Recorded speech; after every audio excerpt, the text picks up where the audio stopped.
for the great show tonight. The Vision Grand Prix, about 5 minutes away. The fastest racing in the Pacific Northwest on 2 wheels. You don't want to miss it.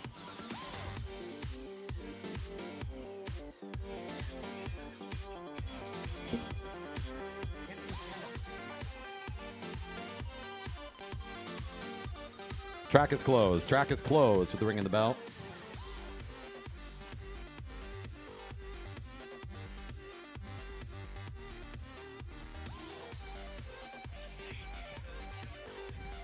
All right, we are going to call our rider meeting on the infield. It should be brief. If athletes could please make their way for a quick gathering over near the podium area for a few quick announcements. Riders for a quick meeting on the infield for a few rider announcements. Rider meeting on the infield. Immediately following that will be the Gregg's Elite Women Keirin semifinal round. Holders required. Rider meeting on the infield. Thank you.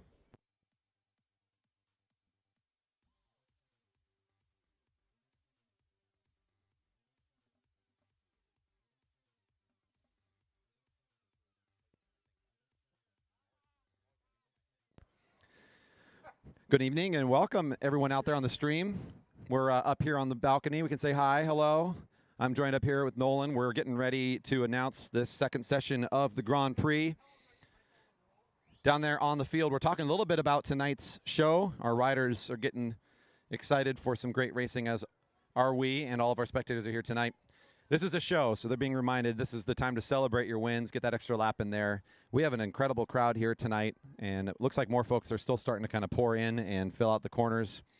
So we're hoping so for some really great racing.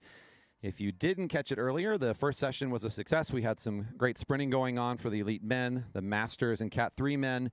Those finals will be going on tonight. So the Broadmark Elite Men and the Broadmark Masters Cat 3 men finals round will be going on during tonight. We'll also be racing 2 more races in the International Omnium and the Vision Tech Elite Men International Omnium. And 2 very exciting races earlier today. The scratch was picked up by Zach Kovalchuk of Black Lodge Cycling in an exciting finish. And the tempo was also worth checking out as well. So you can go back and check that out actually on the YouTube channel now. We've got that already up. You can go back and review and watch that later and see what the action was all about. And if you're coming back from watching that earlier, thanks for rejoining us. Beautiful evening. The wind started to settle down. It's been gorgeous weather all day long. A little bit gusty here and there, but just to tell you the kind of weather and conditions we're in, we actually had 2 track records broken already today to flying 200 meters during the first session. And those racers are here and qualified for the Elite Men Sprints. They'll be going head-to-head, actually, the 2 that broke their own records from earlier this season. So that should be a lot of excitement to have happen. And with that, I think we're ready to get this thing started.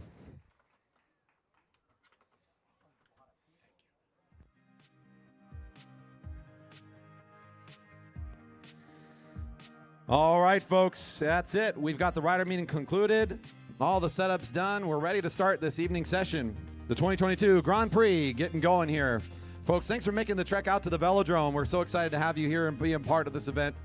It's been a couple years away, right? We've all been impacted by the whole COVID thing in various ways. One of the big losses for us is not being able to have this event for a couple years. We had a lot of momentum going back a few years back, and this is really one of our top events that we get to put on every year. We're always so excited to host it. So thank you for joining us today.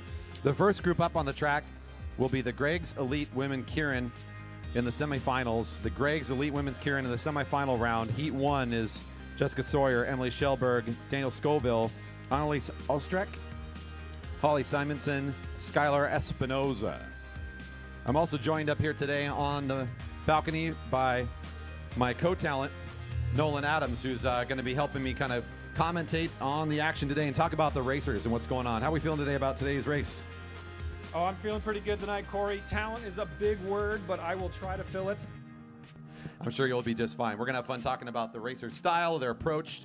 My goal for the folks watching at home or here at the track is that you understand the rules of the road here, in this case the velodrome, and you understand kind of how the race is going to unfold and try to get you into the action as best we can. So we'll talk about the riders a little bit, what we're expecting to see, and it should be a good time.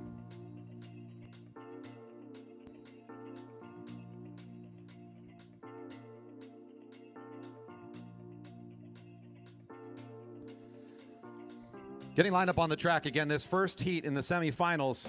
Top 3 advance to a major final later in this program, so this is going to be for the top speed riders in our elite women's field, trying to work their way into an exciting conclusion in the grand final, the final later tonight.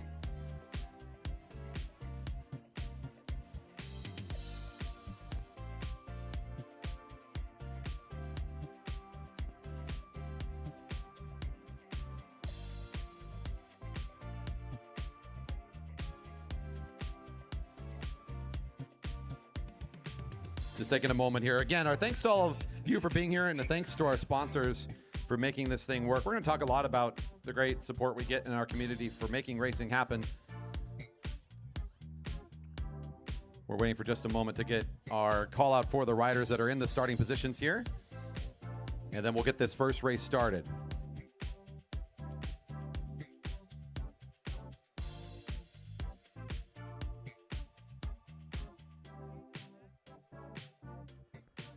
All right, so I'm going to, it looks like we're not going to be able to get the shot here, so I'm just going to go down the line and call out our riders so you can know who's showing up today here.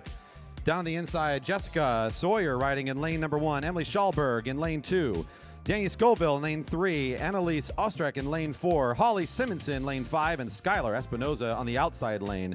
To start off today's Vision Grand Prix will be signaled with a whistle blast from Jessica Forsyth, president of Redmond City Council and member of the East Trail Regional Advisory Committee and Growth Management Policy Board. The City of Redmond, of course, an important partner and grant funder for today's event.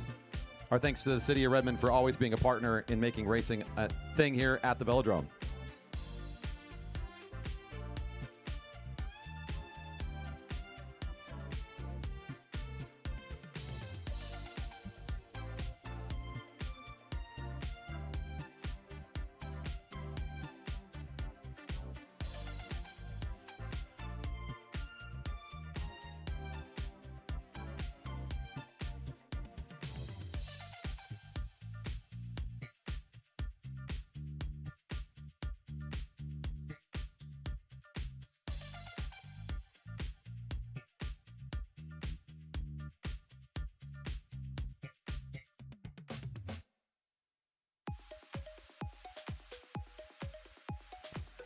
Sounds like the draw order isn't on the start list. I will make sure we know our riders in this first lap clear as a bell. We'll figure that out here in just a moment. The bike is on the way. Riders are set for the semifinal.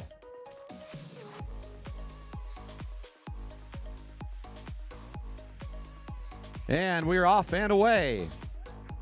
Our first race tonight in the second session for the Vision Grand Prix. That is bib number 102. Emily Schellberg for Team I Am, I Can, I Will, I Do. Takes the lead spot as she has drawn position number 1. Only 3 advanced in the major final out of the Gregg's Elite Women Keirin.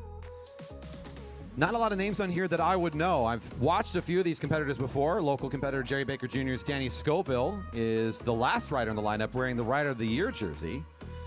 Haven't gotten a chance to watch these riders earlier in the day, so this will be all of our first chances today to watch this field, start to test out their legs and see what's going on. Had a good chance to see some of these competitors in years past. Skylar Espinoza, number 119, finds herself in the second position riding for the Alto Velo Racing Team. 114, Holly Simonson for Red Truck Racing, presented by Mosaic Homes, is the third rider in the lineup.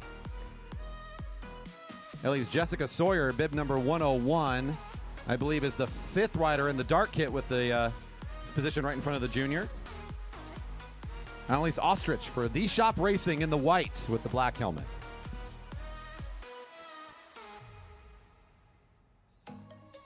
They're seeing 2 to go. 3 riders advance, so you'll notice that the pacing bike here is getting them up to speed. They cannot cross in front of that bike until it exits the track, which it will do so on the back straight on this lap. 3 advance to continue on. It's not about winning, it's about being in the front of this field.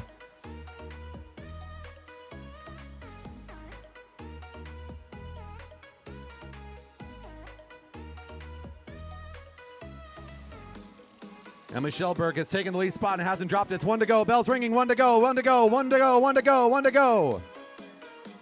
Schellberg still on the lead of the lap. Skylar Espinoza still following suit here. We're waiting for the move to really pick up. Good speed from the front of the field.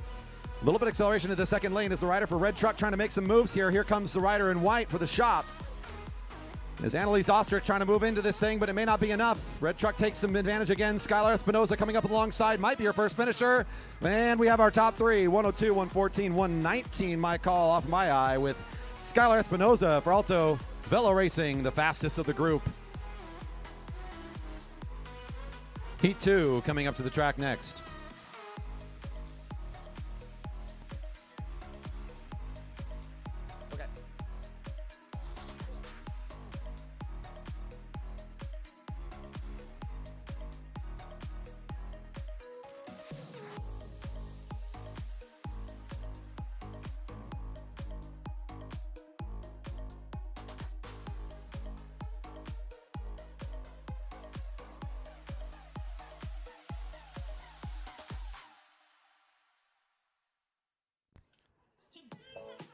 Bib 19, Bib 14, and Bib 2 given the official nod.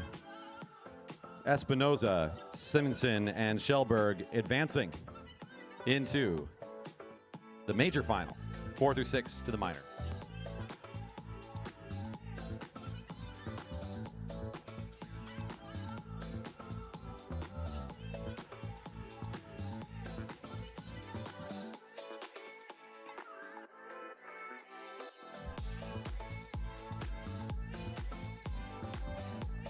It looks to be down in the sprinters lane. Stephanie Lawrence for Star Trek Racing getting set to go. Next to her, Jenna Lingwood for Point S Nokian. Diane Snowman of the Bernie Velodrome Club in lane 3. In the white and red, that looks to be Liz Ann Fox for the St. George Cycling Squad. Jerry Baker Jr.'s has got a rider out there. It's Lucy Gilchrist. And then Hillary Luther making her trip in the van around the country. She's in the blue in the final lane. Pacers exiting onto the straight. Riders ready.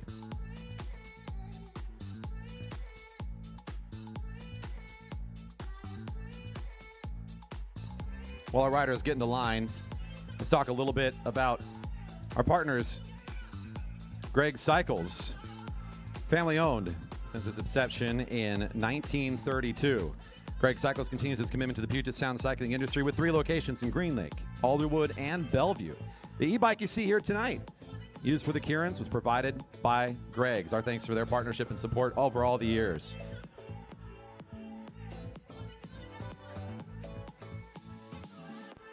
I think we got a good chance earlier this season during Fred's race to watch Diane Snoblin's speed, a rider out of Burnaby. She's the rider in white midfield, right in front of Lizanne Fox, another speedster. The rider in front, in the second spot, Jenna Lingwood coming up from the Portland area, also very competitive out of the Portland area.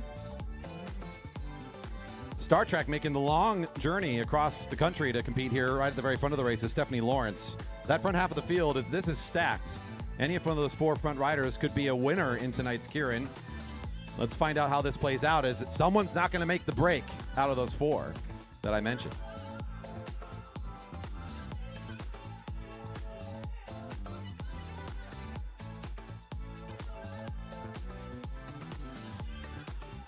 Two to go. The pacer will exit on the back straight. And then the race is going to be all theirs to set. Star Trek Racing to lead this thing out now as Stephanie finds herself at the lead of the field as the pacer pulls off, and she keeps the tempo pretty well here. Trying to maintain decent control, backs off just a little bit, and she's watching over the right shoulder, knowing that she's waiting for the jump. At 1 to go, still waiting for the jump to come. Lots of riders watching. Diane Snoblin being watched by Jenna Lingwood a little bit here near the front of the group. Star Trek still waiting from the front. Who's making the move? Lizanne Fox finds a little bit of a window. Sneaky move up in through the field, and she finds her way to the front. Lizanne Fox off and away. A nice move on the back straight. Coming down to the home straight, Jenna Lingwood trying to reestablish position. Lizanne Fox, who's going to be out of this one? Whoa! I think Diane Snoblin makes it in as the third rider there. Jenna Lingwood, Lizanne Fox. Not quite enough room for Stephanie Lawrence, who was trying to get somewhere to go, and the lane just wasn't there. 3 riders make it in for the major final. The other 3 will race again in the minor final. Up next, Broadmark Masters Men Sprints. We got the finals round, ride number 1.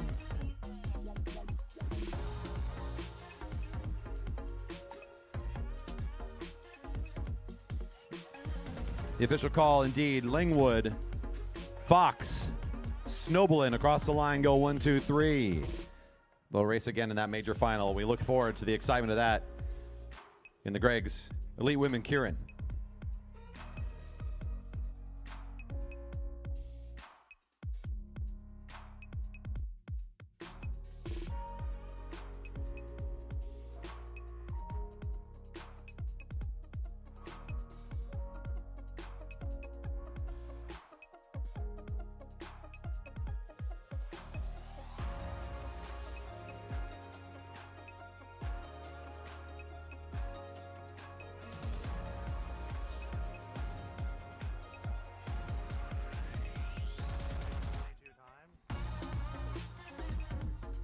Coming up to compete first.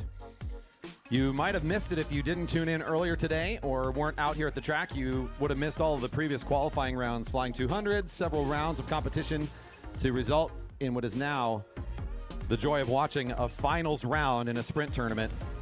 In these head-to-head matchups, they are best of 3s. Riders must win 2 to clinch the victory.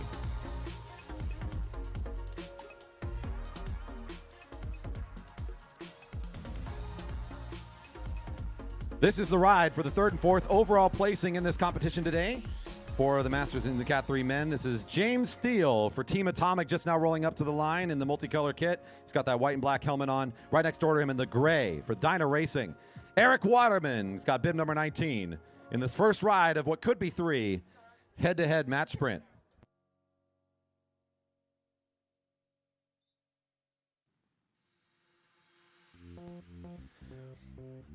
I see the request out there for a little bit more explanation on the Keirin for new spectators. I will do my best to talk a little bit more through that the next time we see. There'll be more Keirin racing, don't you worry. We're going to bring back out the elite women for the finals round later during our program tonight. In the early goings, that's James Steele on the inside position. Don't be surprised, folks. The first lap on a sprint, you think sprint, aren't they supposed to go fast? If you haven't watched match sprint competitively before, that's not the way it usually goes. This first lap, there's not a lot of reason to go at full speed, as oftentimes if you just gun it right away, the rider will get on your wheel, just follow your draft and get all sorts of advantage to come around you at the end. So it's about timing the attack. It's about playing your strengths. It's about using the track, the distance left, the positioning high or low, front and back to sort of set up your move. Very much a sort of chess game, and there's also that mental jockeying that goes on early on. We'll see how James Steele takes it up against Eric Waterman in this first ride. They'll at least get 2 chances to go head-to-head. Steele, the inside rider, had a faster qualifying time today, so his top speed, if you're just measuring that, he has a slight advantage coming into this ride.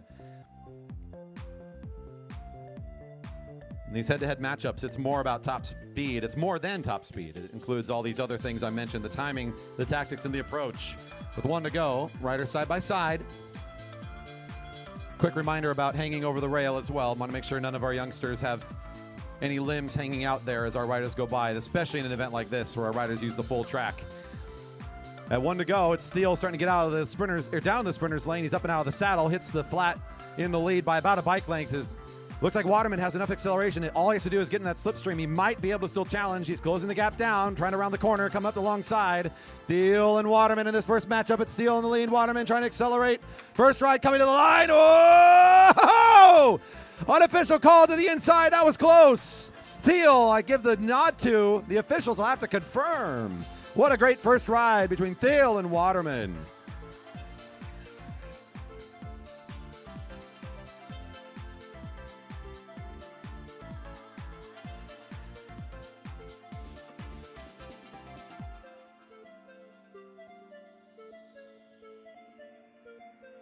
All right, it is Steele official in the first round there. What a close race as Waterman had he had to make up ground, and he made absolute best effort. Great competition there between those two.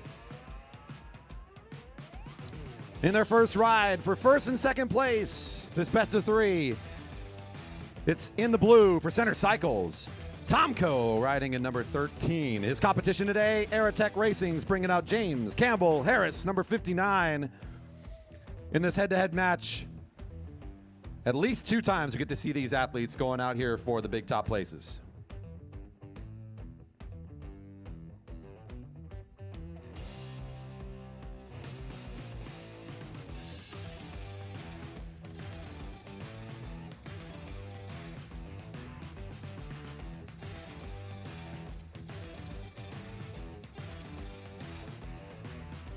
We're in the middle of the Broadmark Men Sprints finals ride here, and I want to give a shout out to our friends at Broadmark Realty, Seattle-based firm specializing in private short-term commercial financing throughout Washington, Oregon, Idaho, with a focus on construction, land acquisition, development, rehab, bridge to conventional and commercial real estate purchase loans. Our big thanks to Jeff Pyatt and Broadmark, who've been longtime supporters here at the Velodrome, as well as one of our racing teams. Thank you, Broadmark Realty, for supporting us here today for the sprints. A little quicker first lap as Tomko's not one to sit on the back of the pedals. He's keeping it moving. The rider in blue with the lead spot with a faster qualifying time. Campbell Harris has earned his way here tonight into this ride. Showing that Campbell Harris has got really good top speed when he needs to apply it, and he's been doing it all day. He's been surprising competitors. Number 59. Tomko, typically not a surprise to see him in these events. He's got great speed overall. Showed it earlier today. He's in this lead position still. He leaves a little bit of room for James to run at him here. He starts to. That's going to cause the reaction. It's just going to be muscle now as they come in side by side. The reaction by Tomko is on point. He's got the shorter lane. Campbell Harris having to have the closing distance. Is just side by side. No advantage. Straight up speed. Oh, the show is on. Oh!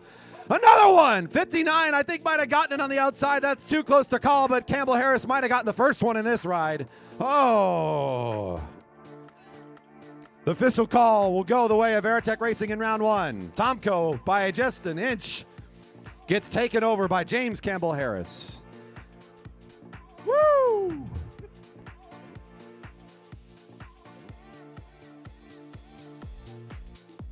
Five 1,000ths of a second separating the two of you.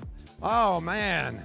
What a show we've got here, folks. James Campbell taking the bonus lap here. He's like, that was a hard one. Number 59 rolling by. All right, let's get our next group up here as we now get into the elite men rounds. Boy, oh boy. The shop is here today. Our Atlanta team showing up with 2 riders going head to head. Number 9 is Lynn Wright in the inside position wearing bib number 9. Getting set to go. And next door to him, partner in crime, Aaron Young, also of the shop racing. Bib number 10.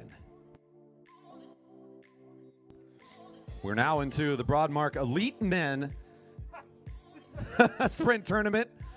Not familiar with each other at all, you can tell.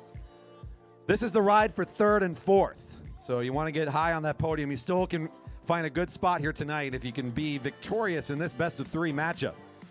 That's right, 2 Atlanta competitors making their way out here by pure speed measurement alone.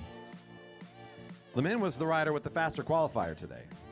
But Aaron Young has been cleaning up. He is a smart and fast rider. Top speed today has been on point. His ability to come from a standstill to top speed has been a big factor earlier on today. Bit of running at each other here. Kind of a little bit of playing forward and backward. Lemin starting to pick up the pace down the back straight on the invite from Aaron. These two familiar with each other, trying to play some games and see who comes out on top in the mental match. Onto the home straight, bells ringing. Lemin still leading out the lap, looking over the right shoulder, waits for the counter move to come in here. Any attack from number 10, he's going to respond to. In fact, he'll take a little bit of a left and right move, trying to keep him honest. These two both love to use the full track. We've seen it a lot, especially Lemin moving up and down this velodrome. Down the back straight, starting to get up to speed. Aaron's found the rear wheel, though. He's in a great spot. He gets up and around the side before he's up to speed now. It's just going to be a sprint for the finish. Aaron's got the longer sprint to go. Lemin from the lead spot, and Aaron will get this one. Number 10. We'll get the first call, I believe, with a nice bike throw to close it off, but he's got a pretty good, healthy lead on that. I don't need the finish camera for that one.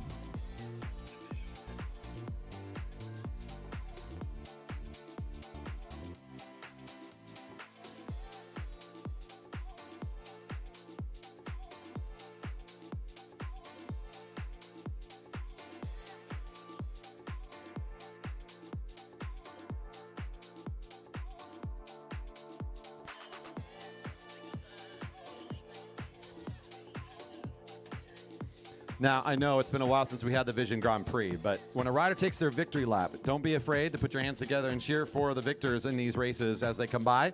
They can hear you, and it's what makes this race so special. We got folks coming in from out of country even for this race because of the crowds.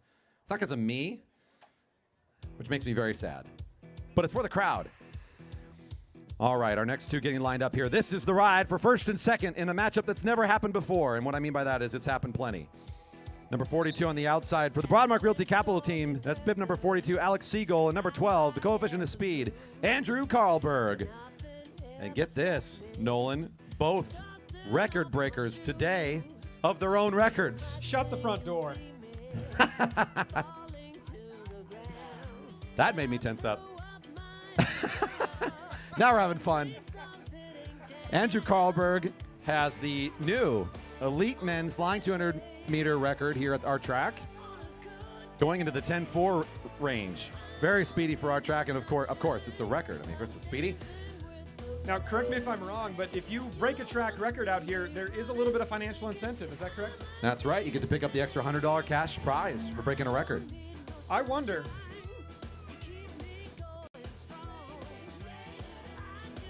Well, you know, we got both riders coming in here out of turn 4. 1 lap to go. We will hear the bell. Carlberg on the front. Alex accelerating a bit. Still some mind games being played. Nobody really wants to lead this one out. Corey, can you call this back half? Yeah, you bet. It's Carlberg on the inside position. He's trying to just control the position. Now he's going to casually move himself down. It looks casual for Carlberg as he just comfortably glides that thing up to speed. Siegel, if anybody's going to beat Carlberg on our track, it's going to be this guy. He's got the draft. He's got the position. He has to find the right side. Can he accelerate? He's got to zip line himself right into position. Here he comes for the acceleration. He's pushing for the line. No, not in his first ride. Carlberg will take it by 1 bike. Oh, man. Corey, what I was going to ask you just a moment ago was, do you figure Carlberg might have just broken his record just enough to get the financial incentive so he can come back out and break it again next week? That's smart. He might have done that. The minimum effort needed. Coming onto the track now. That's right. We can't do an event like this with at least giving some spot for our juniors out here. We've got a lot of young riders competing in a lot of our fields, but here we focus on just our juniors. The junior field today going to be competing first in the Experienced Redmond Juniors Unknown Distance.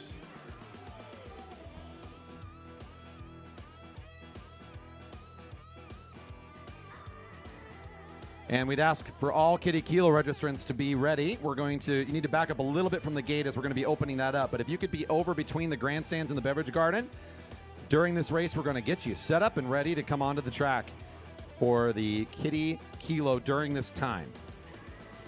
On track now, the Experienced Redmond Juniors, followed by the Broadmark Men Sprints Finals Ride number 2.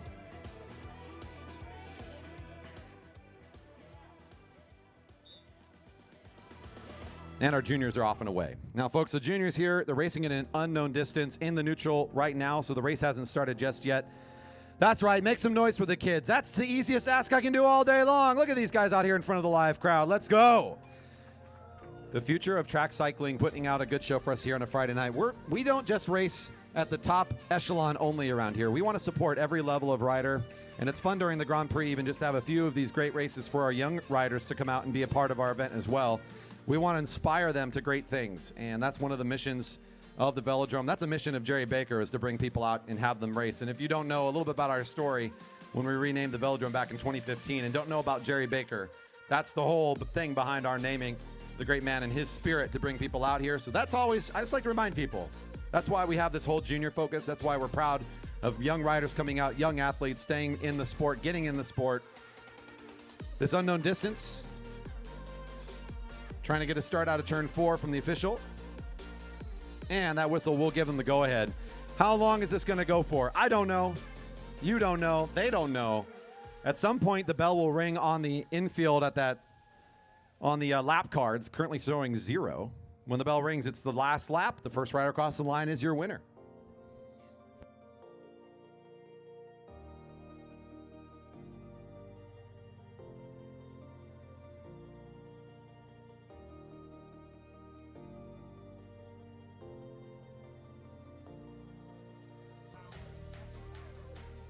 And this is, again, it's a full junior field, right? We've got a lot of young riders in here. It's a wide range of age groups. More importantly, are we going to ring the bell? You may not see it on the camera right now, but she's got her hand on that. She had the hand on the bell. She didn't quite give us the ring just yet. Yeah, full spread of age groups here. And as you know, if you're around kids, you know how much difference it makes just a couple of years as kids grow up and their strength and their ability to go a little bit longer on the bike. So the most important thing is they're out here. And as they go by, I especially encourage you, as the youngsters go by, if they've fallen off the pace a bit, give them a little encouragement, because this is a big ask to be out in front of such a big crowd and doing what they're doing. Don't forget, right now, Vision is putting up a raffle that you can be a part of. You can get your hands on a beautiful set of carbon wheels, a front tri-spoke, and a back full disc wheel. If you don't know what that is, because you're like, bikes go round and round, and that's all I know, that's a good set of wheels, folks. That's Vision's good stuff, and that is great product. And they've got it here for the raffle. You can pick up a ticket for $5 or 5 tickets for $20 to be a part of the raffle. Nice. Helping on the home straight here. Appreciate that. Killing it. That's Joshua Hunter getting some love. Here comes our home straight leaders group. There's the bell. It's one to go. One to go. Let's talk about some of our riders in the field. Number 160 at the front is Anton for the Jerry Baker Juniors team. Most of the riders here in this field are for that squad, the black and blue team, our local junior competitive team. Bells ringing as well in the home straight for the chasing group of 3. It looks to be Anton making the move from the front now, trying to pick up the win in this unknown distance.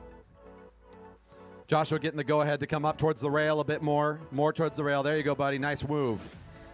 And here comes Anton to close down the sprint after 4 laps of speed. And it looks like 151 and 162 coming in next. It's Keegan Fairbanks in second. Lucy Dorer for the Gene Johnson cycling team, the third rider across the line. Gene Johnson raising the next generation too. A couple more finishers here. These 3 coming across the line. Great race today in the unknown distance. Keep working hard. This is always so great to have you joining us. The hard work you're doing now, it all pays off. We promise. It's awesome. Great job to our juniors as they make their way off.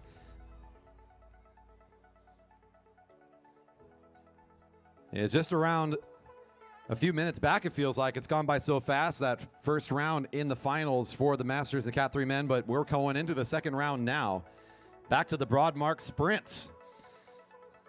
We'll be bringing up the ride for third and fourth first as James Thiel and Eric Waterman looking for their second ride at the line.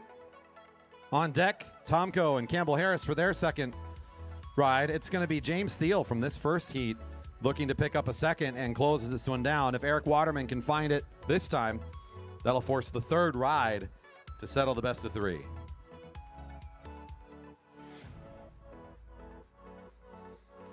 A lot of viewers out there on the YouTube. Don't forget, if you're enjoying the content you see right here, we're doing our best. We're a nonprofit just trying to bring racing to the world. It's fun. We love doing what we're doing, working hard at it. If you're out there and you're enjoying the content, hit that subscribe button, thumbs up, share it with friends and family on social media. Let them know you're here in Redmond, Washington, enjoying a great show. If you're here in person, pull out the smart device, go to velodrome.org/live right now to check out the digital program.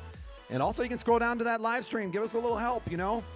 You're here, you might as well turn it on for just a second, just to hit that subscribe button, share the video, give it a little watch minute, go back and rewatch the action later. It does a lot for our growth as we continue to work on improving our live stream efforts here. Those on the stream getting a good look at the crowds over towards the beverage garden. We got lots of folks here enjoying a good show today. Good to see the good turnouts from Redmond, Washington, making their way out to the park today to enjoy the show.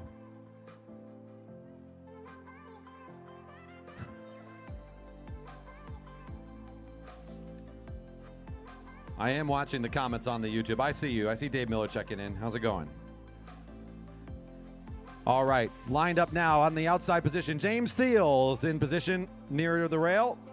And next door to him in the gray for Dyna Racing, Eric Waterman in the second ride in this match. The advantage currently leaning on number 67. He's got the victory from the first ride, but you remember how close these two were at the line. This is still anybody's game. And really, it hasn't been a lot of rest between these rides, so how will the second one play out? Similarly or differently? Let's find out in the early goings. Looking pretty similar to the first ride. They'll be patient to start.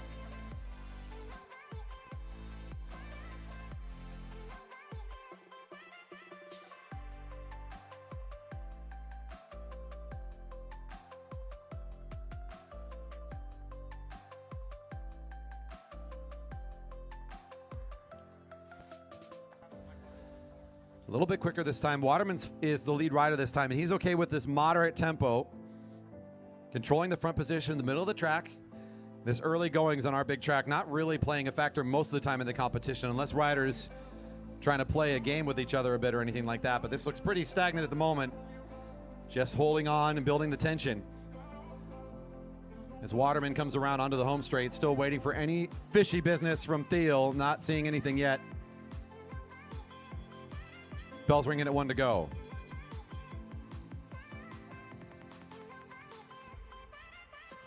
Still the blue line. Waterman's waiting for something. He keeps his eye. He's going to start up and out of the saddle.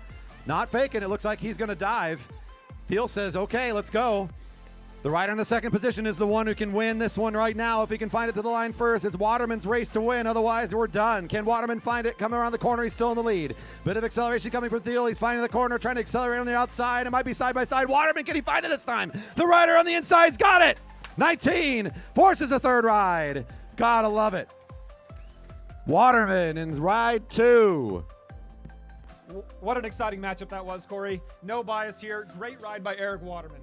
Yeah, it really excellently played. Dives down to that sprinter's lane and finds the space he needs. Can't ever count either of these riders out. It's going to be a great third ride for sure. High drama coming up in about 15 minutes there. Looking forward to it. Coming back to the track for their second ride, it's the two coming up now for Aerotech Racing in the neon green and blue. Number 59, James Campbell Harris. And now you're getting a look at number 13, Daniel Tomko for center cycle. Who's got advantage here? It's going to be the rider in lane 1 for Aerotech. James Campbell Harris trying to close this thing out with another win. And that whistle will signal the start. We got 2 laps on the track. This is the ride for first and second in the Masters Cat 3 men. Number 59 with the advantage. This is what it's all about, folks. This is the excitement of track racing. It's just 2 people on the track, but you can sense the excitement. Our riders that are here cheering on their favorite athlete, our favorites that are here every week that know these riders and have seen them. These are regulars here at the track. These are members of our community, actually. So some of our locals managing to sort through the competition today and find themselves here in this top spot. James Campbell Harris in the green of Aerotech there. He's definitely on the up and up this season. I think best results so far in his cycling career. Tomko, been around for quite some time. Lots of experience here. Sort of a young gun versus wizard here situation. Yeah, definitely the uprising of James Campbell Harris. He's got the new exciting kit on. It was kind of the big uplift he might need, right? Joining up this Aerotech look that he's got going. You know, that's probably at least 1 mile per hour, that green there. Absolutely. And that acceleration has made a difference for him. He's on the up and up, as you say. Tomko's always in and out and always a competitor when he's here. An established figure in our community. 13 starting to try to crawl a little ahead here. Watching James Campbell Harris with his left view.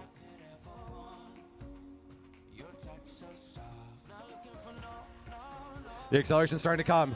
And down the hill they got to go. Up and out of the saddle comes Tomko taking the lead spot again. Campbell Harris is going to have to force this thing real fast. Does he have another effort in him? This might not be it. Tomko drops him quick. Campbell Harris is trying to recover. Tomko with the experience, the savvy, and the endurance is going to play this one out nicely in the second ride. He'll clean this one up. Bit more rest before the next time these two come back. 59 says, okay. We got this. One more. Tomko showing the experience and the strength he's got. We'll pick that one up.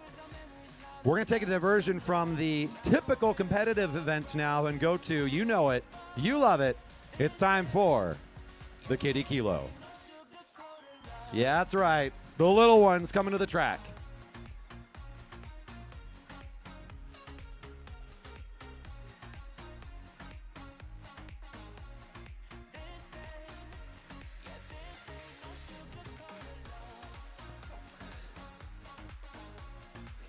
That's right, the youngsters coming on the track. If you're out there watching going, hey, I got a youngster who knows how to ride a tricycle, training wheels, push bike, little bike, or whatever it might be, we're doing this again tomorrow.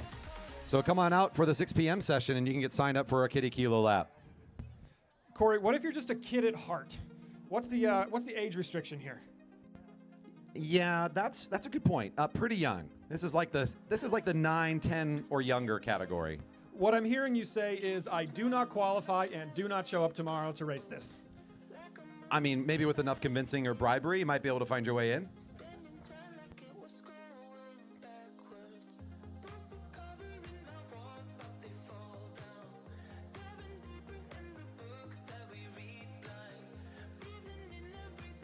There they go. Put your hands together for the push bikes here going down the home straight.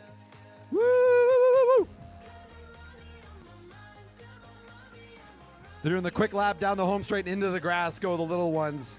Oh, man. Showing off the push bike technique.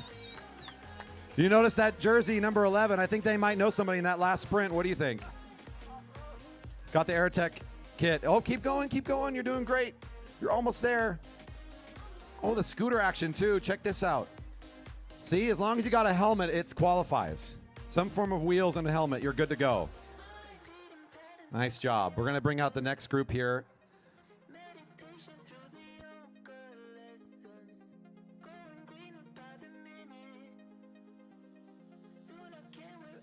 Here comes our next group out for the Kiddie Kilo.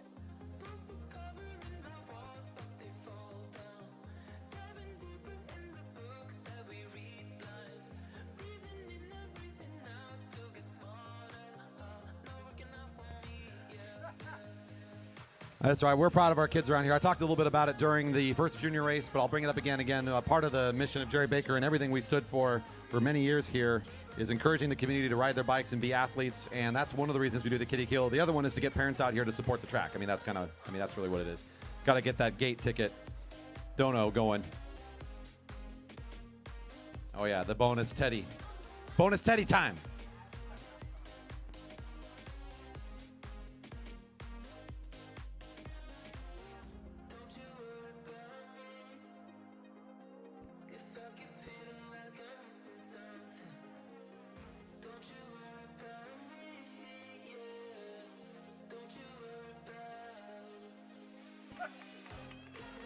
Off and away we go.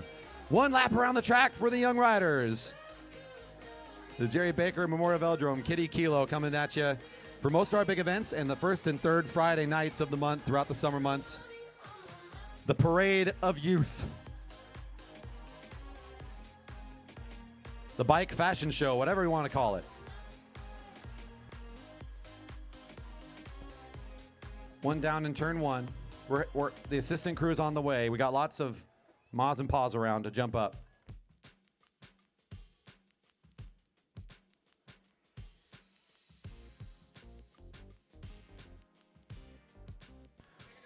That's right. Make some noise for the kids as they come by. They're doing a great job just being out here tonight. Glad to have them. The jump into the velodrome here is the Kiddie Kilo. That's kind of like just go full on as a kid. You get to experience it. If you're a little older, you're looking to get into actual racing, you want to experience that, we have a couple ways for the juniors to get involved.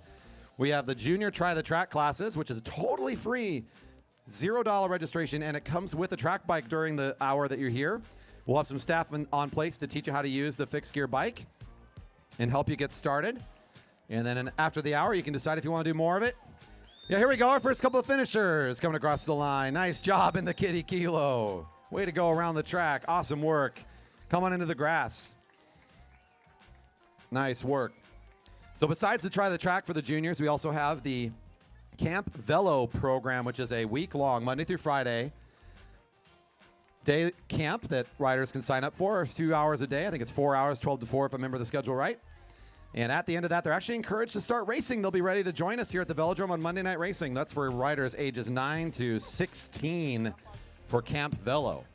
Registration can be found online at velodrome.org. Not a lot of time left this summer, but there'll be plenty more spots in 2023. Nice job to these finishers. Still a couple more coming through, and great job to the crowd for helping support them here all the way through. I think we're going to have a few out there for a while as they're figuring their way out around the track. It's a long lap. Nice, the shortcut taking. I love it when they find the warm-up circle. You need to find where that is.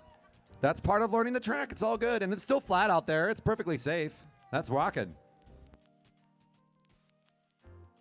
We'll have all of our kids stay in the grass area just so we're not having traffic across the track while we're trying to get these races done. So if all of our riders could stay over in the grass area. Keep on headed that way. We'll keep you over there, and we'll get through the rest of these Kiddie Kilos as quick as we can. We're having fun supporting and focusing in on the young riders.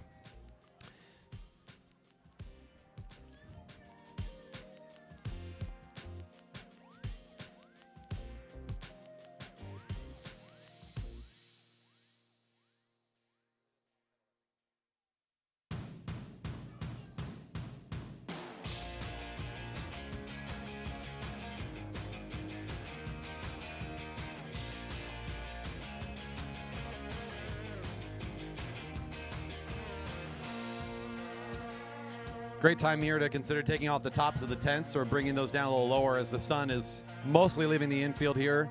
If we could consider minimizing those sightline blockers of the tents, that'd be great. Either tops off or just bring those down a bit more. The sun shouldn't be a factor anymore.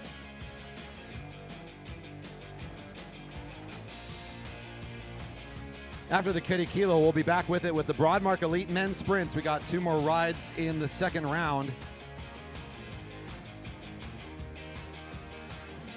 They're followed by the Gregg's Elite Women's Keirin, first the minor and then the major final. You will not want to miss that speedy event.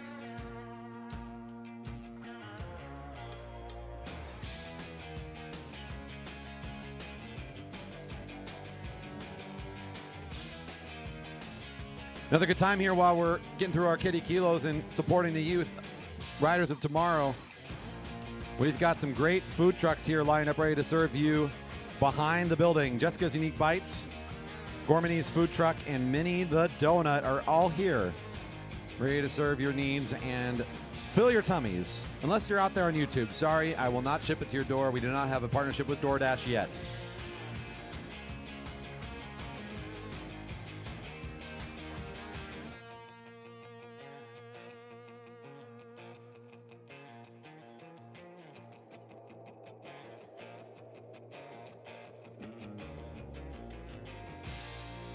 Next big kid group coming out here to the track for the Kiddie Kilo. Line up here behind the front line. There you go. Line it up. Getting ready. I don't see any more kids. This might be our last group. So we're going to go around the track one more lap here for the Kiddie Kilo before we jump into the Broadmark Men Sprints. Should be the last group in the Kiddie Kilo.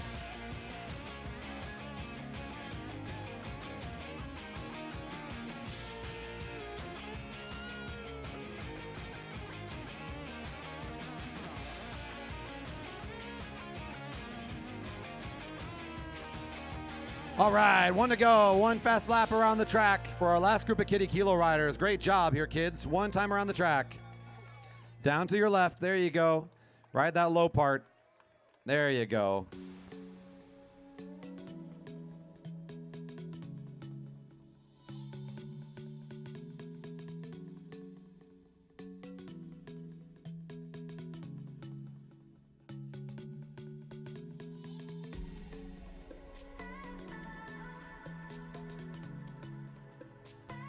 Let's bring over our riders for the sprints. The elite men,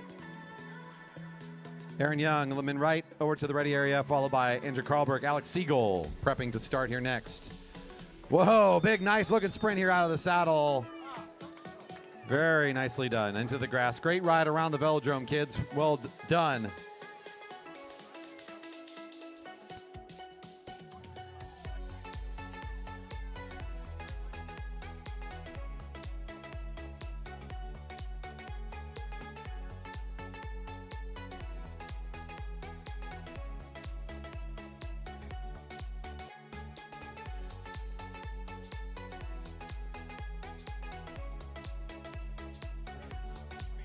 All right, a few more finishers here. Great job to all the kids making it out today. Great levels of participation for the kids. And that looks to be our last competitor for the Kiddie Kilos. All right, kids, follow the lead of the wavy arms. On your way out, Taylor's saying, come with me, let's leave.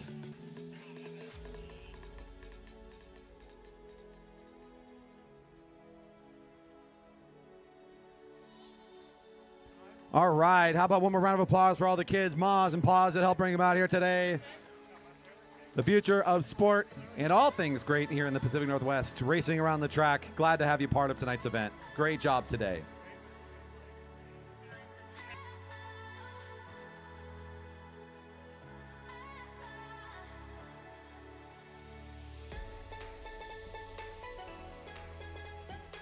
We'll do another one of these tomorrow night. So if you want to make the return trip, or if you're out there watching and said, hey, it'd be fun to go out to the park and watch some racing, be a part of the Vision Grand Prix, and get your kid out here for a fun lap around the track, you can do so.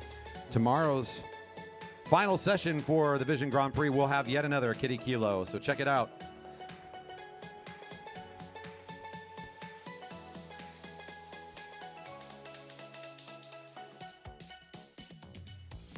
All right, stay plastered to your seats, folks. This is going to be some good racing coming up. We got the shop hitting us again. They put on a heck of a show in the first matchup. It's going to be Keirin Young and Lemon Wright in this ride for third place. Coming up to the track next, Carlberg, our current king of speed, trying to defend top spot here in the sprint. But it's Alex Siegel trying to break it. The Broadmark Realty rider needs to find a win in this upcoming ride to force it to a third. This upcoming in the Broadmark Sprints for the elite men.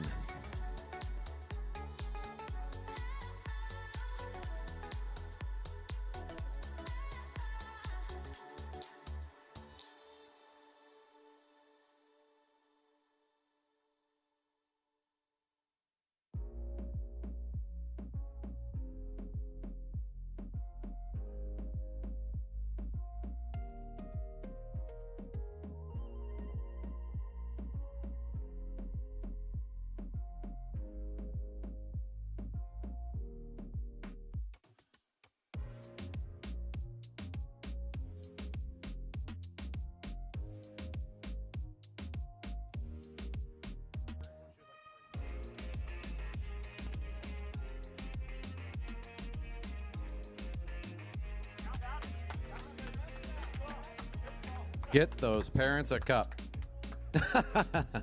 We know the feeling. We've all been there.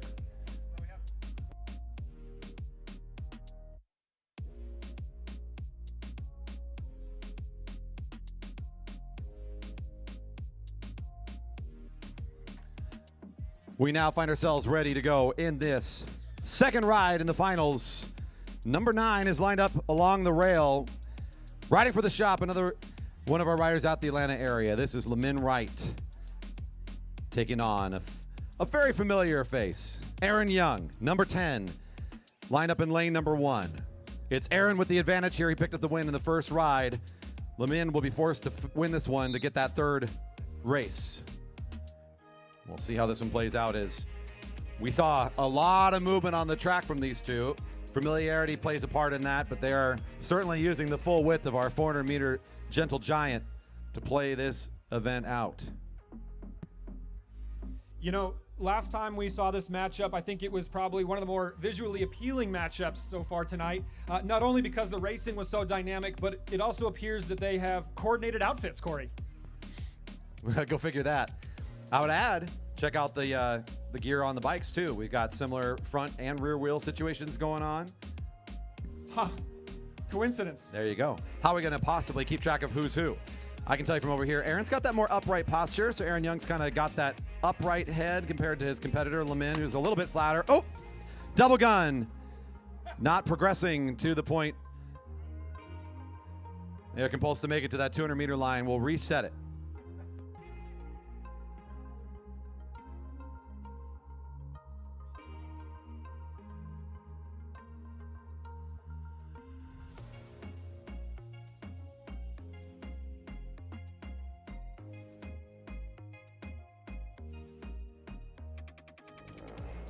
We'll bring the riders back around for the quick restart.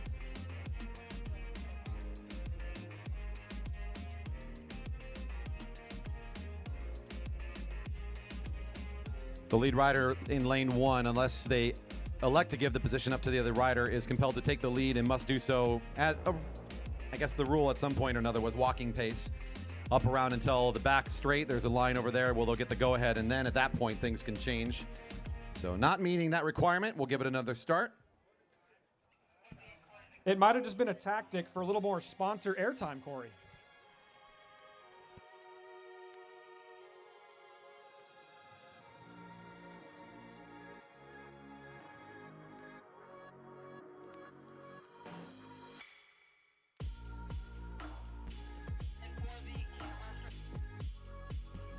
This race has started at a little bit more of a brisk pace. I don't expect the same scenario to happen.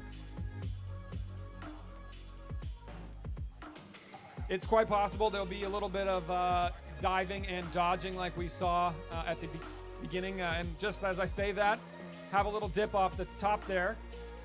There will probably continue to be some sharp movements throughout this first lap, trying to gain a tactical advantage. As it is in the best interest of the riders to remain at the rail, so when they start their acceleration, they have a bit of a downslope, which can aid them. Though at this point, they both appear to be having the same tactic. We will see what happens here coming into the bell lap. A call for the minor final for the elite women Keirin to come for draw order over by the podium area, please. The bell's ringing, and yes, indeed, both along the rail a second ago. Now a slight change up. This is the classic pinning the rider up against the rail, although as Lemin over-accelerates, he actually leaves the lane of attack open behind. Whoa! Oh, the up and down to keeping us on our toes here. Aaron's down and back up again, right back into the bike, causing some hesitation. It's Aaron Young now in the lead spot, Lemin right in second wheel. He pops up and out of this. I think that might have been a bit early to get out of the sprinter's lane. He's losing ground. He's got to find this, or it's going to be Aaron Young's ride. Here comes Lemin trying to come around the outside to force ride 3. Can he find it? He's coming at it. Whoa! Aaron Young, number 10, gives the finger. He thinks he knows he got it. No, sir. That was close. Wow. Number 10, Aaron Young. You do get the official nod. He knew it, but we'll give it the official call. 12 one-thousandths of a second, you two. 12 one-thousandths of a second. Aaron Young putting the fist bump up. He'll place 3rd overall tonight for the elite men in our Grand Prix competition for the shop. What a great race for those two. Wow. To the line. How fun. Coming up next, ride for first and second. It's Andrew Karlberg. The coefficient of speed. He's going to be on that outside position.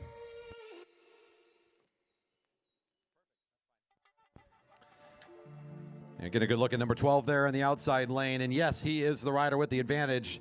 Andrew Karlberg, number 12, picked up the win in the first matchup. He'll try to find another to end this thing. It's Alex Siegel for Broadmark Realty. Number 42, trying to figure out this one so he can force the 3rd ride and see if they can prolong this event for one more round.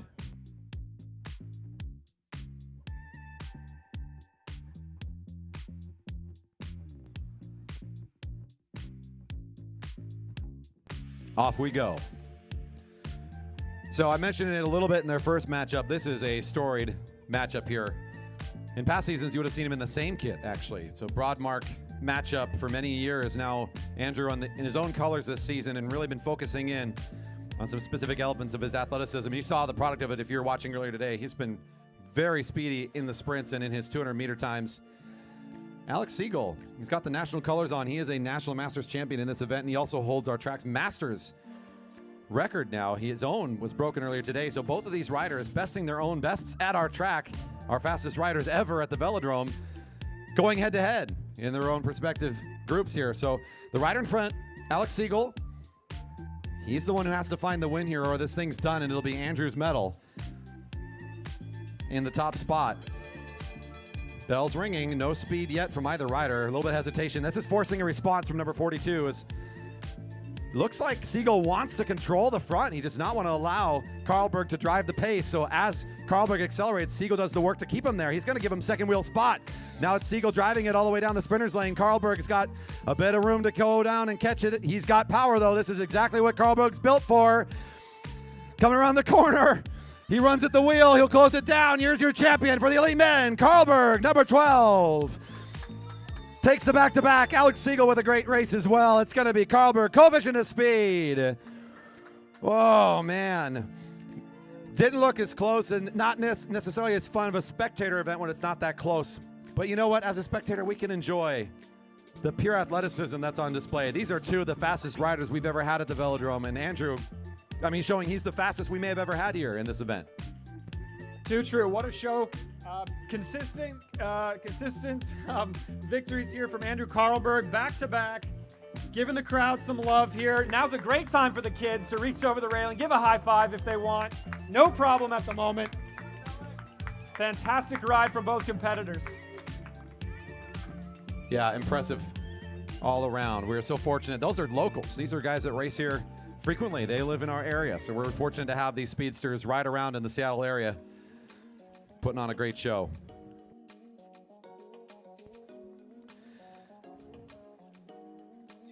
Coming up next, we're back to Gregg's Elite Women Keirin. The minor is up first. On deck will be the major. Corey, can you explain a little bit about the how the Keirin works and maybe some of the beginner strategies here? Yeah, sure. This is a pace setter race, essentially. It's a top speed event that's set by a pace setter of some form. A lot of places you hear they have the moto as the lead bike. They got some sort of a motorcycle. Here we've got the e-bike, thanks to our sponsors, Gregg Cycles, for helping provide that. You're always behind the rear wheel of that lead bike until they leave the race after 2.5 laps. At that point, it's the rider's race to go. The first rider across the line will be your winner. And oftentimes, this is a sprinter event. This is an event for top speed riders, but they're brought up to speed. Unlike a match sprint where you have to bring yourself up to speed under your own power, here, not so much. It's going to be under the power of that pacing bike. Getting a look there as the pacer bike going down the hill on the back straight. Again, our red e-bike being provided by our great sponsor, Gregg Cycles, also the title sponsor here at the track for this event. Lucy Gilchrist in the outside lane, number 122. Stephanie Lawrence is wearing number 112 for Star Trek Racing. Annalise Ostrich, number 111 for the Shop Racing is here. Daniel Scoville for Jerry Baker Jr. is also competing. Hillary Luther, number 109, and Jessica Sawyer, number 101. In on this group.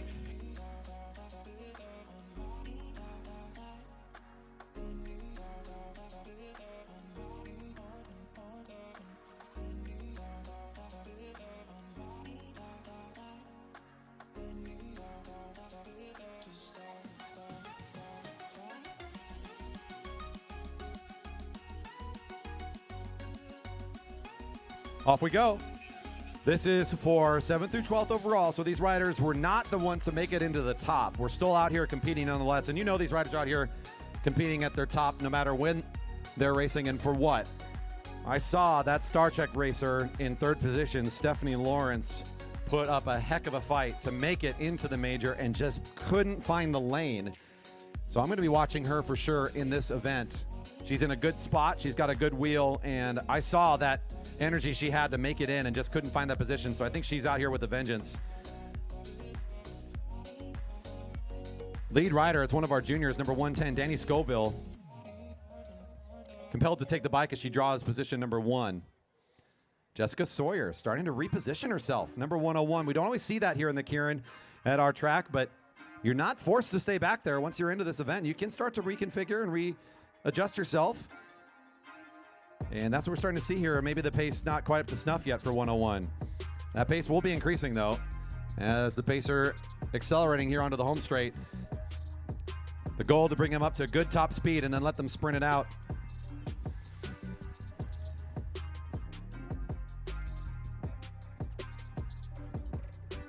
And hitting the back straight. Things starting to kind of line up again. Still 101 alongside. That's Lucy Gilchrist trying to follow her wheel at the moment. As the pacer leaves the track, we see the orange helmet of Danny Scoville still in the lead spot. Now being overtaken. Coming on the home straight, this is again the minor final for the elite women. Seeing the one to go. The Shop takes the lead spot. 111 down in the sprinter's lane is Annalise Ostrich for the Shop, leading things out right now. Star Trek Racing, I called her name earlier. Look out for Stephanie Lawrence alongside. She's got plenty of power down the back straight. She's going to try to establish her absolute dominance here, and look at this. She's going to start pulling away from this field. I don't see much response coming yet. It's still Stephanie Lawrence. Star Trek Racing says, I got snubbed. Here I am. Got my moment in the spotlight. Number 112 will take this one. Number 111, second across the line. And it looks like Lucy Gilchrist for the J. Baker Juniors, one of our locals, will be third across the line. Don't forget, if you want to pick up your merchandise, your 2022 Grand Prix shirts, a lot of us got them on. They're beautiful. You're going to pick them up at the merch tent over next to the beer garden. Pick yours up today. Support the Velodrome and wear the good swag. Let people know you were here at the one and only 2022 Vision Grand Prix. That's right, there's only one of them ever.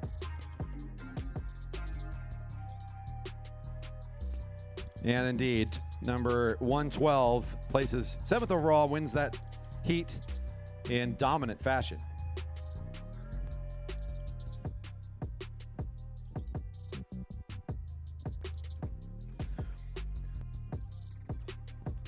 The major final now coming onto the track.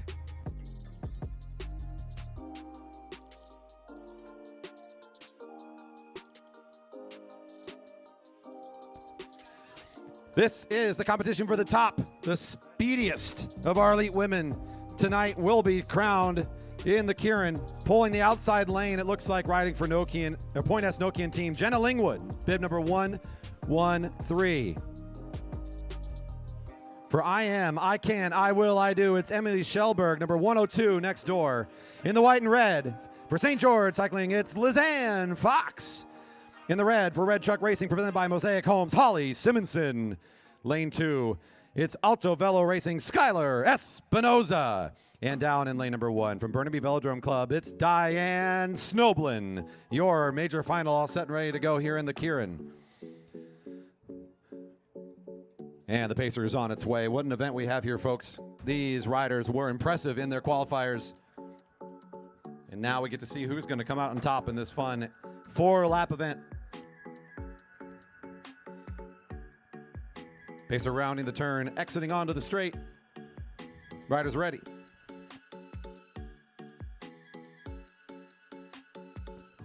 And off we go. The early going's fairly calm in the Keirin. Gives us time to catch our breath and think about what's going to happen here. Snoblin, number 120, compelled to take the front spot. She'll slot into position. All of these riders, I would give each one of them a nod to win tonight. It's really going to come down to the way these things play out in those final moments we're going to watch with great anticipation as this race unfolds.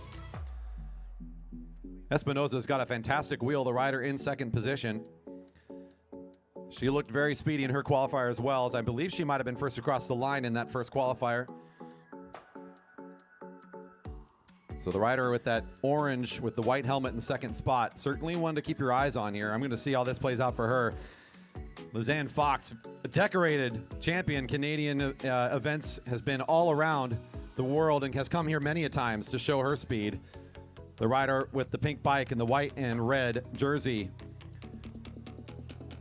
Also somebody to never count out. And of course, Jenna Lingwood on the back made her top speed known back at Fred's race back a few weeks ago. She finds herself at the back of the field, but nobody's out of this race until we start to see this thing unfold. We're getting into it. It's now 2 to go. The pacer leads on the back straight.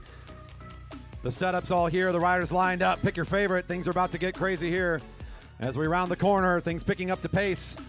Looks like Snoblin's letting a little bit of gap open up here. She lost the pace for just a moment, kind of being more paying attention to those behind her. Now it's Snoblin's race to lead. She's still on the pace, not slowing down. She finds the blue line. She's going to reset things.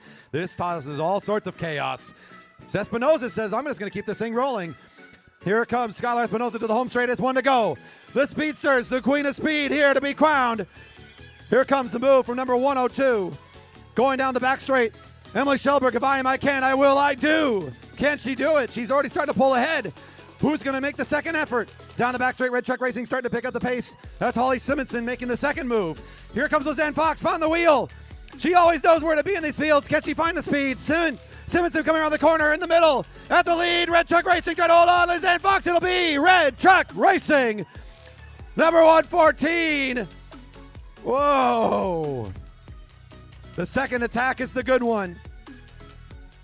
Lizanne Fox coming across the line for second. She found the right wheel, not able to quite come around. It's the rider from Red Truck Racing, presented by Mosaic Homes, Holly Simonson, with an incredible ride. And that will be our champion here today in the Elite Women Keirin field, presented by Gregg Cycles. Don't be shy. Where's Holly Simonson? Goes another wave in there on the warm-up circle. Congratulations, and make some noise for our Elite Women Keirin tonight. Fantastic racing.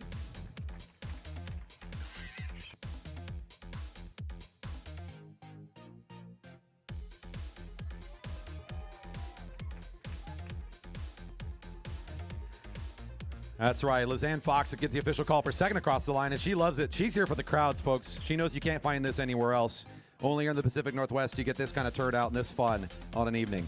Coming up next, it's the Therabody Masters Cat 3 5-mile scratch to the rail. That's right. Our partners at Therabody Theragun are our new partners for 2022, and excited to partner up with them this year because, man, we could all benefit from their help in our recovery efforts. The Theragun therapy technology is a recipe for victory. Check them out here behind the grandstands. We've got some models here for you to check out. You can get your hands on them, feel what the massage gun's kind of like. Our winners of this race will be picking up, the winner of this race will be picking up their very own. I believe it's a pro level Theragun. Whew. The value is $4.99 a piece. That's a big merchandise. I'm sorry.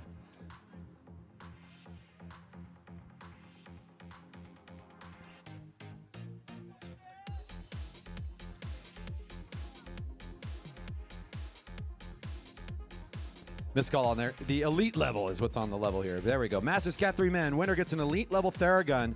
An incredible value in addition to the cash for winning the race. So, nope, 62 is rolling out. Something mechanical here. Might need some assistance. One of the Jerry Baker Juniors checking in on the bike. Come back to tail, Merrick. Hurry it up. We can get you in. We can get you in. Hurry, hurry, hurry. All right. This is a 5-mile scratch race. What does scratch race mean? It means be at the front of the race. It's that simple. First rider across the line is your winner today, and we'll be picking up not the big cash, but also the Therabody, Theragun, massage, therapy, secret weapon.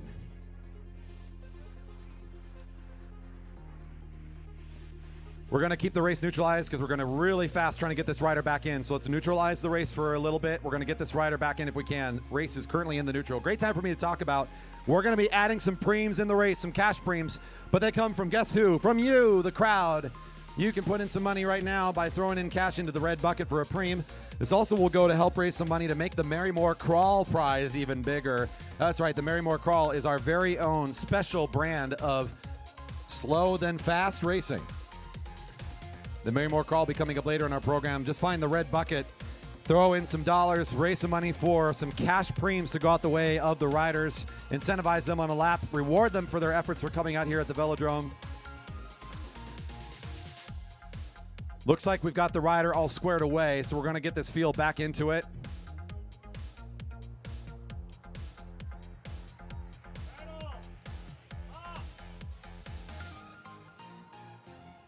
And I think we're going to get this race going on the next lap if we get together. So thanks to our support squad getting the rider back in. Riders in the neutral. The 5-mile scratch almost underway. Again, preems for the scratches. We got a couple scratches tonight. That means I ring the bell. The first rider on that special lap gets money from you. You're helping support our riders and cheer them on with a cash prize, and it makes for another sprint. And you see what sprints are. They're fun. We love them around here. They make for exciting moments. Field will be getting the go-ahead here shortly as they are in contact and ready to start. We got our rider back in there, and off we go. 5 miles of scratch racing. Whoa! Tyler Arnoldi is here to make a show. Number 60 is on the early effort. He's off and away. Why wait? Just go.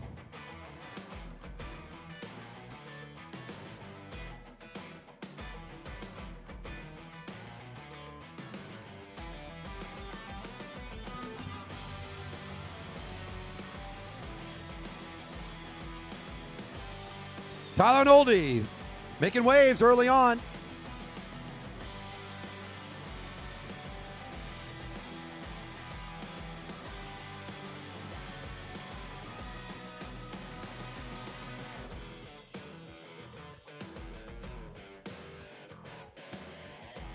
All right, so the early show here from Arnoldi. Still has a little bit more jet fuel left, it looks like, as Ben Flom wants to join in on this effort off the front. Fell swoop, number 39, off the lead with his buddy Tyler Arnoldi. Getting some encouragement out of turn one. They're here to see the breakaway. Who doesn't love a good breakaway? Tyler says, not me right now. He's going to pull off the pace after the impressive show at the front for a few laps.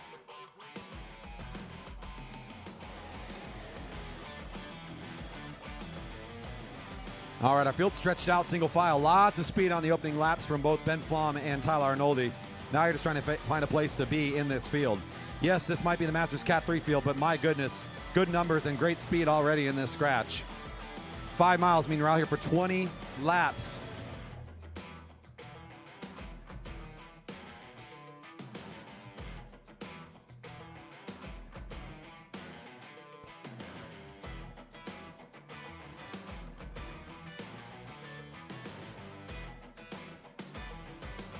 Another push from the front here.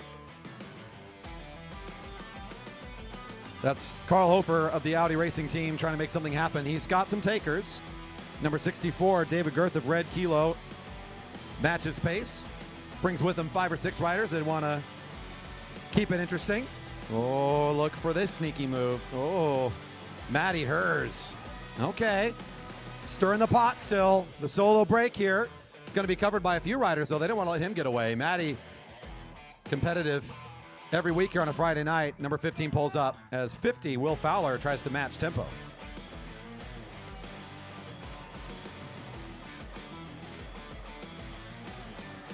All right, it sounds like we've got an interview down on the field to chat with Lizanne from that last Elite Women's Keirin event. We're going to send it down to Chase and Lizanne on the infield. Alrighty, so I'm here with Lizanne Fox. She is our Canadian National Keirin champion and participated in the last Keirin Major Finals, if my mic would work. So can you tell us a bit about what racing on this track is like from someone who has raced on so many tracks across the world?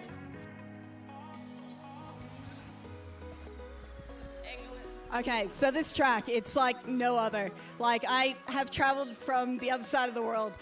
You might be able to tell I've got a bit of a Canadian accent, bit of an Aussie accent. I'm from Sydney, Australia, born in Canada.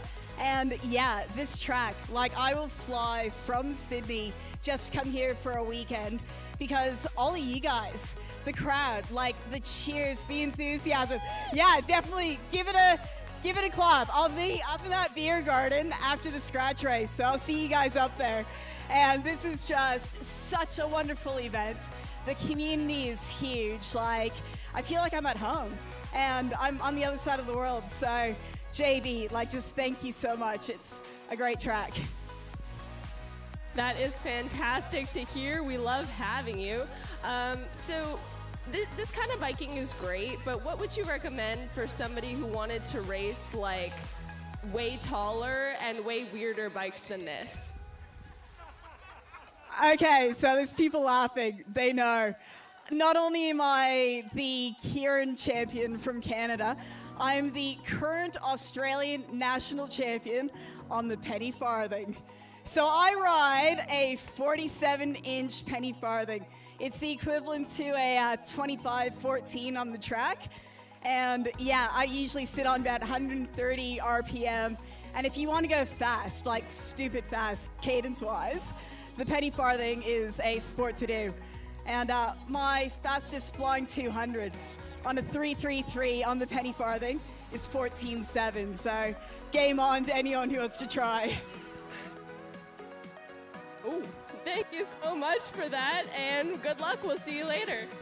Oh, Lizanne Fox, making us sound too good here. We love to see it.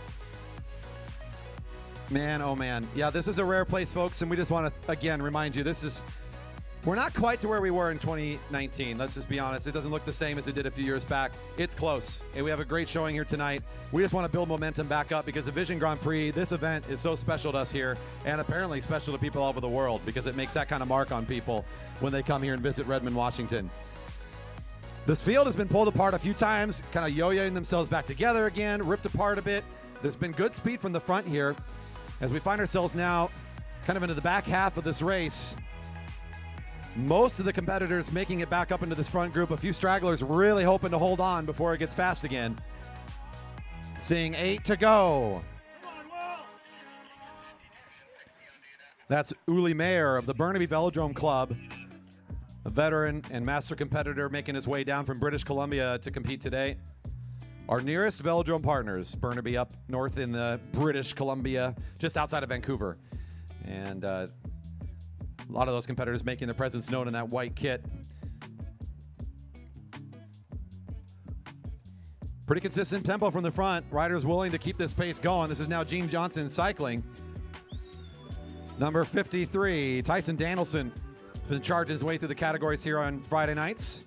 Stronger week by week. Gaining confidence, he makes a move at the front just to keep the pace going.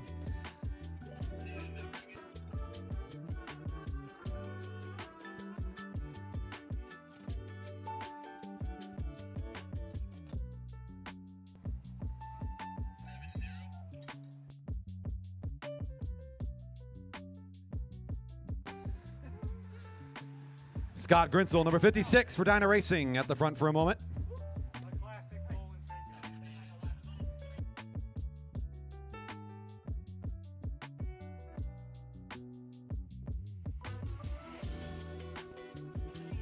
Matty Hers on the lead of the field again, just for a moment. He looks behind. A couple riders swing up behind him.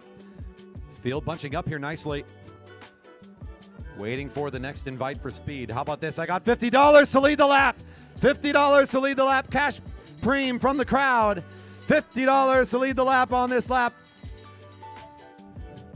Oh, who's going to take the cash invite here? Dalton Thornsberry. I see him. The Dues Velox presented by Jack Rue USA leading out the field right now, but look out for the red of Audi. Might be Hofer trying to challenge, although Thornsberry looking pretty strong from the sprinter's lane. Here comes Tyson Danielson all fighting over the 50. We got a mid-race sprint here. Who wants the cash preem? Gene Johnson Cycling says, I'm on my way for the cash. Number 53 picks up the money. Is he going to go? Is he going to take a break? He's going. Oh, this is going to get dynamic fast. Gene Johnson Cycling wants to win the 5-mile scratch on the back of the efforts of the cash.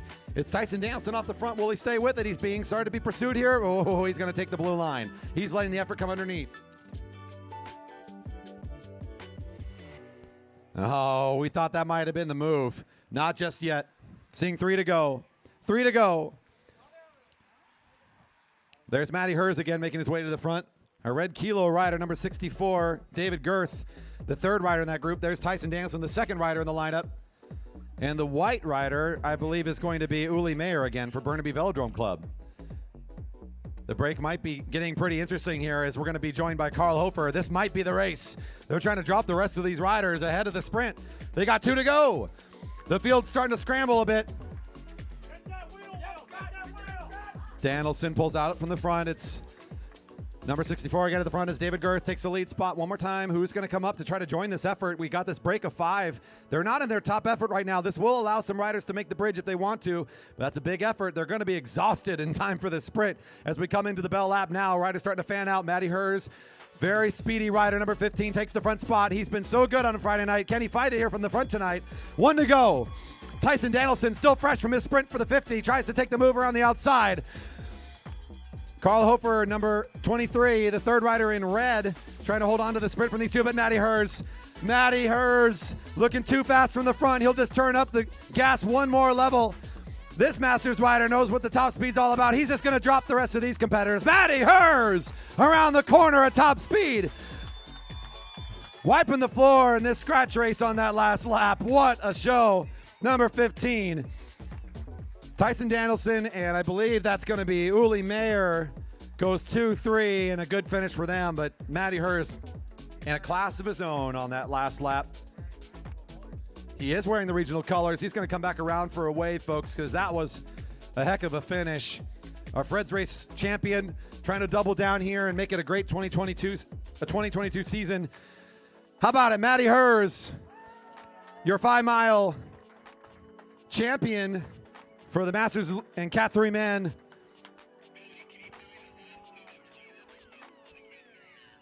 Now, thanks to Therabody Theragun also for helping speed up the event tonight, and the extra merchandise support going the way of Matty for his extra efforts here tonight.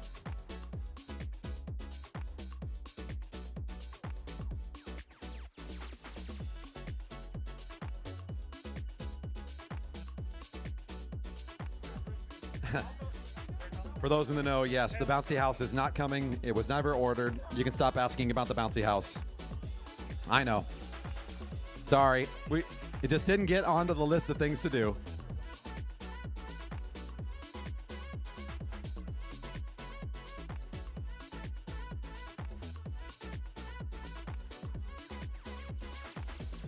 Coming up to the track now, we continue on with tonight's events. It is the Bikeworks Junior Race. We got a scratch, an 8-lap event for our young riders. On deck, the Vision Tech Elite Men. International Omnium, we've been waiting for a while for their third race. The elimination for those riders is coming up next.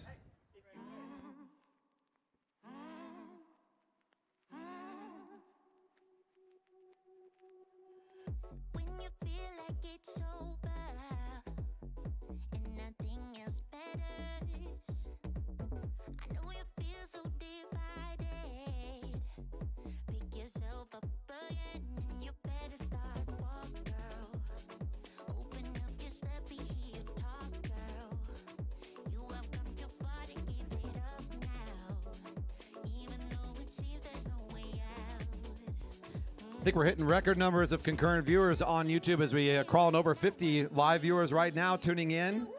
That's pretty exciting for us here at the Velodrome. Love to see it. Don't forget to leave that thumbs up, hit that subscribe button if we haven't already done so.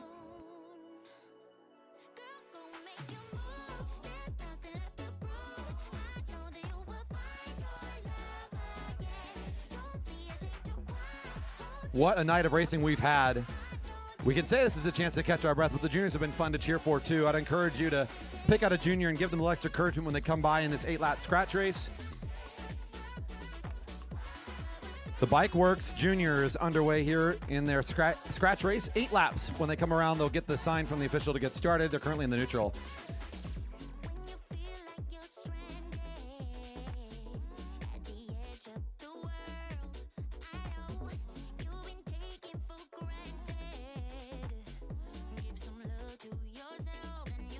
And the whistle sounded, racing is underway.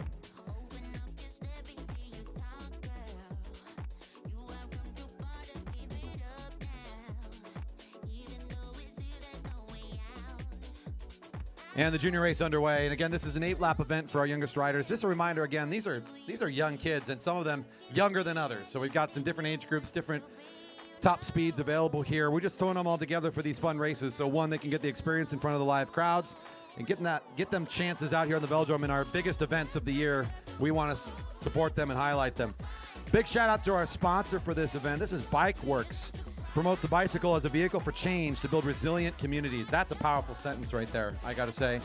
Donate today to support bike giveaways and free repairs for those who need them most. For a full-service bike shop serving the Seattle area. Our big thanks to Bikeworks for the extra prize money that went directly to the women's field. Thank you, Bikeworks, for sponsoring this year. The race is sort of formulated in a situation where most of the riders have found their way into this field that's going through turn 3 and now 4. I want to point out very clearly, it's been a point of pride for us here at the GP in terms of equal payouts. We are really a stickler about making sure that the men and women payouts are equal for the elite men and women. For years going back, that's been a standard for us here. We broke that standard when Bikeworks stepped up and said, you know what, let's make it a little bit more. We're only donating this for the elite women. And that was a pretty cool move to have happen here. We are very invested in all of our communities of riders and racers. We want this to be an amazing and safe place for all to compete. And especially proud that we have a sponsor saying, let's make sure we invite the best of our women competitors out and really support them and highlight them. So again, extra shout out in the direction of our sponsor for this race, Bikeworks. They're on the home straight now as our field coming around and seeing, looks to be 5 to go.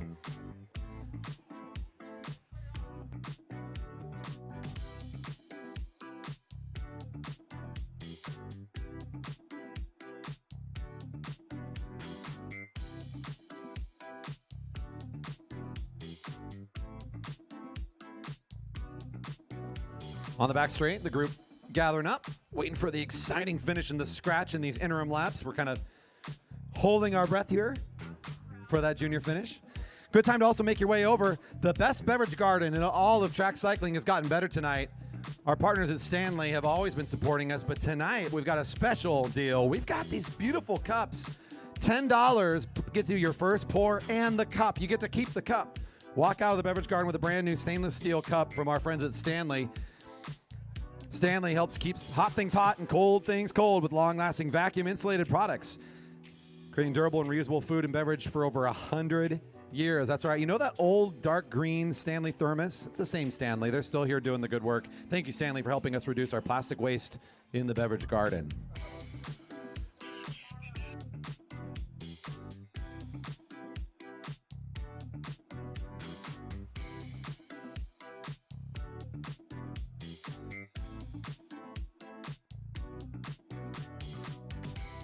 Here we go, juniors. 3 to go. The spirit of support and cheering is good here today, folks. Really appreciate it. You guys are just doing the work of carrying this event. I'm just blathering into a microphone. The kids on the back straight are our lead group. Looks like at blue, the Gene Johnson rider, Lucy Dorr, is kind of been sitting at the front, controlling the tempo for a while. Anton, your winner of the first race, is next door. Some of our older juniors in the field. Anton racing for the Jerry Baker Juniors group. JerryBakerJuniors.org to find out more about that local team, by the way. I'll just throw that promo in as they are partnered up with our velodrome. It's number 162, Lucy Dorr. 160, Anton Renishiev, right next door to him. I think that's Keegan Fairbanks trying to follow the wheel of Anton, the rider with that yellow bike. Trying to find the right wheel to be on.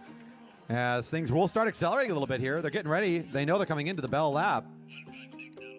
A couple of riders saying 2 to go as they're crossing the line. Our leaders will be coming around the corner for the bell. This final lap for the scratch race for the juniors. Bell's ringing. 1 to go for the kids. 1 to go.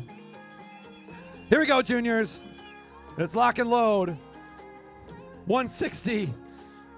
Anton's going to try to do another one. He brings along the speedster of Keegan Fairbanks. She knew the wheel to find. I don't know. I might have messed that one up. Look at Keegan go.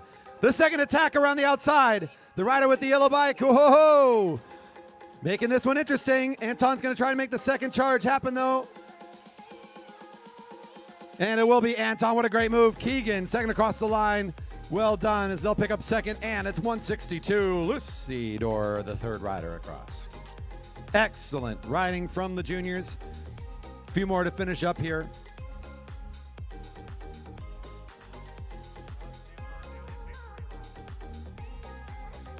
The Vision Tech International Omnium is coming up next.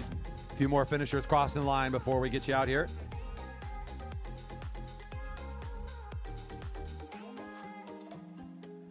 I believe with that rider, that'll be our last. The track should be cleared.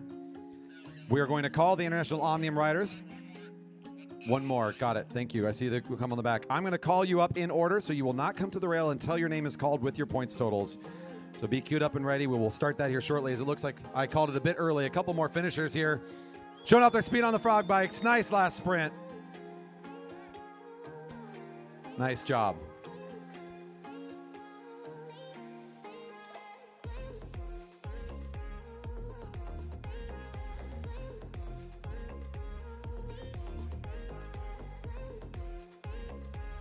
And now we are coming into what is a very interesting event. For those of you who may not know about it, I'll talk about the International Omnium during the neutral and as this race gets started.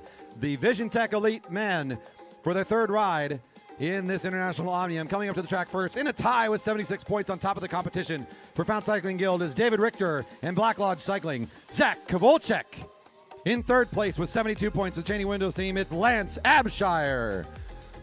In fourth with 66 points, also the Found Cycling Guild, Mario Sandoval. And with 62 in fifth currently for Above and Beyond, it's Sam Morris.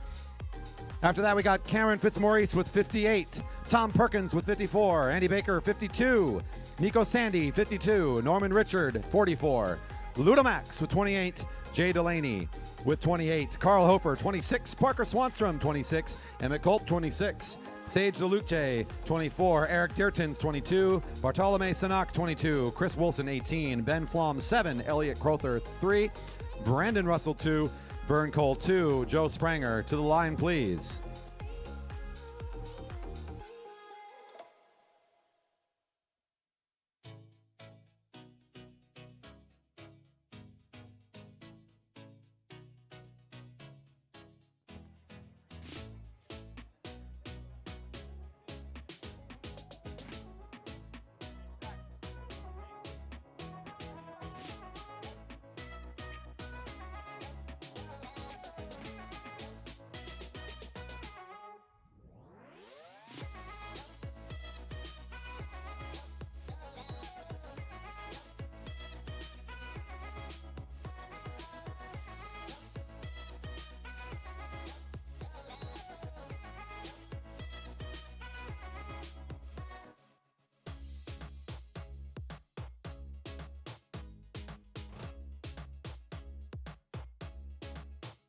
This is going to be the fastest neutral you will see potentially this weekend in the elimination race, as right away these riders are going to start getting pulled out.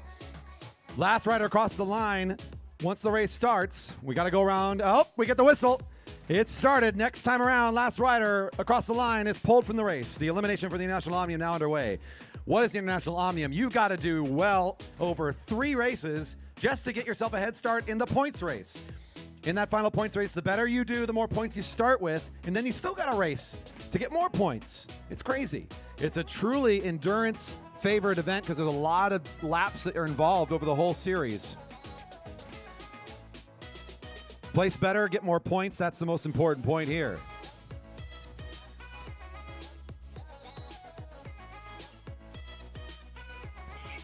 '43 is the called rider, number 43, Bartolome Sanak.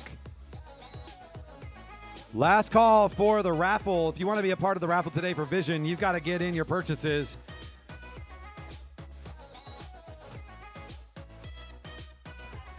Kenny's got the bucket, so look for the person with the red bucket selling the raffle tickets. I think he's wandering around, so try to get their attention. Kenny Williams is going to be the one with it. 39, Ben Flom. Early volunteer that lap. This is a very, very fast field. Kenny's along the home straight here right now, so I think he's going to make his rounds. There he is. Here he is. You can head down this way, right down past the grandstands. Kenny's going to come by if you want to pick up a raffle for the tri-spoke front and the full disc wheel back wheel from Vision. 37, Joe Springer. Again, if you want to get in on this, it's $5 for 1 ticket, or go for the combo deal. Get 5 tickets for $20. Be in the drawing for tonight's amazing carbon gear from Vision. Our title sponsor, synonymous with no expense spared to solve on wind resistance. They're here in the tent. Check out their stuff. They got discounts today, too, and tomorrow. Good to check out. 31, Eric Deertons. 31. Hey, folks out there on the live stream, I got a deal for you, too. You can use code GP2022. That's all one word, capital G, capital P, 2022, GP 2022, for a 20% off deal at fsaproshop.com. That's something I should probably put in the chat, isn't it?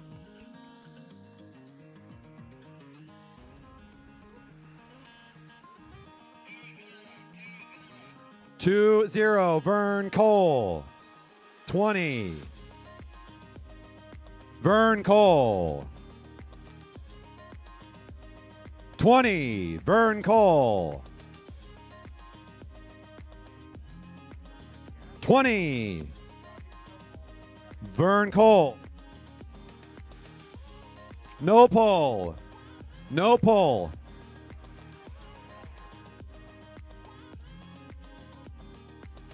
All right, we'll be back to eliminate next time.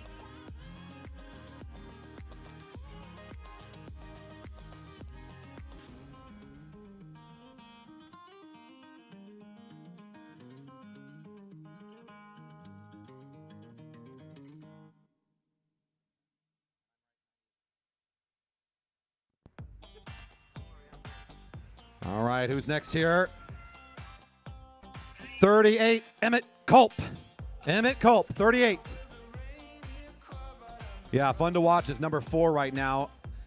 As Andy Baker's been playing the devil for a few laps. He's been in that back position and accelerating. So what you'll watch here is they come out of turn 4 near the beverage garden. That's where the swing up towards the rail is needed, and that sprint around the field. Baker's been doing it pretty masterfully here. See if he can do it again. Finds himself at the back of the group. May not have it this time. Number 4, Andy Baker. As soon as I talk about him, he says, nope, that's it. Played the devil for enough. And that's the last time I'll ever talk about any racer ever. Just to be safe.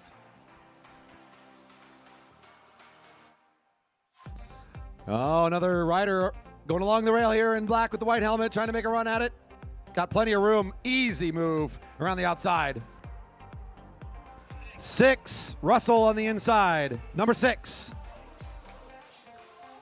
Number 6. All right, he gets the call. We're working our way down, folks. It's a big, long elimination. Every single lap is one more rider, so you can see how many more out in this field. This international Omnium, so stacked, so competitive. Our top riders is still in there. Dave Richter, Zach Kovalchuk, Lance Abshire, Mara Sandoval, Sam Morris, your top 5. Still present, still competing. Let's find out who comes out this time. Looking in the middle. It's 44 this time, Richard Norman. Richard Norman, 44. 44, Richard Norman. 44, Richard Norman. No pole this lap. No pole. No pole. 44, Richard Norman is out. No pole, Richard Norman. No pole, Richard Norman.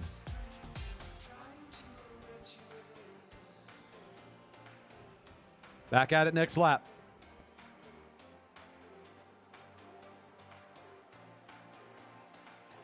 All right, watching Chris Wilson now, who's in that dangerously fun spot. He's got the room to run, the rider in the green with the white helmet. He makes an early jump here. He's going to leave Carl Hofer in the back. I see some green down in the sprinter's lane. Now he'll be safe. We've got Carl Hofer coming in behind, down the middle. Ooh. 23 is Carl Hofer. The rider in red made the move down to the bottom and nowhere else to go. Audi Racing found that time.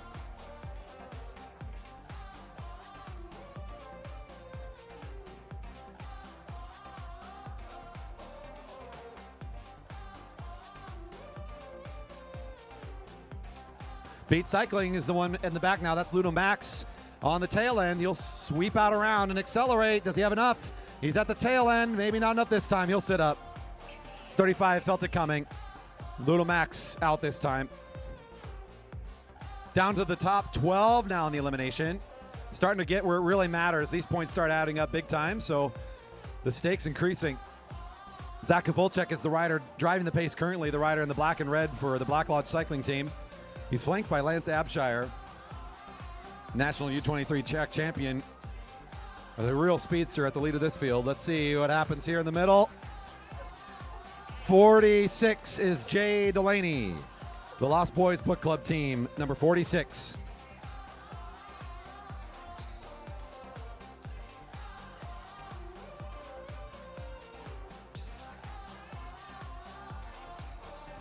Chris Wilson again finds himself in that back position. The rider in green has to make the big long move. Making a big whip around. Can he find the room? It's going to be 2 riders in the back line. Oh, it will not be 27's day. 27, Chris Wilson gets the call.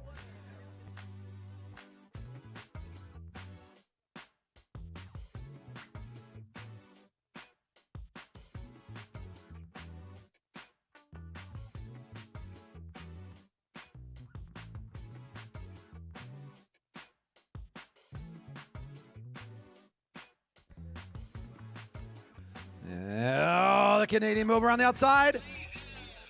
It was enough. 30 is out. 3-0. Number 30, Parker Swanstrom. Oh, the Canadian colors flying fast around the outside. Hold on for another lap. In a very critical moment here as we are really thinning the herd down.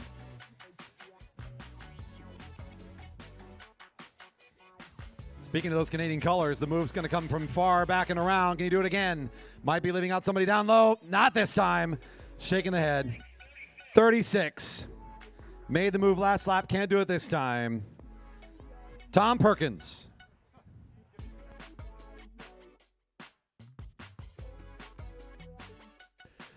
Dark green taking up the back end of this. One of our leaders, Richter, number 7, is high and in the back. His teammate, Sandoval, also a competitor in this endurance event, trying to hold on. Sandoval makes the move. It'll leave someone out underneath. 29, Cameron Fitzmaurice. Fitzmaurice of Lost Boys.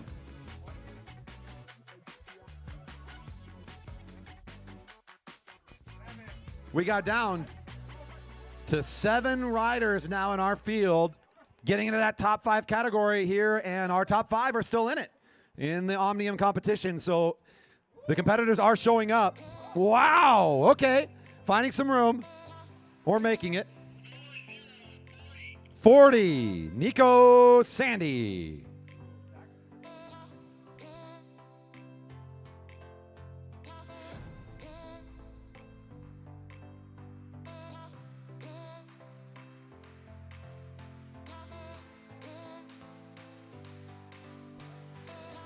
Okay, interesting that last lap. Let's see what happens here.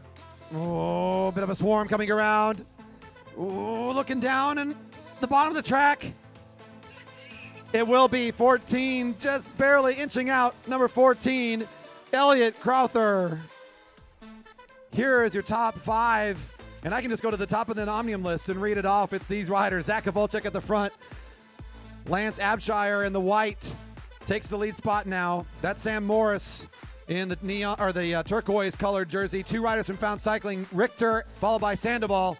Sandoval makes the move out and around the right side. He should be clear on this lap. Ooh!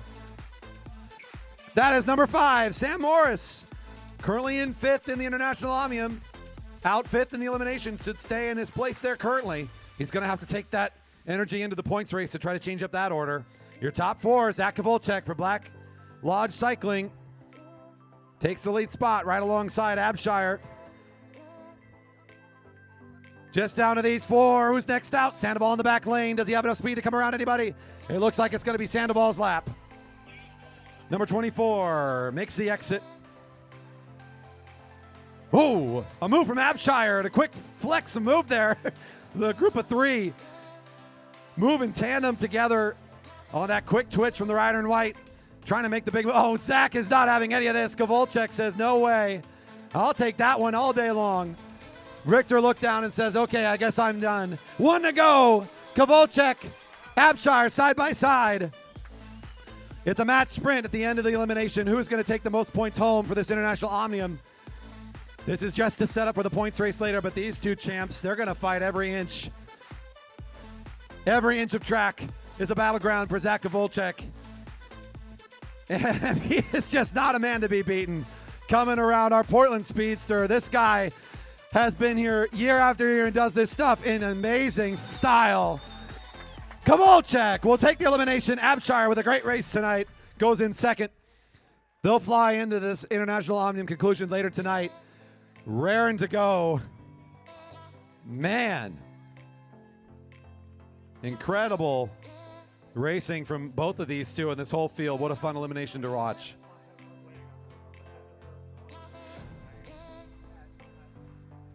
All right. I need to catch my breath, folks. Man, oh man. That was, that is a lot of action for one announcer. Let me tell you. Coming back around. Here they are. Zach Kowalczyk wants the high fives from some of our fans here. He says, come on, folks. This is what it's all about at the GP. Let's make some noise. He needs some help for his later race. He's like, I got to go rest. That was hard. Made it look impressive nonetheless.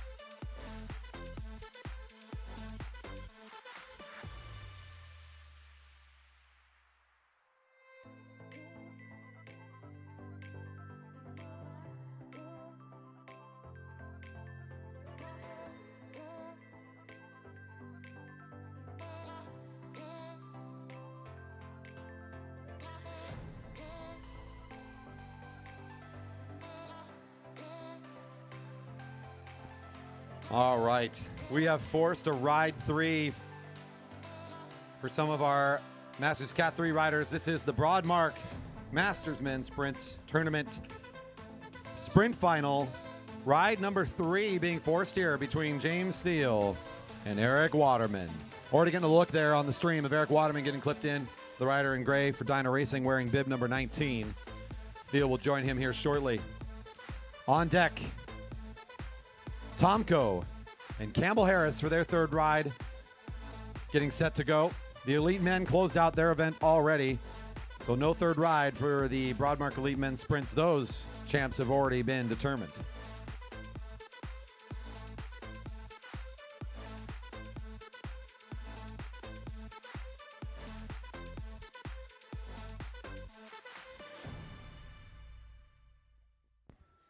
All right, folks, it's all evened up.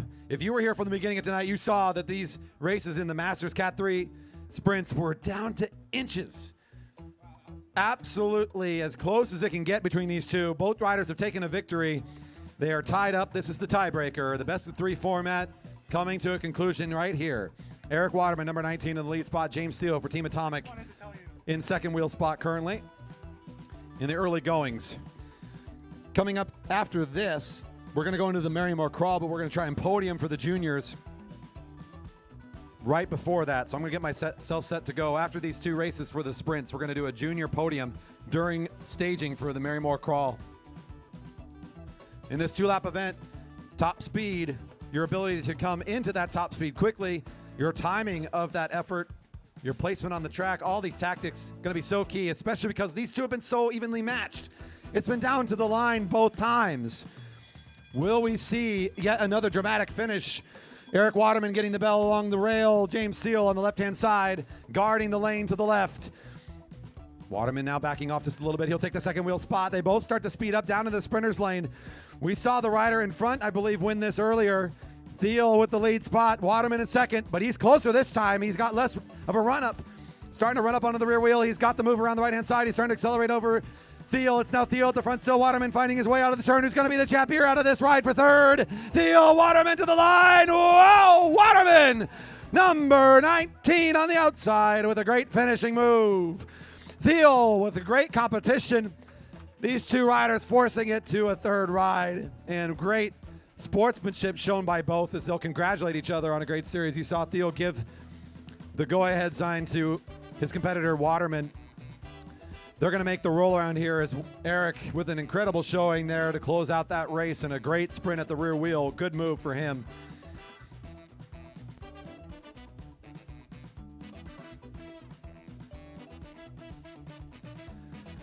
There it is, folks. Give it up for Waterman, giving the wave here.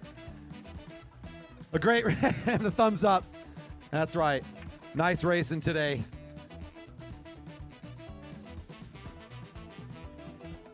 The racing just keeps getting better. We've got one more into the final round, a third ride. James Campbell Harris for Airtech Racing now on the camera, getting checked out, number 59 in the inside lane. It's Tomko, number 13 for Center Cycles in the blue in the outside lane. Both riders again tied it up, going to a third and very important ride for first and second place.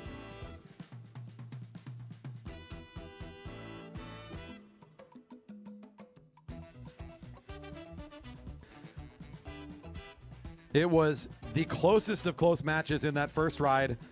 Tomko got the best of Campbell Harris in pretty convincing fashion in the second match. Let's see if James can turn it back the other way or if we're going to have another nail biter on our hands.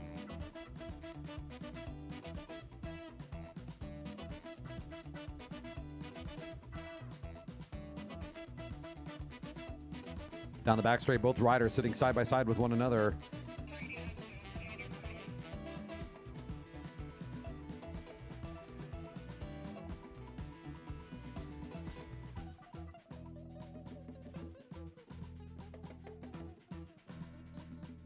Coming around the corner, both riders, they are just side by side.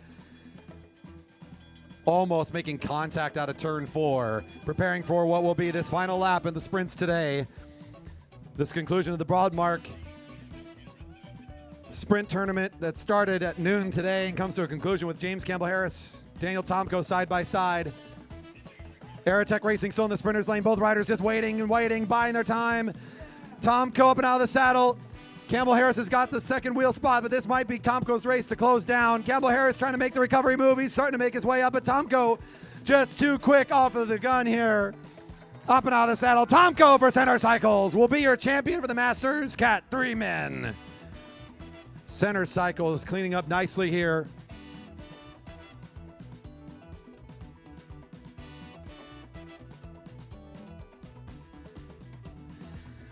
Again, not necessarily the close race we're all expecting or hoping, but James Campbell Harris has just been on this trajectory of improvement all season long, and he put on a great show today. Center Cycles always makes it a good show with Daniel Tomko, your champion here for the Masters. Cat 3 men giving the fist bump. A great race for these two. Nicely done.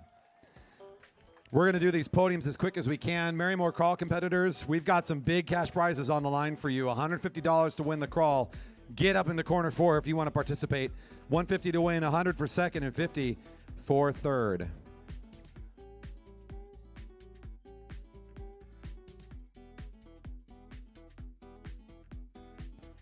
All right, I'm trying to pull up the results now for juniors.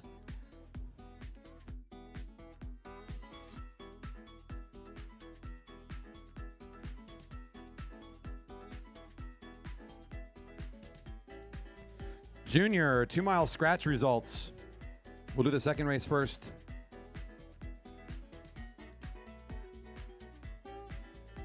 Your top 3 riders for the scratch, the 8-lap scratch.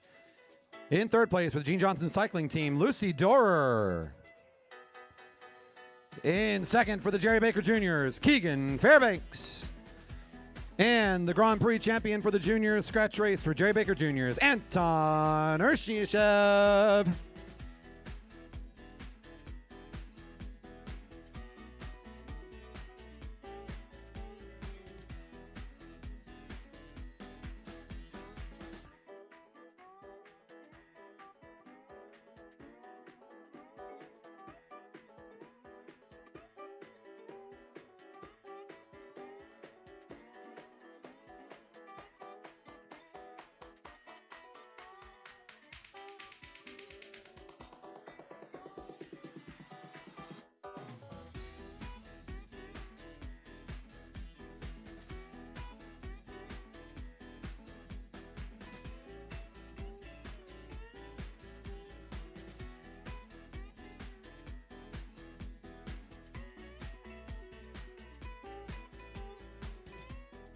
All right, we are going to move on. I don't have the other results lists right now.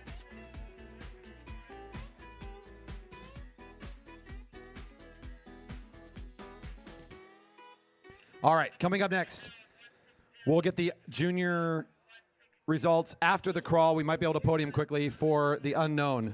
We'll get those results listed out really quick. And for now, it's time for the Marymoor Crawl, our local novelty race, the slowest lap in track racing. It's a fun one. $150 on the line to win this thing. Thanks mostly to an anonymous donor today, throwing in big cash to raise big money for some preems today. Also, thanks to our live audience for throwing in some cash to help build this up.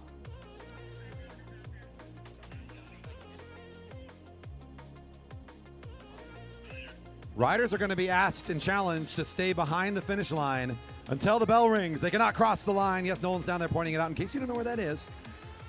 They cannot put a foot down. They cannot lean on another rider. They cannot do anything else but stay on their bike, clipped in under their own power for as long as the timer's running. They stay behind this line. Once the bell rings, it's a 1-lap scratch. A chariot race. Oh, the money's already out. Come get the cash. JC's already out in front and says, I'm going to go get the money.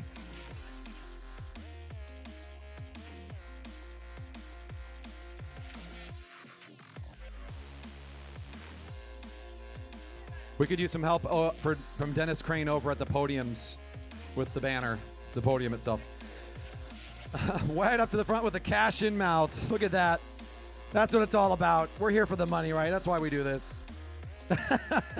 Number 30, Parker Swanstrom, found some bills already. Oh, right up to the line so fast. Whoa! That's as close as it gets. Are you kidding? You're okay, you're just going to park there now. My goodness.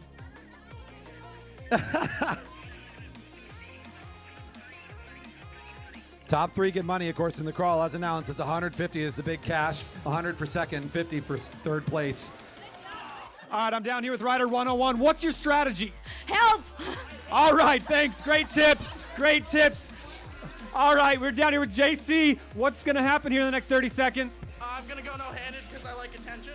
Oh, that's great. Everyone, big ups to JC. No-handed. But JC, how much money do you have? $1. $1. All right. And Rider 101, how much money you got? I think it's $5. Well, we know who's winning here.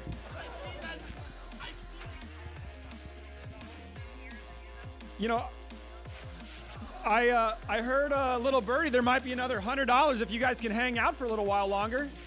So, still got a lot of people in the field. Oh, yeah, This could get interesting. Emmett comes to the front, and he's out. Phil knows somebody out when he sees him out. He's making the calls. It is bunched up on this rail over here. Look at how crowded this is. Liz Ann says, get out of here, Zach. This is my spot. Oh, no. Didn't get the help you needed fast. All right, $5 richer. There you go. You got something for your efforts.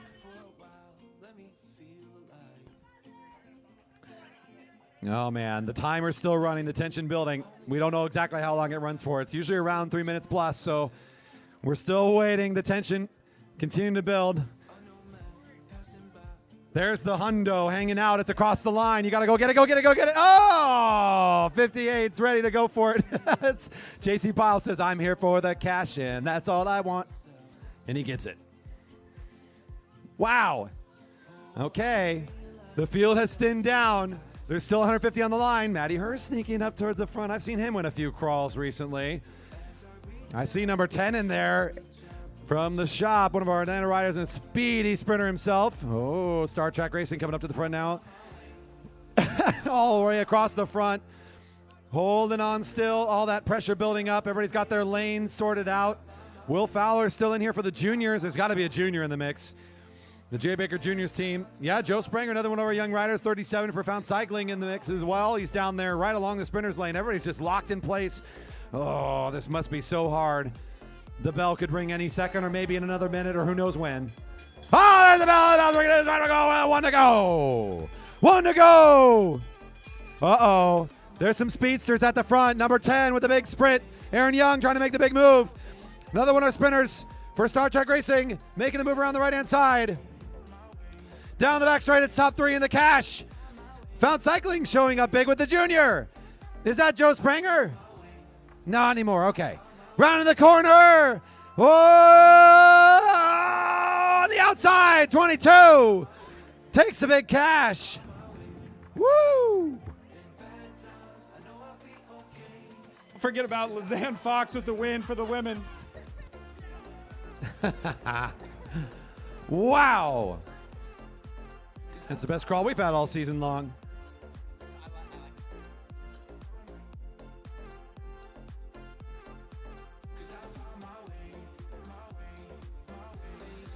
How about it, your champs in the crawl here coming across. Well done in the R special novelty race. This one's ours, folks. The Marymoor Crawl.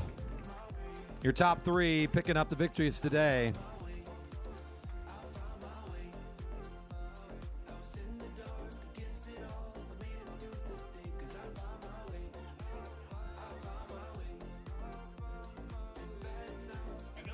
That was Corey Jamieson, rider 22. It gets the nod for the win in the crawl today, and we'll be picking up the extra cash.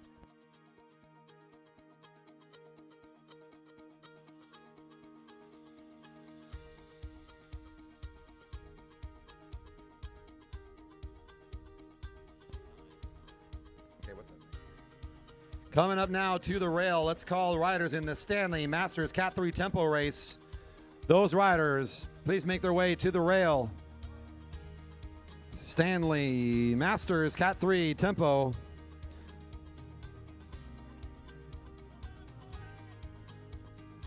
Uh-oh. I'm holding on. We're holding on for one more here.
We are lining up for the international style of tempo. So you will have the 4 opening scratch style laps. You'll hear a bell signaling that the tempo is beginning.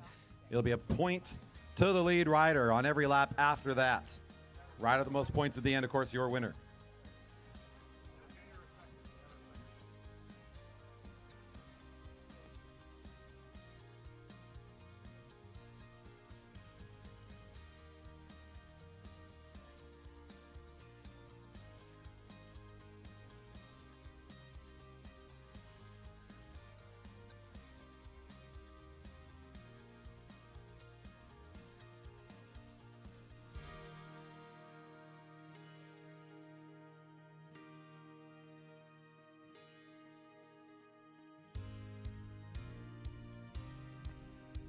All right, and off we go. Hey, at this point, if we could get everybody that's enjoying the race tonight to make sure they're jumping onto our stream and giving us a quick subscribe. We are marching towards 1,000 subscribers. There's a lot of you out there right now watching that may not have gone and pushed that button yet. It's free. It doesn't cost you anything. And if you're here in person and you're enjoying the race, it's one of the quickest ways you can help support spreading the word about our velodrome, letting people all across the world know about the Grand Prix so that next year can be even bigger. We want this event and all of our events to be attended as well as possible because we're trying to be the bastion of track cycling here in the Pacific Northwest. I think we're doing an okay job of it. We'd appreciate your support trying to keep this mission going.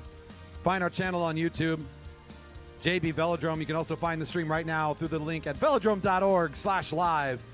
Help us keep the mission of Jerry Baker and everybody who's here going. The whistle sounding the race underway. 20 laps. You'll get a bell signaling the start of the points. Right now, we're in a scratch to set it up. Tyler and Oldie on the opening effort once again. Number 60 making it fast to start.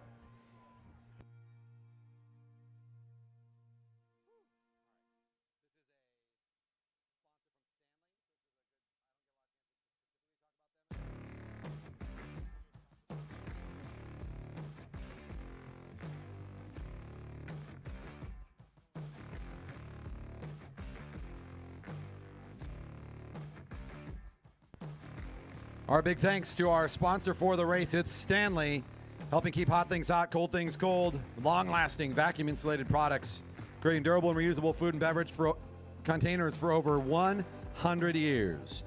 Thank you to Stanley for helping us reduce our plastic waste in the beverage garden. And a reminder, the best beer garden in all of cycling just got an upgrade tonight. The first 500 guests can take home a reusable Stanley Cup after you enjoy your post-stock Locust Cider or San Juan Seltzer pour, just $10. To get one of those reusable cups. Again, thanks to Stanley for their support of our beverage garden and racing here at the Velodrome. That's still Tyler Arnoldi off the front. We see his break there. The field giving him some room early on. If he keeps the position he's in, they've allowed him to be here. Tyler Arnoldi will pick up some early points in this tempo.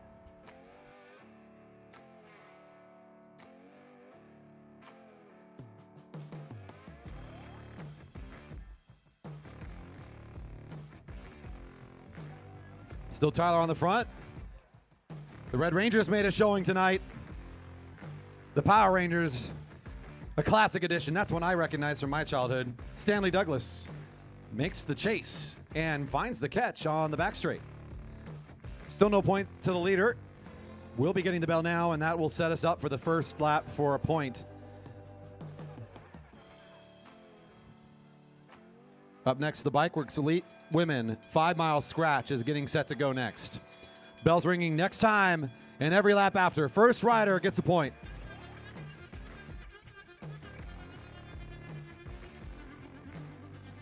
Don't be shy as well. Sandra Wright Sutherland is here. Check out her art. She's been hanging out throughout the day over by the Vision Tech tent. You can check out her great bike-centric artwork, books about the history of track cycling as well.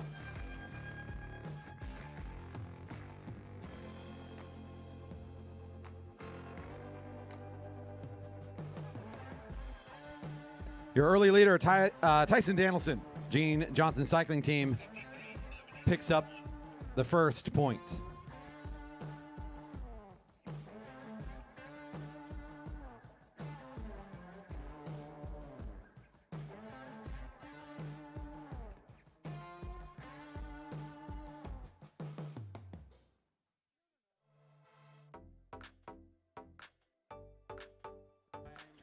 Another point for our early leader, Danielson, on an impressive solo ride here. He's dropping this field fast. Wow. That's some big gap there. The field just entered turn 1. He's down the middle of the back straight. Good way to win a tempo. Just don't participate in the field. Get out in front.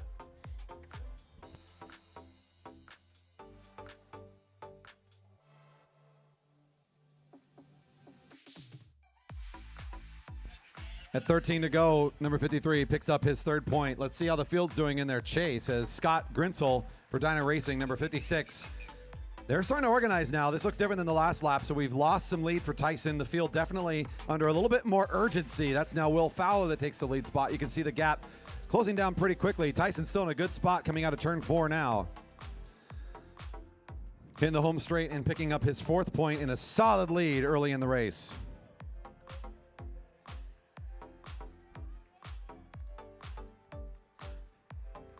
Field sees 12 to go. They're all very lonely on that leaderboard. It's just Tyson Danielson, and he's alone with the points. Everybody else is looking for their first. Back in the field, it looks like Scott Grinsell doing the work to keep things moving. And everyone's still basically participating now in the single file line. They're really under good organization, constant tempo from them. Will be able to catch eventually. Will it be soon enough, though, as Tyson picks up another? I'm not sure that anyone from the field will be able to beat him in just another lap or two. Make it Danielson's 5th point now.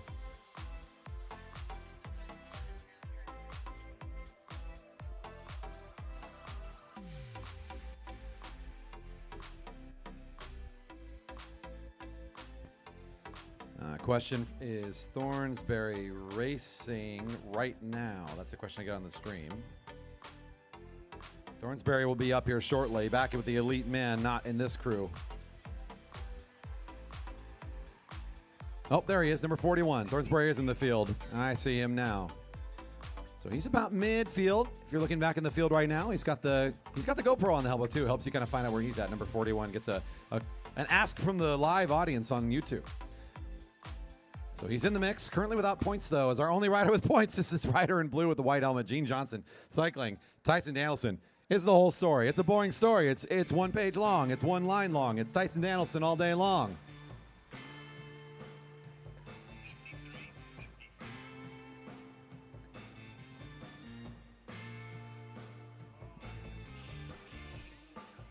And here comes the closing effort. We're just now within striking distance, trying to send riders forward. Boom, here we go. The leader, Tyson Danielson, with 7 points, does a lot of what he needs to do to win this race, but now we'll finally see new riders moving to the front. Matty Hers, love to see that run up from that rider on the back straight. One of his, I think, characteristic moves he'll make in the middle of a race. And he goes off the front in demanding fashion, although it looks like Burnaby Velodrome Club sending a rider forward. Uli Mayer makes the run at the wheel here. 2 riders in white at the front of the race. Can Matty find another point? I don't think so. Mayer's done the work to get up here. Mayer for 1 this time. There's your tie for 2nd. These 2 riders chasing the lead of Danielson. With 7 to go, Danielson may have secured his victory. As mentioned, there's not a lot of laps left. In fact, in 1 more, I think he's pretty much in the clear, depending on how these front 2 race.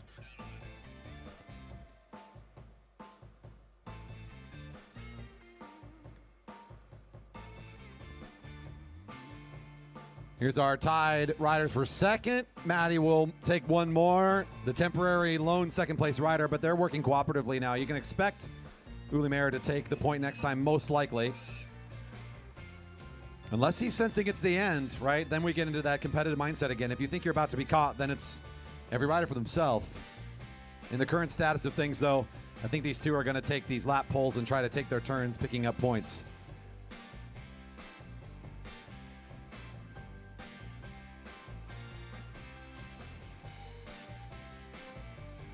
It is Uli Mayer this time. They're taking their full 400-meter pulls each. Nice tempo from these 2 as they're really settled in to a really comfortable tempo. Let's check the field and see where they're at. They're trying to keep this pretty close. That was Will Fowler pulling up out of the way. There's your current leader, Tyson Danielson, now pulling for things at the front of the group. Next up is Thornsberry, would be the next rider at front. He's in 2nd wheel spot. So they're trying to keep it close enough that these riders don't get entirely out of sight.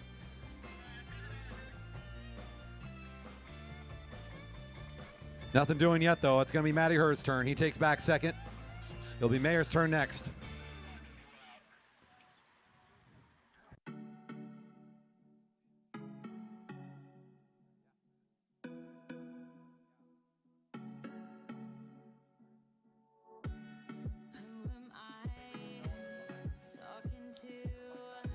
Oh, look at the bridging effort here. This could be a pretty big move for Red Kilo now, number 62.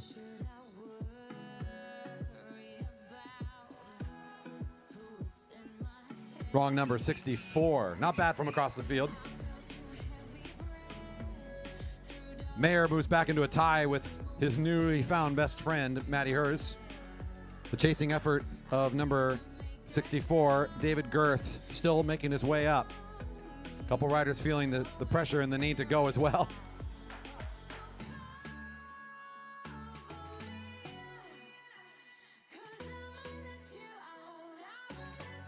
And it's Matty's turn again to pick at a point. He will be in second with 4 points. Mayor in third with 3, and Danielson in first with 7 points. There's Mayor back on the front. Matty in second spot. Might be sensing the end. This might be the time that Matty needs to sprint, and he'll do so. It looks like he's going to run the wheel and says, this is about to be over, dude. I got to go do as much as I can for myself now. Well-placed move here from Matty. He wants to get as much as he can. Number 15 gets his 5th point. Even if he gets this last one, it's one short of Danielson, but he'll be second overall, and still he should be happy considering the strength of Tyson and how long he was off the front. 2 riders in pursuit. It looks to be too far back from where Matty's at. I think this is going to be Hurs' race to close down and be in second overall. The Keller Rohrbach rider rounding the corner will pick up your final point. Good for 6. In second place, Matty Hurs. Let's find our champion as well for Gene Johnson Cycling. There he is. Tyson Danielson will be your winner today with the big solo effort off the front. Cha-ching, he gives the good fist bump. Feeling good about that solo effort. An impressive and athletic showing for him.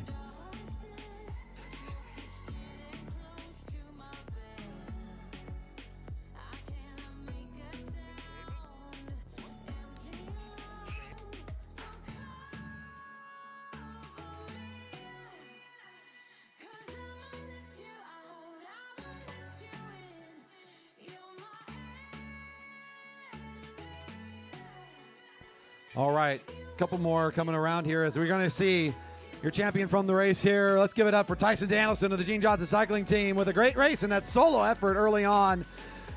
Feeling good today. A great showing. Number 53 feeling real good after that one. Couldn't be caught for so long. It was enough to win by a single point over the chasing rider, Matty Hurs. Coming onto the track now, it is the Bike Works Elite Women 5-mile scratch to the rail.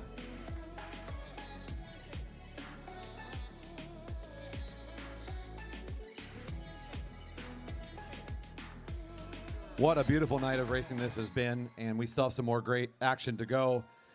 We're going to have this race here. We have a team sprint record attempt that's going to be coming up after this, and during that, we're also going to do the raffle poll.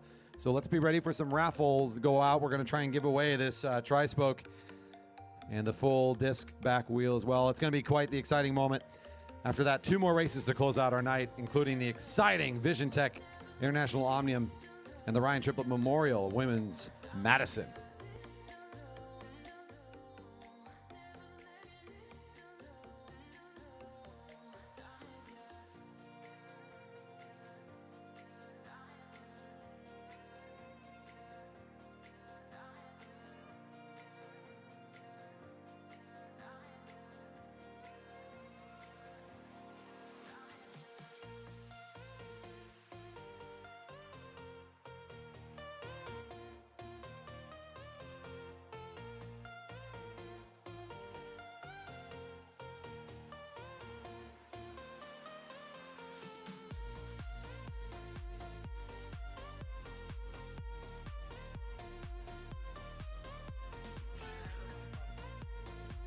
On the track right now, we have this exciting Bike Works Elite Women 5-mile scratch. This is one of the things we track for records. So we have some very, very fast competitors in this field. If the field can maintain a quick tempo, they may be chasing down a record tonight for the fastest finish on a 5-mile scratch. We will be watching that closely. The whistle sounded. The race can begin. The timing has started. It's 5 miles, 20 to go. I've got preems as well, some big cash that are going to be going out during the scratch tonight. 3 preems, 50, 50, and 100 during the race. That should help us chase that record.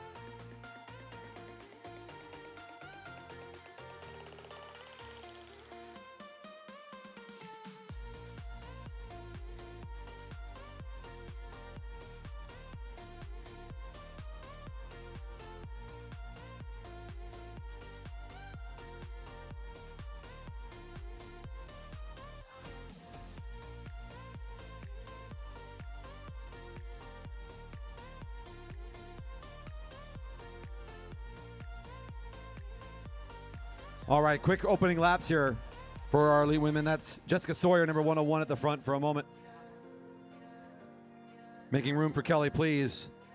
Just watched her teammate doing excellently in that previous race. Tyson Danielson will now be cheering on for Kelly, please, with the Gene Johnson cycling team out there at the lead of this group.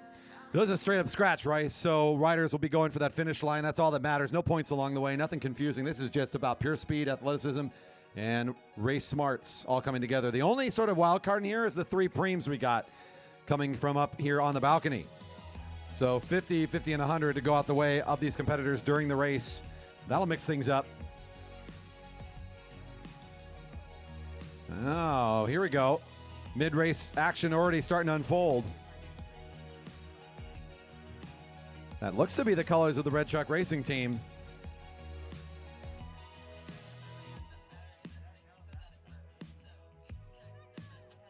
Aha, Becca on the move. Becca's making herself known here. It's Becca Book of Shadow Elite 103. She wants to shake things up early. She's fresh for this one. Being covered by a couple of the riders, watching her from the front of the field, just making sure she's not getting too crazy off the front of this thing. As Becca rounds up a good one here, opens things up to see where she can end things out in front of the field. At least make this group chase her down. 15 to go. There's Red Truck. In the chase is Holly Simonson of Red Truck Racing, number 114. Does most of the work. That's Liz Ann Fox to try to close down the rest. And our leader brought back in to the field.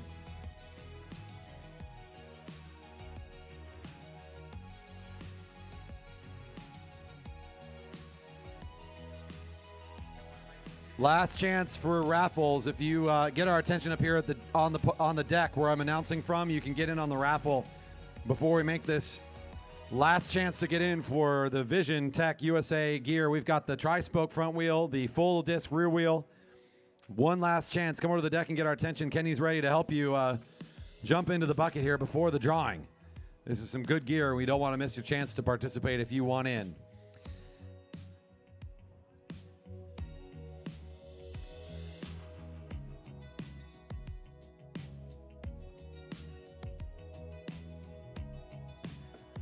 To lead the lap, I got $50 to lead the lap. $50 to lead the lap. $50 to lead the lap.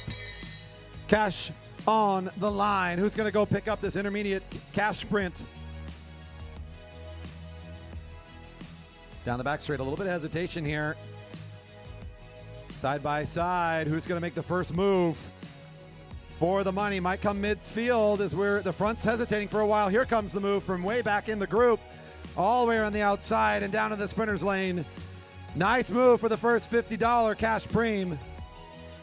101. Jessica Sawyer was a little sore about only getting 5 out of the crawl. She'll find 50 more now. That should make her feel a bit better.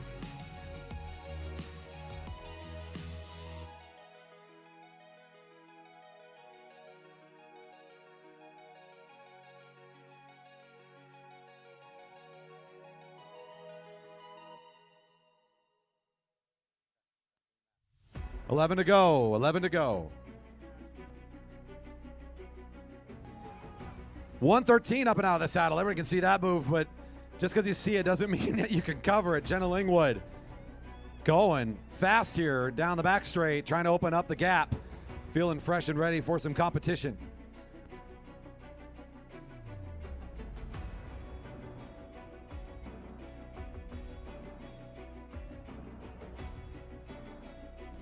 Jenna Lingwood off the front for this solo break. Could be a very big problem for this field.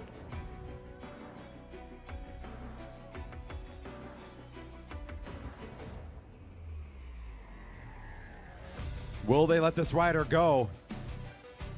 I'm going to give a bit more of encouragement here this field, because here's what I got coming up around this corner. I got another sprint to lead the lap. It's $50 to lead the lap. Can this be Jenna's or the field finder in this lap? I'm not sure. It's a big gap. $50 to lead the lap. $50 to lead the lap.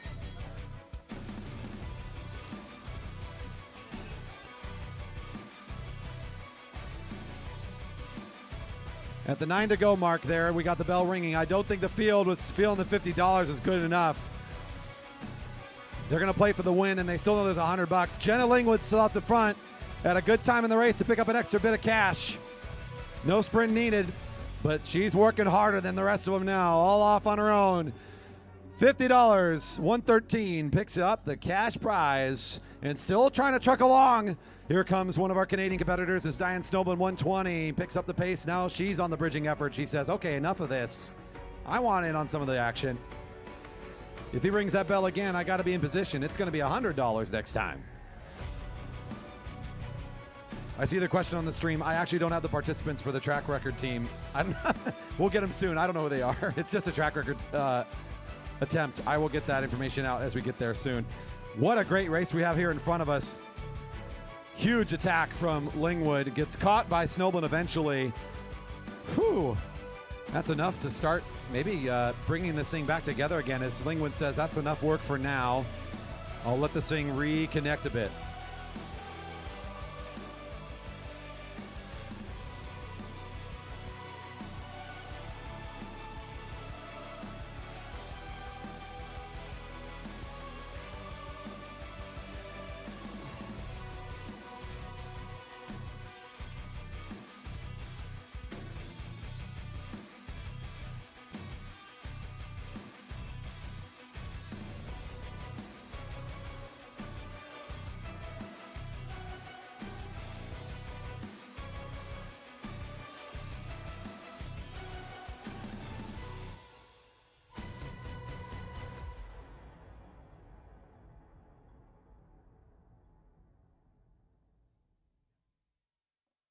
When I think about the way we used to be, when I think about the things you took from me, I know that I am so much better. When I look at what I've done, now that we're apart, when I look at what All right. Those teams, I did get the information. The elite men got Andrew Kahlberg. It's going to be Aaron Young and Lemin Wright making out that elite team to try to chase the track record. Guy McClintock, Ethan Boys, and Alex Siegel are going to go for the Masters track record at the same time. So we're going to be riding those two teams on the track together. Our elite women to come back together again. How about we break this thing apart? I got $100 to lead the lap. $100 to lead this lap. $100 to lead this lap. As our field has started to recombine themselves, let's get interesting again. Who's going to make their move? They are waiting and buying time, waiting down the back straight. This is a pretty big cash payout.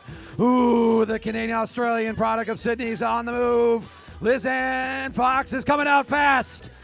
Here she comes, rounded the corner for the big $100 payout. Lisanne, takes the nod and says, all right, not bad. Now I got to go sprint again in a few laps.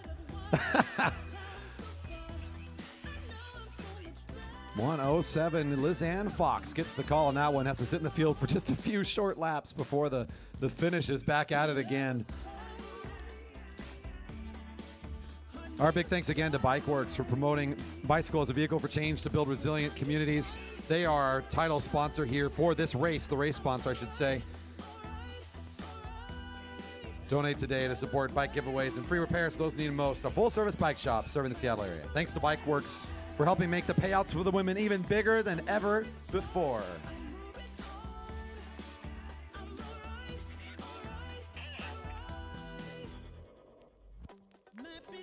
Seeing 2 to go on that last time around. Just a lesson that I've learned, and so it goes. Tables Coming into the bell lap. The field at its top speed here. All coming down to this final moment. Who's going to find the position needed on this final effort? 1 to go in the scratch. 1 to go. Espinosa's found her way to the front. It's number 119. Skylar leading out the sprint effort now. Star Trek's also in position. Look out for that move from Star Trek in the second position. Espinosa trying to hold on to it from the front, but it's going to be the rider for Star Trek, number 112, Stephanie Lawrence, starting to really open things up. Dominant fashion as she jumps around, takes the sprinter's lane, up and away. So powerful on the back straight. Star Trek Racing takes it 112. Espinosa, I think your rider second across the line in a fantastic fashion for Star Trek. Found the right wheel, made the move on the back straight. What a race for that rider.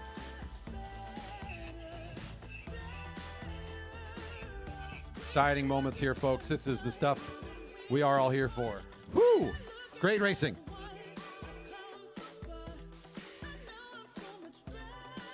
The call is official. It's 111 in third place on that. It's Annalise Oster's the third rider. Jessica Sawyer, where are you at coming along the rail? There she is, your champion in the 5 mile scratch. Stephanie Lawrence, I'm reading the first line. Stephanie Lawrence, number 112, Star Trek Racing, your champion. Stephanie, what an amazing finish.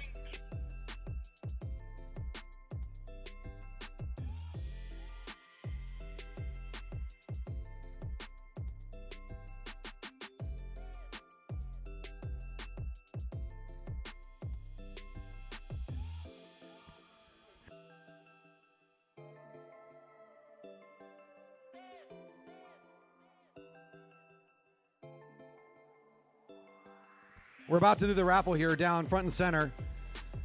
We'll do it right down here on the Vision Tech USA sign right on the start line. Not just a title sponsor for our 22 Grand Prix, but they also put out the money to support the track pretty much annually. These are some of our best partners out there, and they can be your best partner too in your conquest for speed. Talking about that conquest for speed, we're about to throw out some pretty good gear for somebody who's here tonight. Raffle ticket pull coming.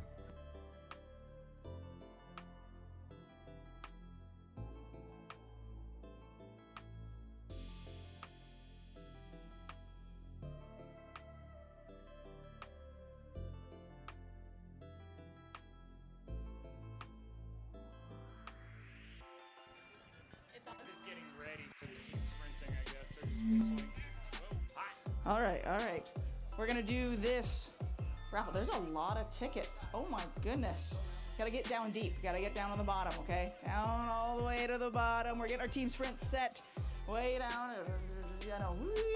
Okay. I have a ticket. There is no name, so I gotta read it. 590345 Once again, the last digits were 3458. Is anyone screaming? 3458. Check those raffle tickets, folks. 3458.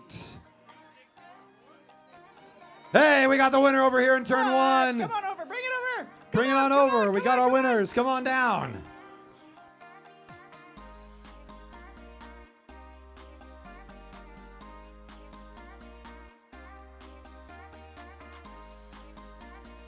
Come on over. Bring it over. Bring your ticket. Let's go down here to the start line. Bring it over.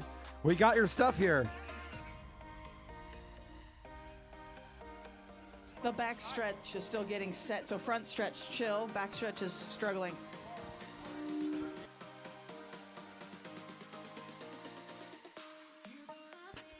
Here they come. All right.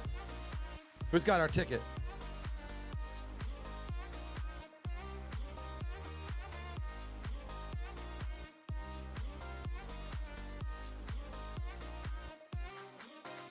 We got it, folks. Our winner today for getting the beautiful wheels from our sponsor, Vision. Big thanks to everybody who participated in our raffle, raising money for the Velodrome. And, of course, our thanks to Vision Tech USA.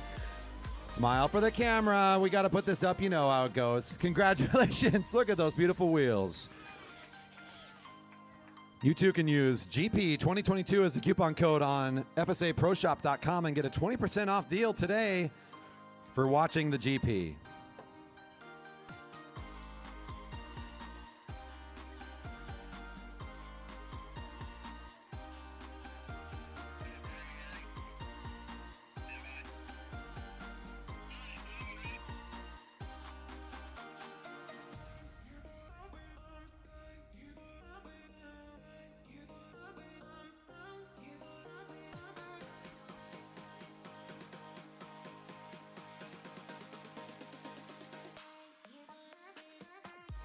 All right, we're off and away. This is a track record attempt. I didn't have a lot of chance to talk about it thanks to our raffle. 2 teams on the track at once. They get 3 laps. Each rider is committed to take a lap each. Lemon Wright, the leader for the elite men, going down the back straight now. At the same time, the Masters team on the home straight. That's Alex Siegel on the lead effort. Alex Siegel on the lead effort here on the home straight, number 42 on the first lap for the Masters track attempt, and a good effort there. Kai McClintock will be second up. Back to the home straight. Lemon Wright chasing this. We'll give room now to Andrew Karlberg, pursuing it down. As fast as they go, they are chasing this record simultaneously, 2 at the same time. A lot to keep track of. Here comes Guy McClintock onto the home straight. They are being timed on the back half of the track. Ethan Boys, number 11, will be the closer for the group. Back to our elite men. Andrew Karlberg, the middle rider, the closer. Aaron about to take his lap now. Aaron Young on the effort, number 10, trying to track this record down. And it's all down to Ethan Boys as well for the Masters group. Hitting the home straight, number 11 on his effort. Track record on the line. Let's see how our 2 teams do.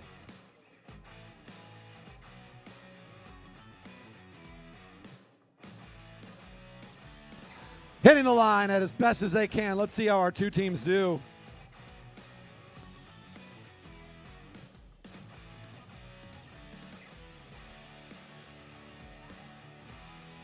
The time for the elite men, a 1:18.014, the time to beat. That is the record on the track set back in 2012 during this same event just about a decade ago. The Masters men back at Masters Nationals in 2014.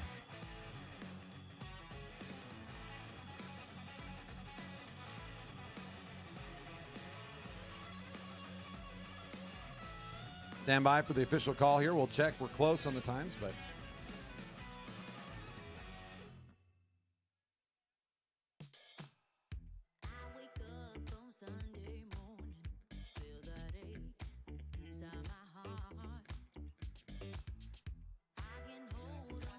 all right. Bad news, good news.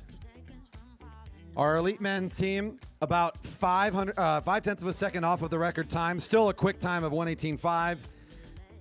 I believe I've heard it correctly. Dot will correct me in a second. Our Masters team took the new record on the track for the Masters team sprint. 1:20.338, the new record at our track for a Masters men team sprint team. Ethan Boys get some high fives here on the home straight. There's Alex Siegel, the opener for the team, and Guy McClintock's out here somewhere. On the back straight, still rolling around. There he is. He's waving from the back straight. All right, that's another $100 for the riders. We're breaking a record, and the top speed on display tonight. We're breaking records here at the GP left and right. Time for the points race, folks. Let's get the Vision Tech Elite Men International Omnium. It's the final race of the series. To the rail. As I call you for the points, I will call you up to the rail. Elite men in the International Omnium are set to start here in just a moment.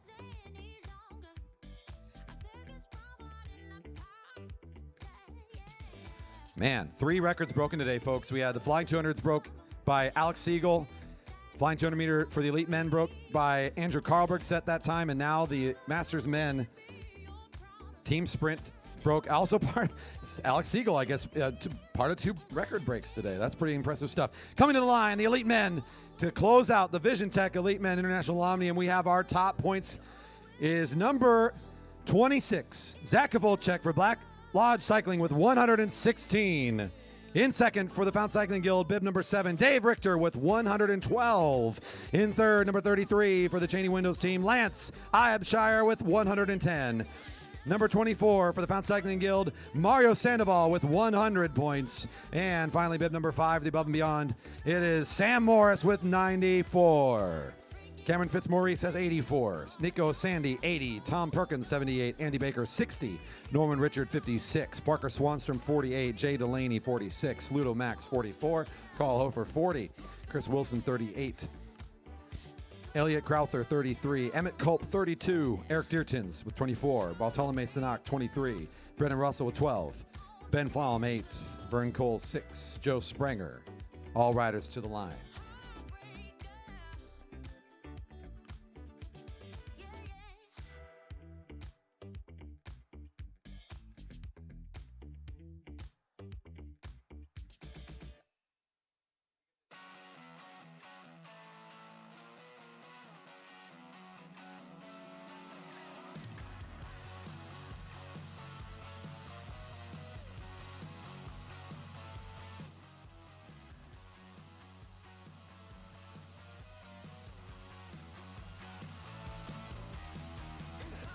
All right, folks, it all comes down to this. Riders come into the race already with points. After this, it's just about adding more.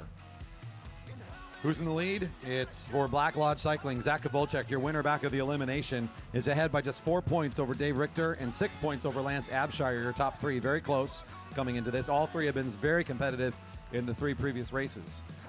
Riders earn points on specific laps throughout the event. In this 60-lap points race, riders at the front on the certain sprint laps will, 60-lap points race, yes. On those points laps, they will earn 5, 3, 2, and 1 to the lead 4 riders, and on the final sprint, it's doubled up to 10, 6, 4, and 2. 20 points to lap the field, and I got to say, this is a night for somebody to lap this field. I got a feel in my bones we're going to see somebody try to break away and get around on this track. You know, so frequently when there's a couple riders who have just been dominating an Omnium, it's like they just mark each other out, and they're only focused on the other top couple of folks in the race. And so what that allows for is some of the folks who might be sitting mid-pack to break away sort of unfollowed. And those are the riders you want to look for who might be able to take a lap and maybe even join the top couple of folks in the points. Yeah, there's definitely that like middle ground where you see these strong riders that maybe haven't made their presence known. You know they have some opportunities to get away. Local favorite Andy Baker is a good potential rider that might join in on one of those efforts. He sits down about 8-9 in the overall standings. Some of the riders I'm not familiar with that are from out of town, seeing their styles, might be able to jump in on that. Norman Richard, another rider that's pretty close up here. Ludo Max, Carl Hofer, those are 2 of our local riders that they put out these efforts all the time. You just see them right away from the field. Yeah, and they're really they've got the engines to go long, and so they'll be able to stick a breakaway for 10, 20, 25, 30 laps even, and maybe complete that lap gain for the extra 20 points, which would then leapfrog them up into the top 5, potentially. Yeah, it's definitely a move to consider at this length of race. Early in the goings, everybody's fresh. Not the best time to make an attack that will stick for the long term, but that's a big move here coming out. Is that one of our riders down on the board right now? It's Brendan Russell. I can tell from over here, number 6, Brando the Mando, on the move.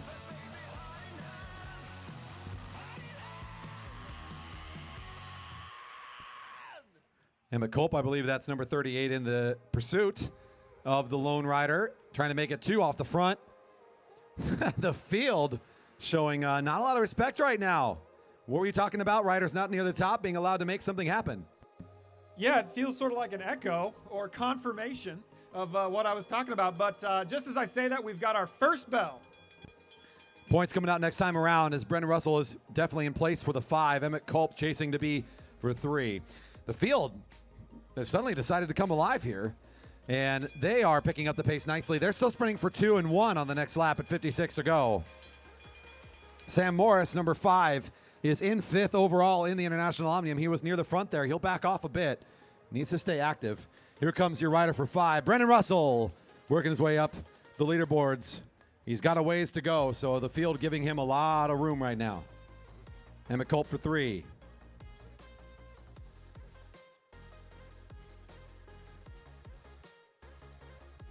I believe that was Sandoval 24 and Richter 7 going 2 and 1 unofficially. Confirmed, those will be the 2 riders picking up points there. So the 2 Found Cycling Guild riders find a few more points there in that first sprint. Plenty more to go. There'll be a sprint every 5 laps in this event. I believe this is a grueling, 60 laps. Sprint every 5. So 12 times.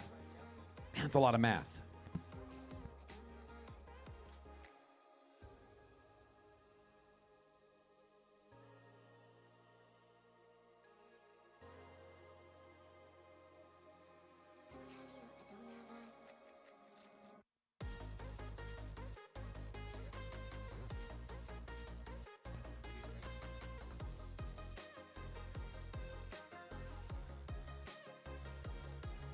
Brendan Russell still off the front here. Emmett Culp joining forces maybe soon. They might have themselves a duo.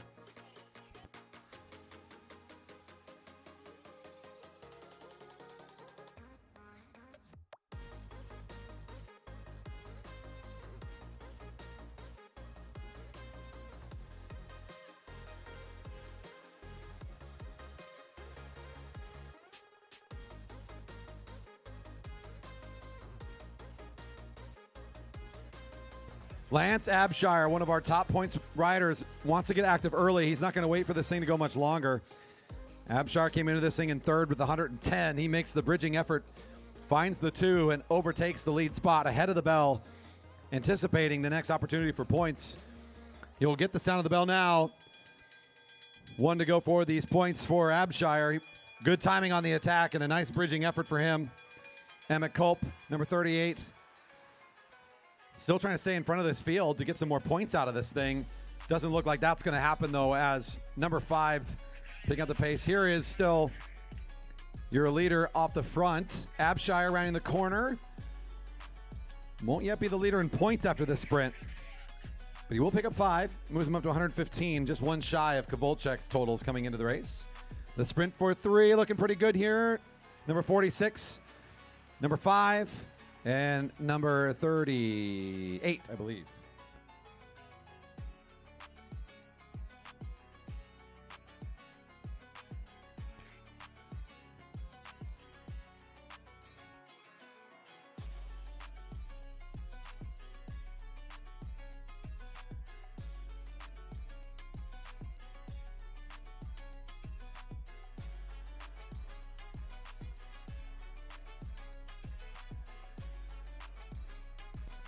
Getting an update here on my points total so we can take a look at where everybody stands after a couple of sprints. At the end of this race, we will find our top 5 in the Omnium, so that's really where I'm going to be paying most of my attention to. Zach Kovalchuk for Black Lodge is still in the lead by a single point over Abshire. Kovalchuk's got 116. Abshire's got 115. 2 back from that is Richter. And at 102, his teammate Mario Sandoval is in 4th. That puts Sam Morris for Above and Beyond Cancer Team presented by Bike World sitting in 5th with 96 points. Your current top 5. Field sits high. Time to make the move.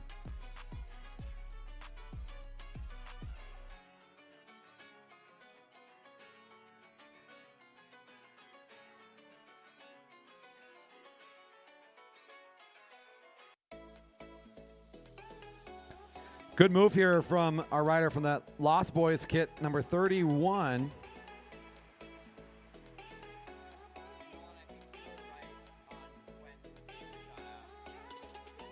Eric Deartons, the Cycle West, pardon me, is the squad. He makes a big dive out of the slowing from the field and encourages a great group of riders here to pull away. Bells ringing for our 3rd chance for points. Ludo Max has made his way into the mix. Chris Wilson. Oh, I forgot Chris. Chris is always one to play the long game. He makes it up here into this group as well. One of our riders from the Alto Velo race team is also here. into this group of 5. That's Nico Sandy making his way in. First 4 across the line get points out of this group. Sprint underway. Chris Wilson in a good position around the outside, trying to get the first 5 here out of this one. It'll be in the sprinter's lane. It looks like Dierchens for 5, Wilson for 3, Nico for 2, and Ludomax for 1.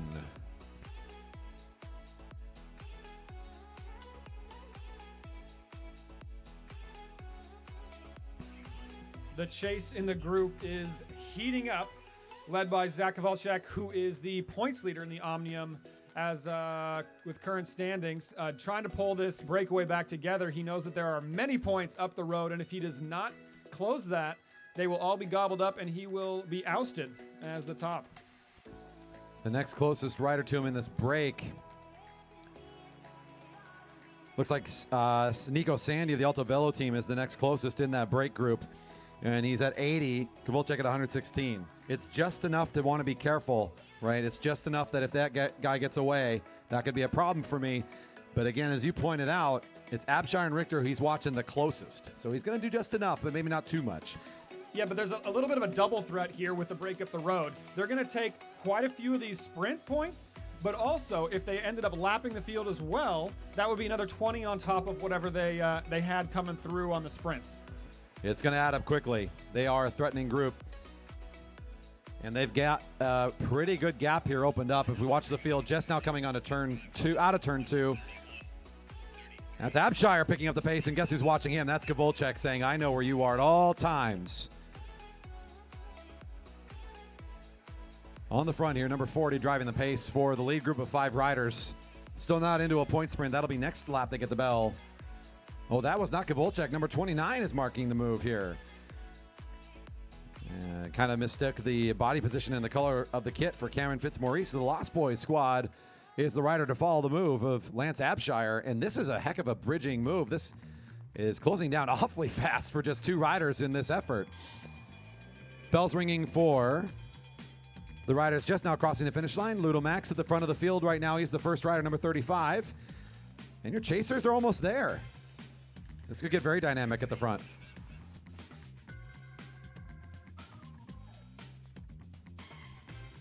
Could he catch and get points? This might actually be a good moment for Abshire. Oh, with the sprint coming from the front, it looks the 5 is going to be secured by the leaders.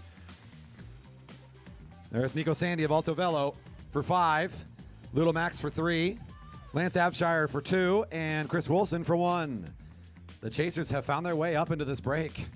This is serious business. That was a tremendous bridge effort by those 2. And just as I say that, it looks like Zach knows alarm bells are ringing. He has got to close this down, probably by himself, although it looks like he's got a straggler. Corey, can you tell who's on his wheel? Not from this distance. We're going to wait until they round the corner to confirm who's in the bridge. Elliot Crowther, number 14, is the rider to match the effort, now working together. So very key moment here in the International Omnium for especially Kowalczyk, who's trying to defend his position overall. Abshire, that was brilliant and well timed. He's really making this rider work to get back up. Back all the way in the field. Baker's down in his arrow position. Number 4 pulls up slightly and gives room for other riders, but he's really trying to get the field moving too. Knows that there's no action back here to be had. You've got to get on the pace.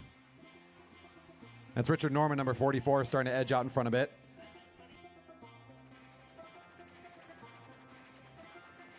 Norman might be the rider to make the lead group next if he keeps on his tempo now. The rider just now edging in front of the field, catching the lead group of 2 that are in the chase, the chasing 2, I should say.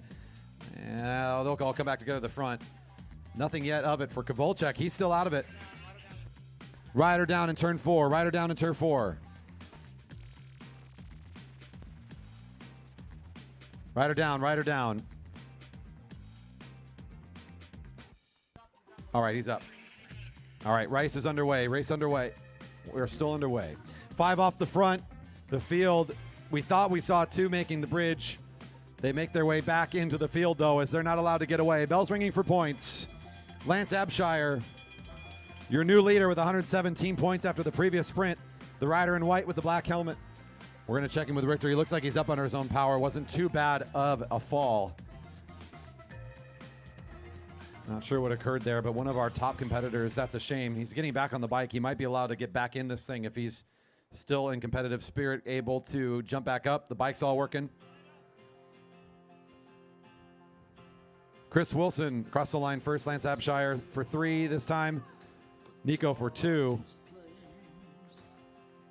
And Cameron Fitzmaurice for 1 unofficially.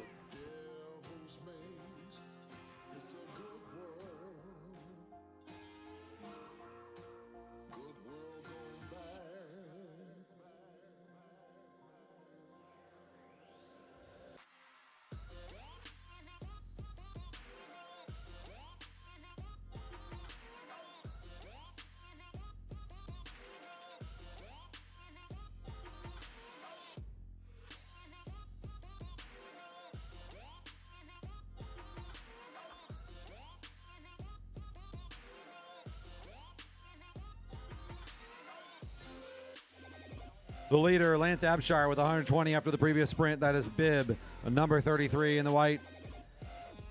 It's number 26, still back in the field, though. Number 116 with, or sorry, number 26 with 116 points, now trailing by 4 in second place. Zach Volchek in third with 113 points. Bib, number 7. Richter, who took that fall, he's getting back into this thing, though. Number 24, Sandoval, still in fourth after all this with 102. Sam Morris still in fifth with 96. Not a lot of change in the places yet, despite all this action and chaos. It'll take a few more sprints to start really separating this thing. Richter makes his way back in, and it looks like he'll wipe himself off quickly, dust off that little spill, and everything looks all right for number 7. Such grit from him just to jump back up and go back in full speed into this very fast field.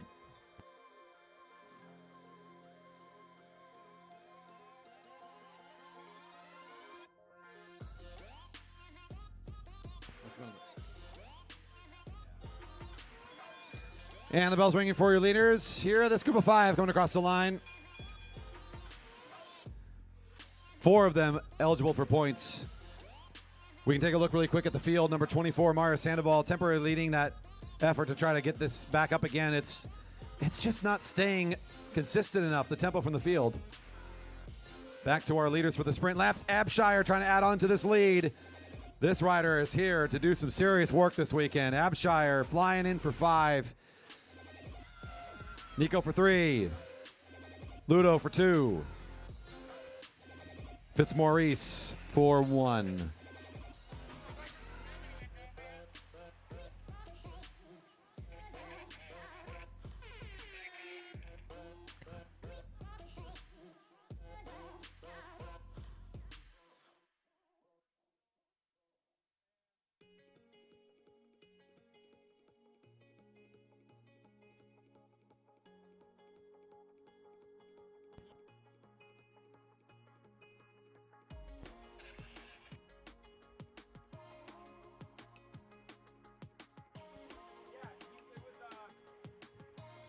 Let's see where we are in the Omnium standings now after this last sprint.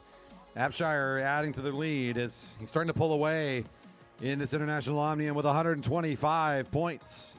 Zach Volchek in second with 116. Richter in third with 113. Unchanged down the list from there. But look at Nico Sandy starting to knock on the door. He's only 4 points back from 5th place now.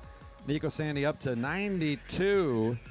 Started with 80 at the beginning of this, so that's impressive for that rider. Nico Sandy, number 40, out in that lead group with the orange kit. He's the last rider in that straight single file line. Lance Abshire pulls up thinking time for someone else to take the lead, and no one's got that tempo. This guy's got motor for days. Unbelievable, consistent tempo from number 33. If anybody knows his training plan, just throw it in the chat for me, please. Yeah, let's share that information. That is just incredible. 5 riders still off the front of this. The field has done a pretty good job just keeping within striking distance at least, but still haven't found a way to really compete directly in any of the sprints for several laps now. And we might have yet another one here. Keep talking about Lance. His most notable recent results include first place at the UCI C1 Scratch Race in T-Town Summer Games, the 2022 Track National Silver Medalist in the points race and a bronze medal in the scratch race. As a U23 rider, though, he's the current national champion in both of those events.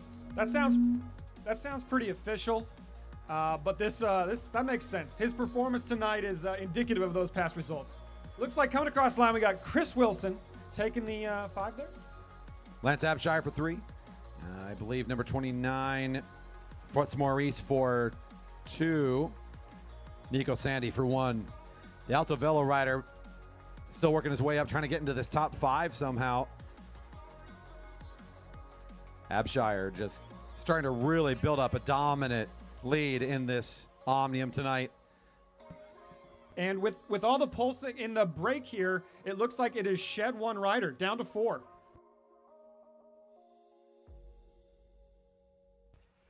It guarantees every rider in the break some points in every sprint.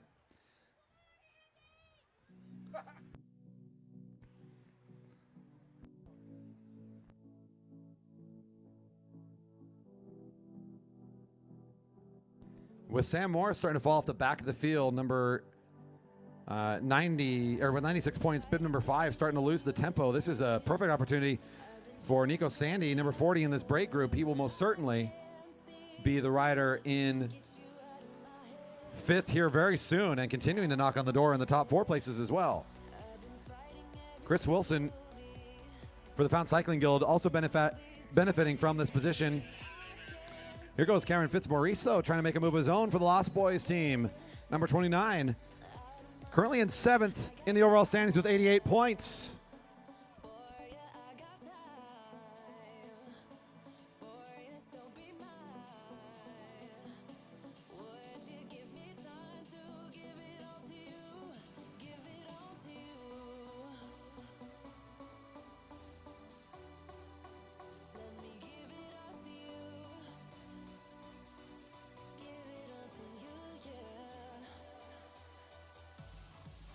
As the bell's ringing here, starting to shed one other rider. Oh no, Chris Wilson falling off. We got 3 at the bell with 1 dangling off the back.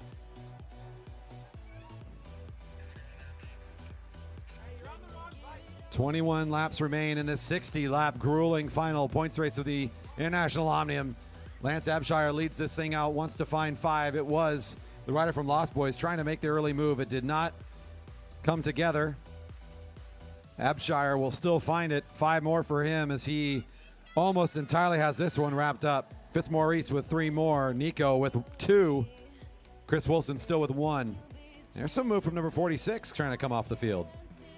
So I think the question we're all asking ourselves is Zach Kowalczyk in danger of losing the overall Omnium, Corey? What is your thought? Yes. It's in a pretty bad spot right now for him. It's been a few years since we've seen Zach out here. He has been around this track for a long time. He is one heck of a competitor. He's never out. He is never out. But this youngster, again, national champion, U23 national champion in both the scratch and the points. I mean, that's the kind of skill set you're looking for to come here to the GP and just start to ride away with this competition. The field sort of in this same position for what has been the majority of this race. They can see the leaders, but they haven't ever closed down this gap. There's always been this group out in front. They hit the home straight, and who's been in it for the majority of the time has been this rider, number 33, Abshire. Nico made the break, number 40. He's been up here. Fitzmaurice made it in. These 3 have just been very consistent now as they've shed 2 in the process. These 3 are not going anywhere yet. Oh, seeing Nico not take the pole, this is starting to show a sign. If he can't take the pole, he's not going to be given the respect to pick up the points either. That means it's going to be Abshire and Fitzmaurice taking the majority of the points, and Nico will at least be able to take 2 if he's still up in this break.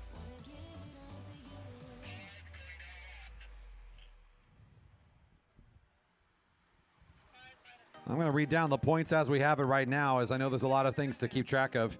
Your leader, Lance Abshire, number 33, with 133 points. Zach Kowalczyk in 2nd still with 116. In 3rd with 113 is still Richter. Those 2 haven't been in a single sprint essentially since the beginning of the race, but they're still in 2nd and 3rd. Mario Sandoval still in 4th for their efforts in the earlier races today. Bell's ringing again. Your leaders get the bell. Baker in no man's land currently and will not be eligible for points. The other 3 in this front group are on their points effort now.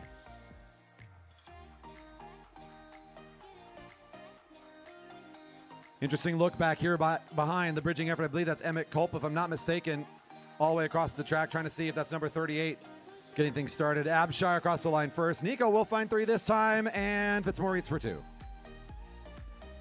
Andy Baker not eligible this time, so number 4 not picking up anything this time. It'll be Emmett, number 38, instead, picking up 1. This is a pretty big moment. We're going to turn back and look at turn 2 here coming onto the flat. That's Zach Kowalczyk trying one more time. I told you he's never out. He will not quit. He's got that kind of a spirit, so he starts to pull away. This is his race now. He's got to try and figure out what to do in this moment. See if he can get back in this thing, hold on to this second place he's got, or maybe even improve it. Tom Perkins, number 36, takes advantage as well, riding in the Canadian colors. They're trying to get up there. This will encourage the front 4 to accelerate even more, though. They're making their job as hard as possible. The field is just way back now as these groups they're all in. This is all the chips on the table. The race is all up in these break groups. The leader is just now crossing the finish line as our chasing group of Kowalczyk and company making their way across the line.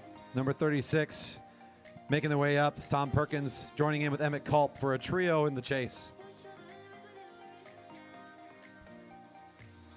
Just for an update in position, the field just crossing the finish line. Just to give you an idea where they are. Back to our leaders now for a moment, getting the home straight. Here's your leader again in the white with the black helmet, number 33. So dominant here for so long.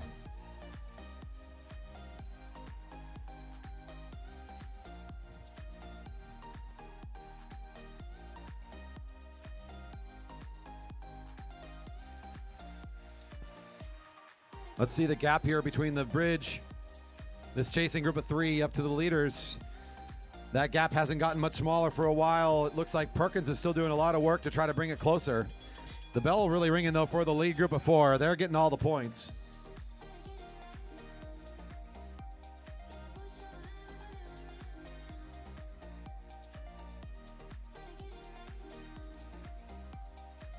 That's correct. Baker not eligible, so he's in no man's land. The 4th rider in the group at the front. He's not truly on the lead of the lap and hasn't been caught yet, so he's not eligible for points. 1 rider in the chase will get a point here. Abshire for 5 more. Nico for 3. Fitzmaurice for 2. And that is the Canadian colors, number 36. Give it to Tom Perkins, Tesseract Racing. Picks up 1.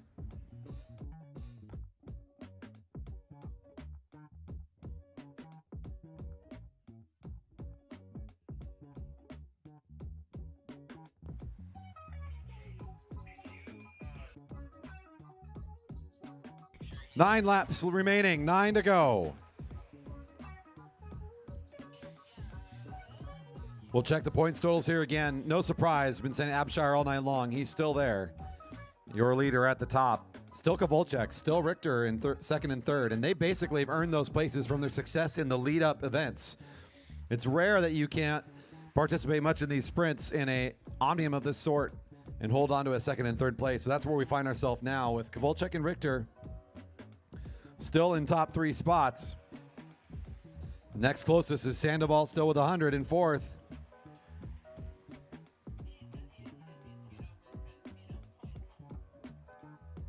$102, pardon me. Nico Sandy has made his way into 5th, though, and he just needs a little more points to take over 4th place. Now at 101. Fitzmaurice in 6th with 95. Tom Perkins in 7th with 80.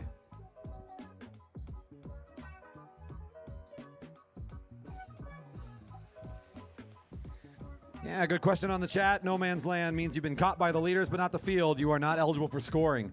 So to be eligible for scoring again, once some riders have passed you, but not all the riders, you must be passed by the field. You go down 20 points, and then you're back in for the eligibility. Until that point, Andy Baker is a non-factor there in that front group. He's allowed to join in the effort on the back. He can't be in the lead of the field, and he's not eligible to take points. Good question on the live stream. Thanks for popping that into the chat. Bell's ringing. 6 to go, 2 sprints left.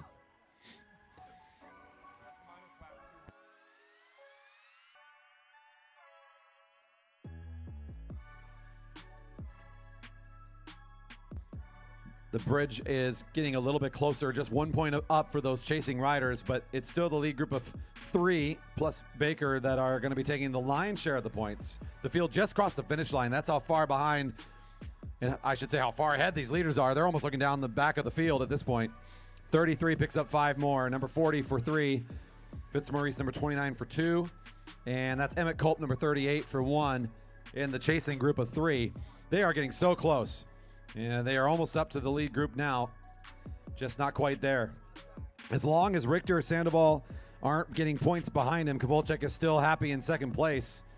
Oh, he's got to try to jump it now. This is the effort. Can he make it? He just wants to be in it. If he can get there, at least he can participate in these final sprint here. Oh, the jump is so hard. Black Lodge Cycling digging deep.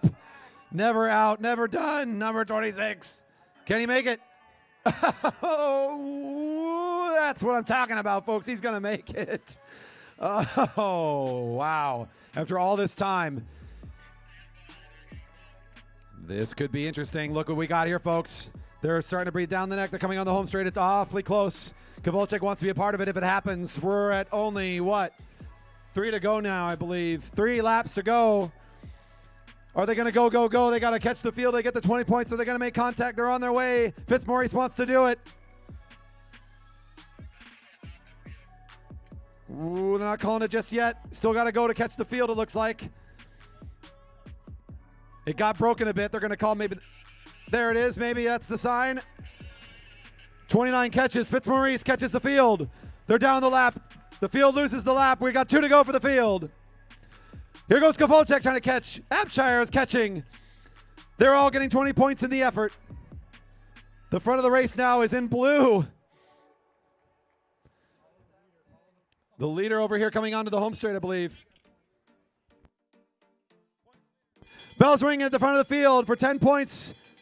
That's number 5 at the lead now of the race. Number 46, number 7, and number 24, all eligible for points.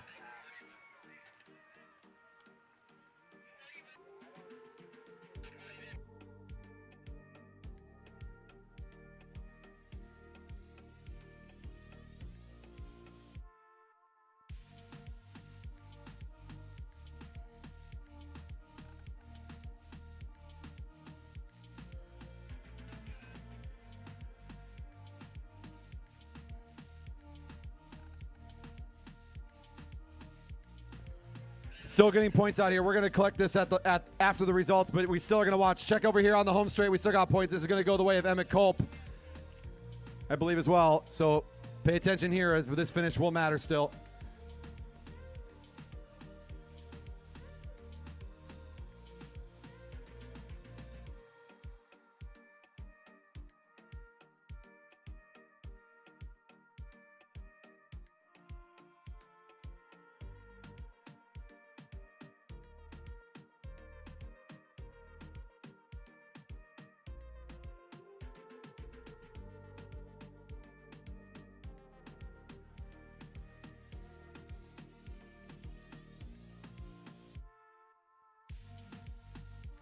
All right. Very good. The International Omnium, the Vision Tech International Omnium for the lead men coming to a conclusion. It was a pretty confusing end. Let's just put it that way. But the 5 in the break, the 6 in the break even, that was a plus 20 effort for them as they caught the field before the sprint. Big points to Abshire, and unquestionably your rider for the Cheney Windows and Doors team will be your champion.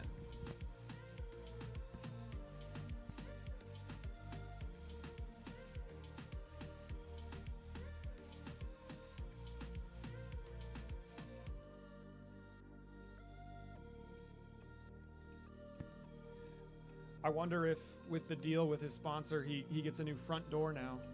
Maybe a couple of fresh double pane windows, perhaps.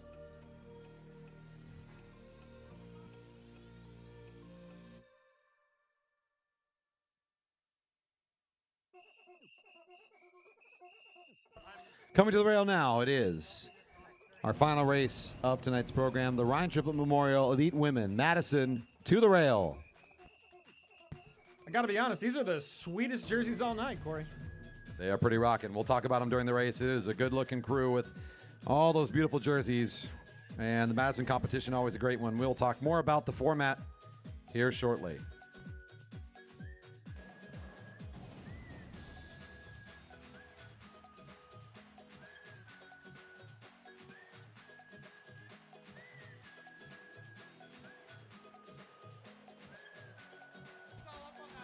We are in a bit of a hold here for a conference on the points race because we're going to have to conference up really quickly on that finish. So please allow a little bit of time here. We're in a bit of a holding pattern. Still time to join us in the best beverage garden in all of track cycling.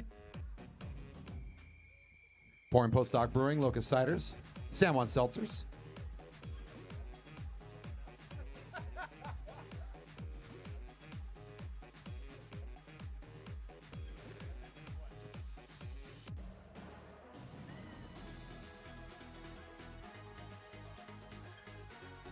Again, we're a bit of a holding pattern as our officials, all the officials currently conferencing over the last race. So we're taking just a moment of a break here. We'll be back with you really soon with this Madison for the Elite Women.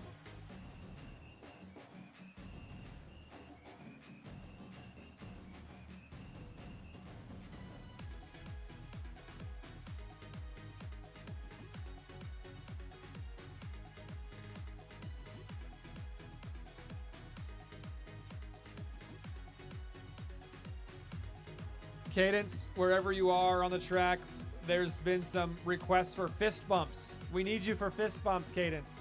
Come on down. The price is right.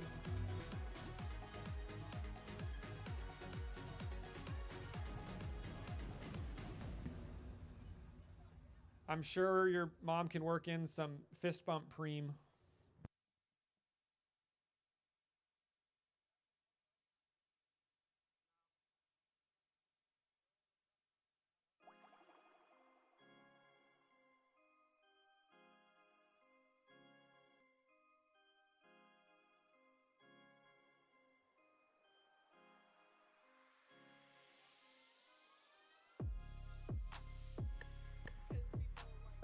All right, I see this great. This is a fantastic plug. I see Zach Mino says, "Hey Corey, how was the Madison created?" Is it story corner time now as we wait for this race to start? All right, very good.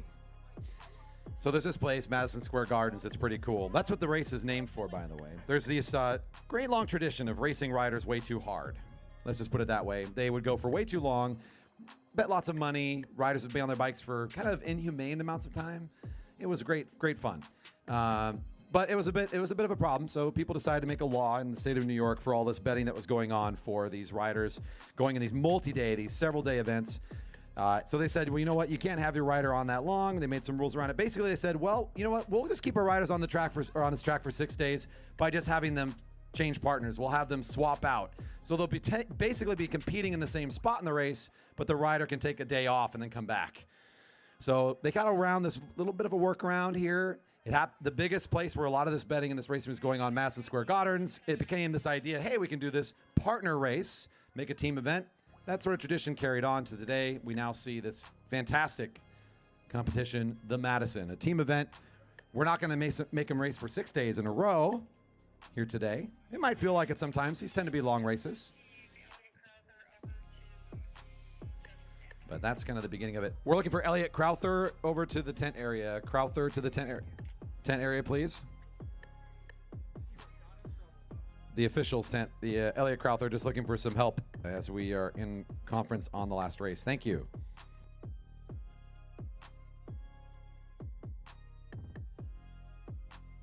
How'd I do, Zach? Was that good at filling the airtime there? All right, thanks everybody.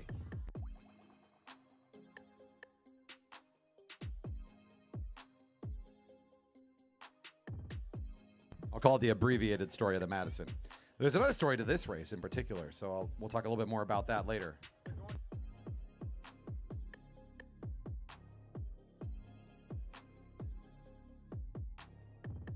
Once again, Crowther to the timing table.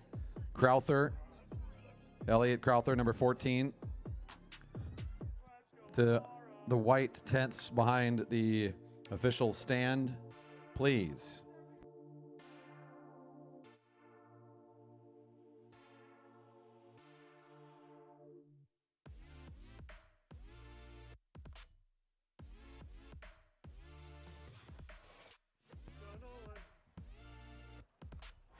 Off we go for the Madison. Currently in the neutral for the riders in the race. They'll get the start in turn 4. Their relief riders will go off here shortly. There they go. They can find their own place around the track.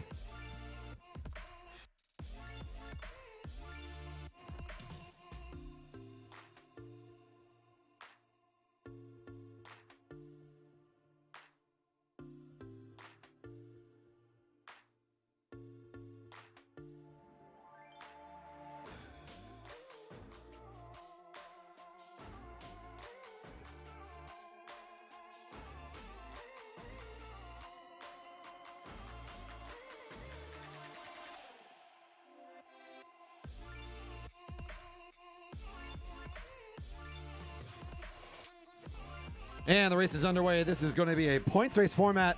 Riders in the race just got the whistle. Their partners are going to be around the track. You can tell who's on their team based on the jerseys they are wearing. Team number one for the ride group, Rainbow Trans flag, wearing there on the back of Jenna Lingwood. Partner Amar Edwards will wait till next lap to come in for the exchange. You'll see riders in the relief along the rail come down into the action. They'll have a quick handhold and a toss in to make that exchange occur.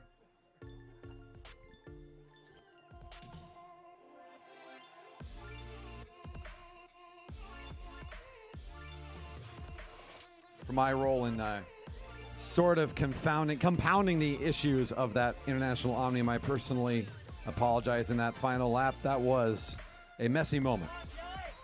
But we are sorting out the Elite Men International Omnium, and we'll get the results here. I think it's already up. Okay, very good. So we have confirmation and sorted everything out as we could on that final lap.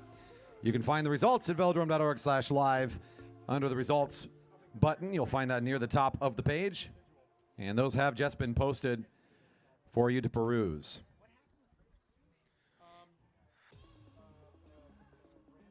Here comes team number one, Ride Group. Our sponsor for the Rainbow Trans flag colors. Gets a nice toss in for the teammate number 10.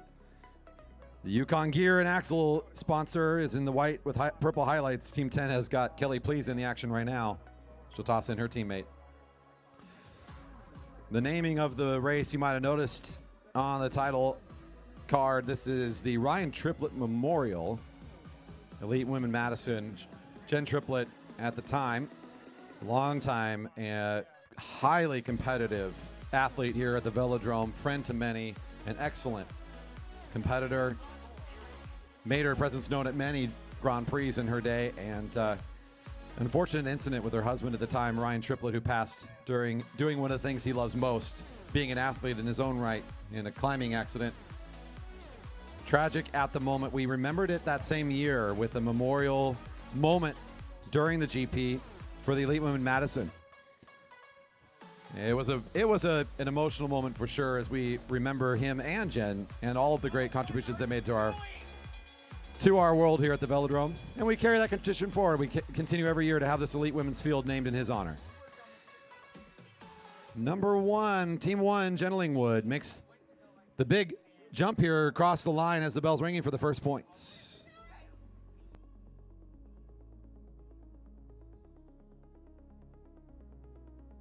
The Broadmark yellow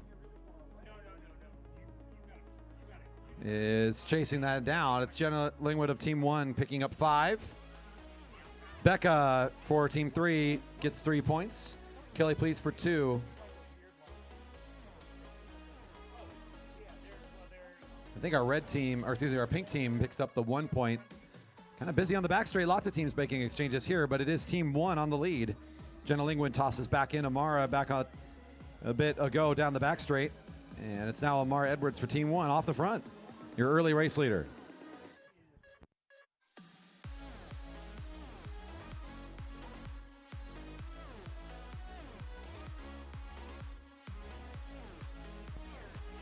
Great action here tonight. We close out with, again, a very great tradition around here. The Elite Women racing in this Madison.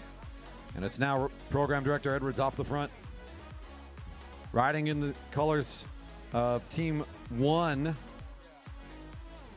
Sponsored by Ride Group. Tossing in Jenna Lingwood now. They're trying to just establish a dominant tempo off the front and not allow other teams to catch. Lingwood still in their effort.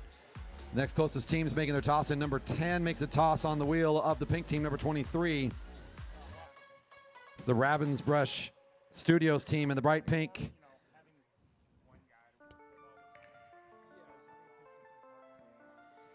Your points, Team 1 in the lead. Team 3 in the yellow is in second. That's Espinoza and Book. Kelly Please and Hillary Luther in number 10. The white with the purple is in third with 2 points. Jennifer Girth and Diane Snoblin in fourth with 1. They're in the bright pink of the Ravensbrush Studios team.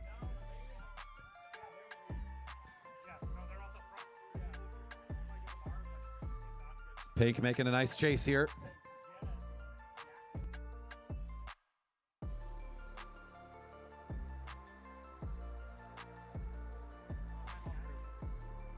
Plenty of room out here.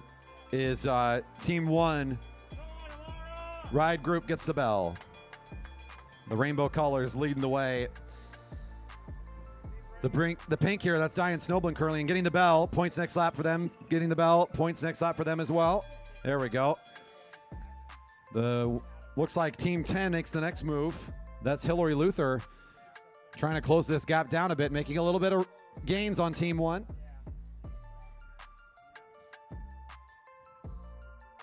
Snoblin looking for the toss-in right behind her for the pink team, but it'll be Edwards bringing in Lingwood to lead this sprint out for 5. Team 10 finding 3 on the exchange there for Kelly, please. Number 23 is chasing it down, finds 2, and the yellow team for 1 more.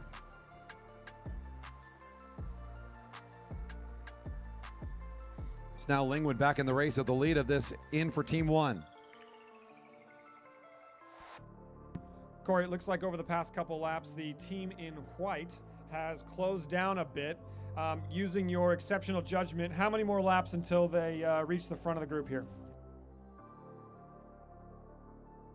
Yeah, I'm going to put it about 3 laps, maybe 2, looking at the current formation. We're going to get a really important toss in here. Notice this exchange right now as the 2 lead groups are even closer as Hillary. It might even be sooner than that. This is going to be a big moment. Not noticing how close the relief riders were. I probably should have looked at that. Luther wants to catch well before 2. She's going to catch on this lap as they come around the corner. Edwards wants to find the wheel. Luther's just trying to ride away, though. Hillary Luther driving this pace now as hard as she can.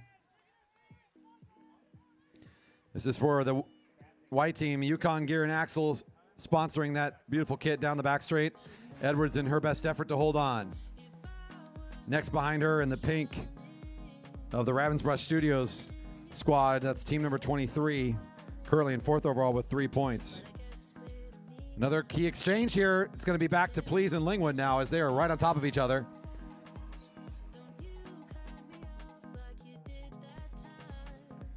That's Snoblin in for the pink team, looking for the exchange to her partner, Jennifer Girth, and another key moment for them as they try to maintain their position in 3rd overall and maybe start to claw away at this gap. Girth on her attack now, trying to close things down again. The leader is coming around onto the home straight as Lingwood has found the wheel of Please. Here's getting the bell. Team 1, your leader with 10. Team 10 in 3rd with, or excuse me, 2nd with 5.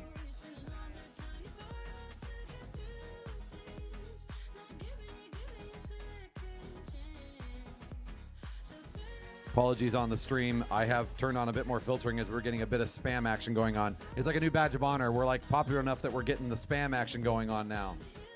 That's no fun. Thanks for your commentary, folks. We appreciate you being here and tuning in and asking your questions and whatnot. Trying to figure out the right way to manage and moderate. Number 1, Team 1 picks up 5. Team 10 picks up 3. That's Lingwood and Luther coming across the line. That's Team 23 in the pink picking up 2. Team Yellow, that's Broadmark. Team Yellow picking up 1. Also out here in the light blue, the David Gilchrist Architect team. Wearing bib number 4, we can look for Gilchrist and Scoville, our junior pairing. In fact, they just now crossed the line. And Team High Mom. That's right. Emily Alexander and Holly Simonson riding in the red of the High Mom squad, making their exchange now into the Gregg cycle sign.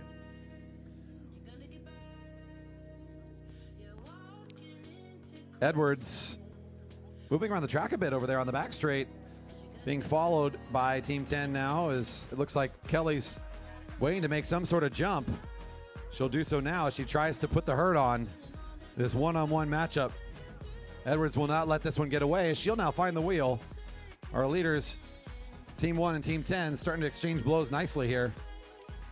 The big effort by Lingwood early in the race to create this big separation. Now coming back together, that's the riders just now coming onto the back straight. Both teams making a big exchange here. Luther getting tossed in at the front. Lingwood, the second rider. Oh, a nice double throw in there. Looking good on the back straight. Clean. Yeah, very kind of like watching some sort of coordinated dance maneuver there. Just about to find the back of some of the riders here is Hillary Luther, number 10. She's making her journey to all sorts of races across the country in the back of a van. She's been spending months traveling from velodrome to velodrome. From place to place, competing as Hillary. She's gets up to the back of 2 riders.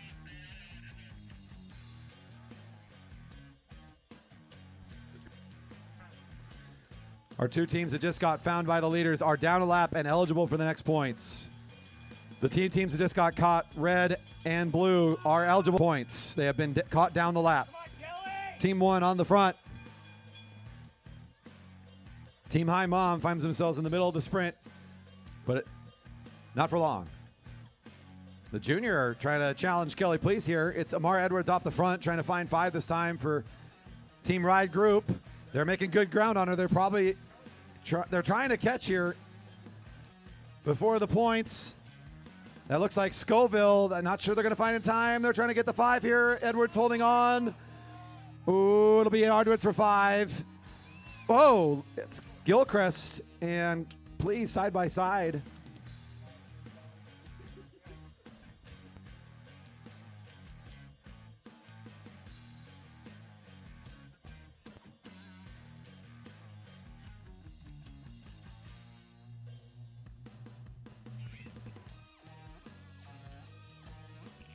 One team Ride Group gets the 5. Team 10, Team White, Yukon Gear and Axle gets 3. The light blue and the red team pick up 2 and 1 respectively. Let's check in where our points come in. Your lead group team number 1 still in the lead.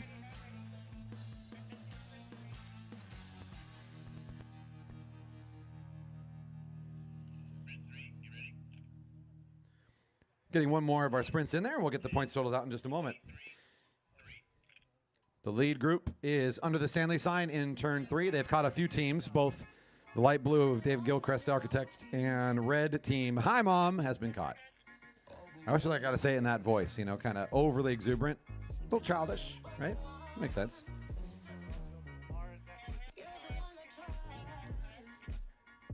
Bib 1 with 20, your leaders. Team Ride Group in the rainbow jersey, trans flag colors. In the white for Yukon Gear and Axle, Bib 10 with 11 in second. 2 teams in third, both with 5. Both the yellow and bright pink team are tied up, chasing the leaders at 5 points apiece.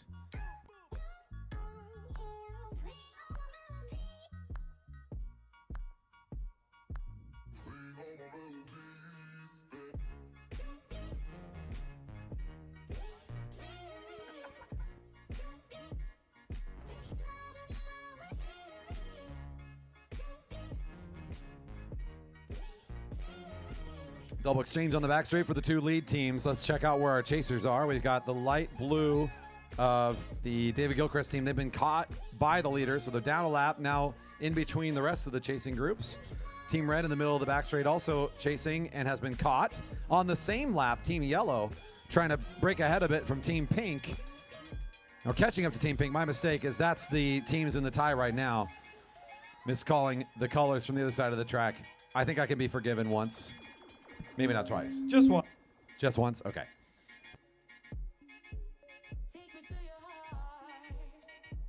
The bell got rang for everybody here. So we're on the point sprint for the leaders and the rest. We've got 2 coming around the track. They'll be in the home straight here shortly. There's our leaders. Team White, Team Rainbow. It's Hillary Luther for the 5 this time. Mar Edwards for 3.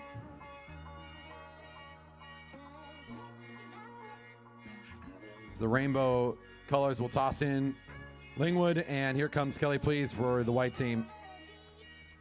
Light blue of, that's Danny Scoville that's currently in, gets 2 points. The Broadmark team picks up 1. That should move the yellow team of Becca Book and Skylar Espinoza alone into 3rd.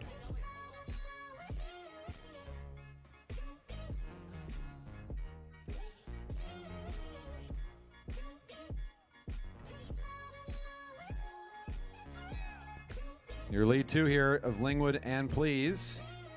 Team 1, the leaders with looks to be 23 points now.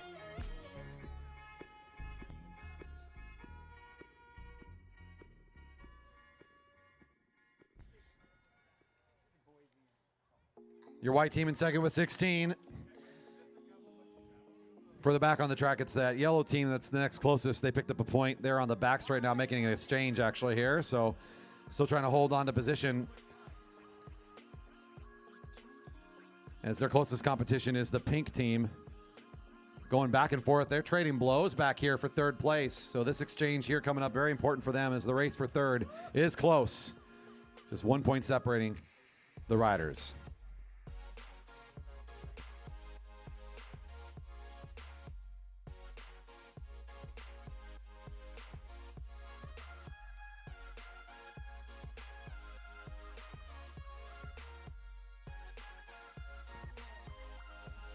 There's a few more laps here in the Madison.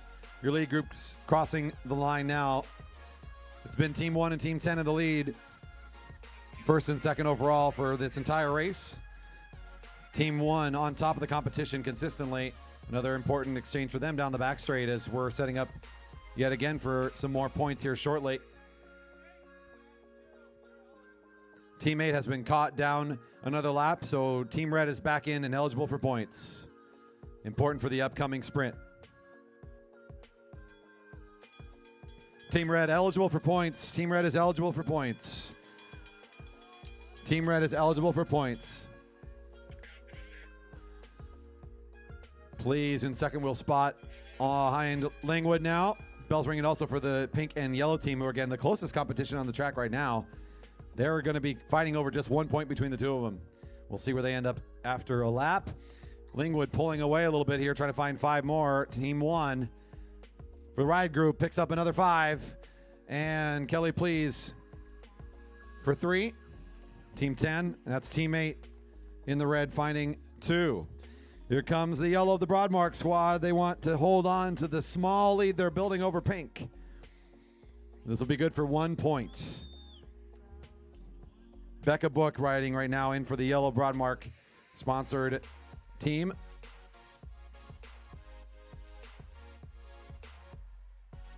Hillary trying to explode things here a bit for Edwards again. See if she can drop her on this effort. There's only a few more sprints left. Luther accelerating quickly here.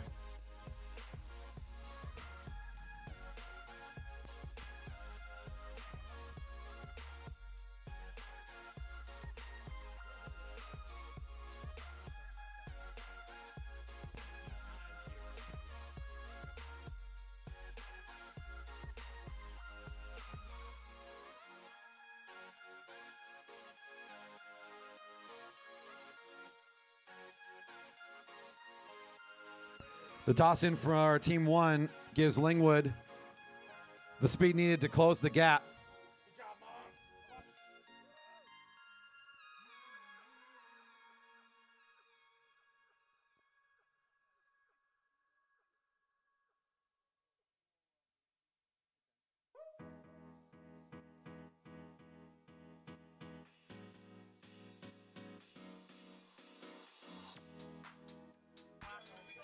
Bell's ringing again. Here's your leaders coming across the line. That puts light blue eligible here for the points as they get caught. So as teams get caught by our lead 2 essentially on that effort, they will be eligible at that moment. We're setting the lap from the lead 2. Whoa. Scooting away here. That's Jenna Lingwood trying to open things up big time in the final 2 sprints. This one worth 5. Trying to stack things well for their team and pull away now is Team 1. Team 10 picks up 3. Light blue 4 picks up 2. And it looks like Team Red will be finding 1 here. No points up and available for pink or yellow at this stage in the race. So going to have to gain some ground if they want to be sprinting again, especially Team Pink, who's now trailing the yellow team.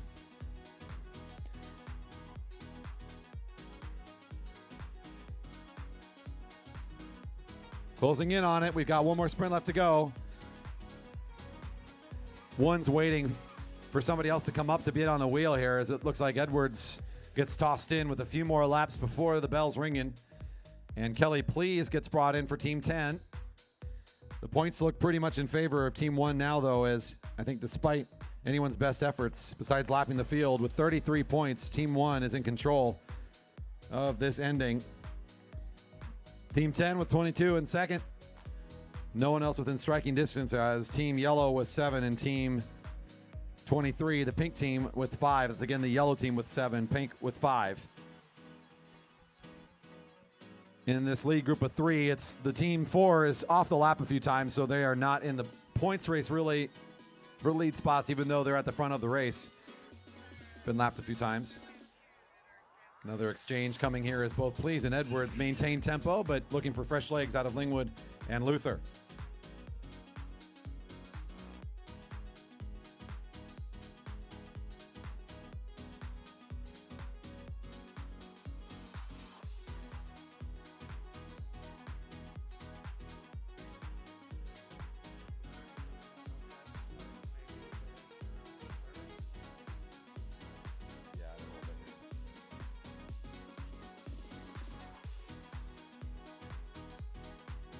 Let's go check in the race for third here. I'm looking at yellow team making a big move, trying to secure third place overall, trying to drop pink way back in the dust. This is a great move for them, as now they've really opened up a big gap. The team of Becca Book and Skylar Espinoza trying to hold this thing together one more time as Becca's currently in the race. This is the bell on the final sprint. We're making the exchange to, looks like Kelly Please getting tossed in to try to close this thing down on Jenna Lingwood. Lingwood will toss in Edwards here for the final effort.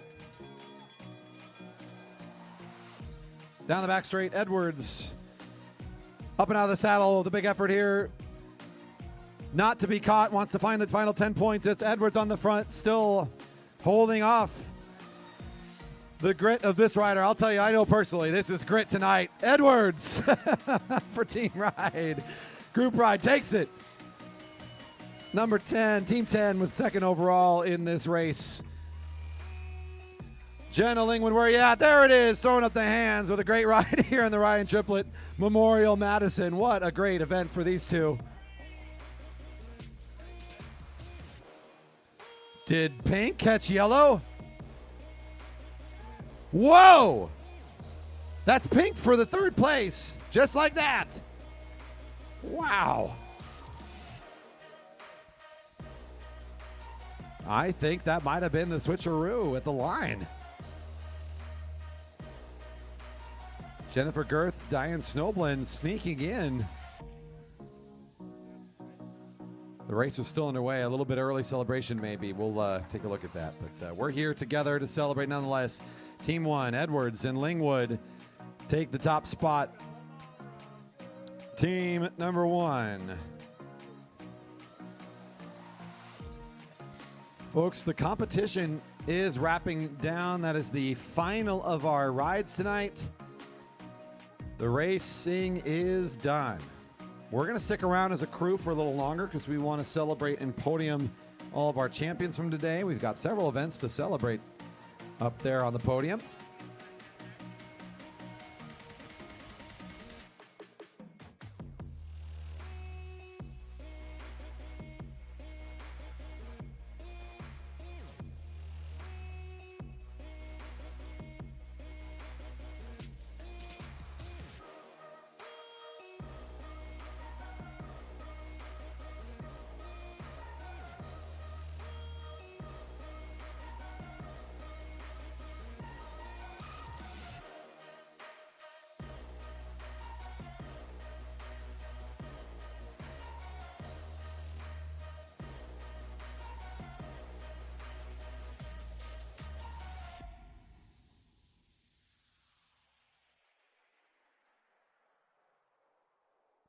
Folks, thanks for sticking around. The beverage garden is still open if you're here in the park and want to hang out with us for a bit longer. Still pouring some delicious beverages from our sponsors, Postdoc Brewing, Locust Ciders, and of course, San Juan Seltzer stepping up for this event. Food trucks will be hanging out for a bit longer to make sure. Oh, they're all gone. They left. This is a late night. I just turned around to look and they're not here. Food's gone. It is a late night, and what an event we've had. That has been so much fun. I can't believe we get to come back and do it again tomorrow, but right now, we've got some podiums to do, so we're going to get this thing sorted out and Top 5 podium. There's cash, and of course, on the top, we'll be getting some extra merchandise. We're going to sort that all out and get ready to present here in just a matter of minutes as I pull up results and we get set to go for podiums from tonight's competition.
All right, we're going to try and get started with some of these results, and I'll do my absolute best. I promise to make not too many mistakes to be fired. That's all I'm going to say.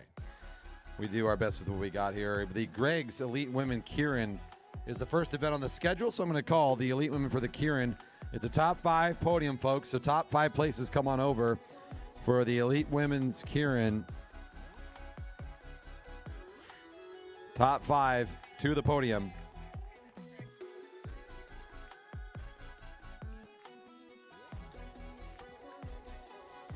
I'm going to work down the order of the program. So the Gregg's Elite Women Keirin first. We've got the Broadmark Master Cat 3 Men Sprints. The Broadmark Elite Men Sprints.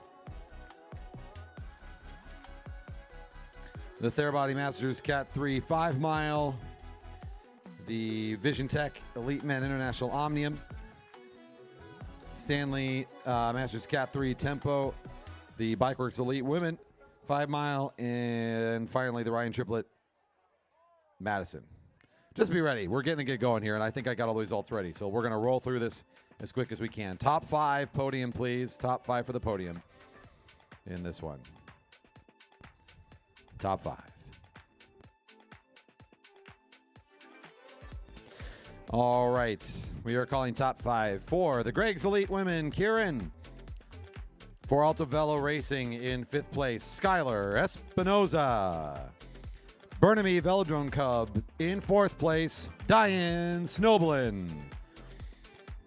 In 3rd place, I Am, I Can, I Will, I Do, it's Emily Shellberg. And for St. George CC, Lizanne Fox in 2nd place. Your champion for the 2022 Vision Grand Prix Elite Women's Keirin, for Red Truck Racing presented by Mosaic Homes, Holly Simonson.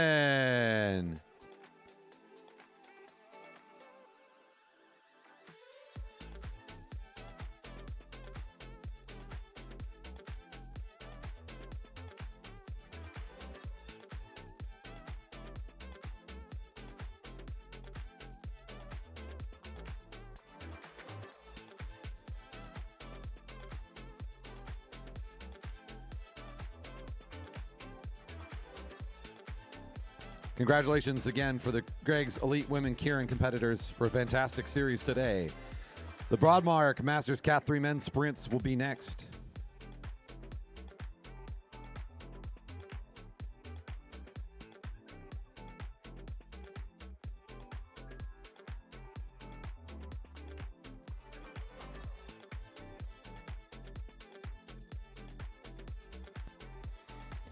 Our top 5 in the Broadmark Masters Cat 3 Men Sprint Tournament today.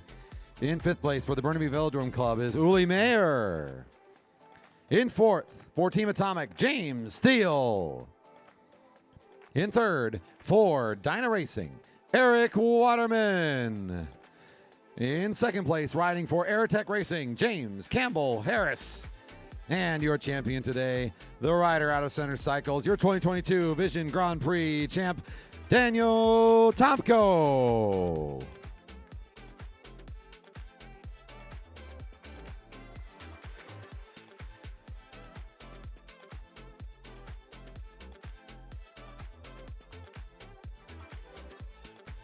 The Elite Men Series now. Top 5 to the podiums next. Elite Men Sprints.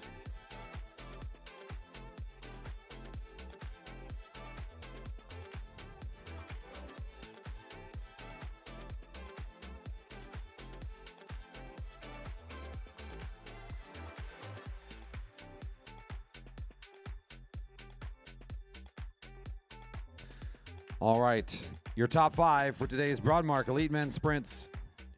In 5th, Ethan Boys. In 4th place for the Shop Racing Team, Lemin Wright. In 3rd place, also for the Shop Racing, Aaron Young. For Broadmark Realty, your 2nd place finisher, Alex Siegel. And your 2022 Vision Grand Prix Elite Men Sprints champion, for the Coefficient of Speed, Andrew Carlberg.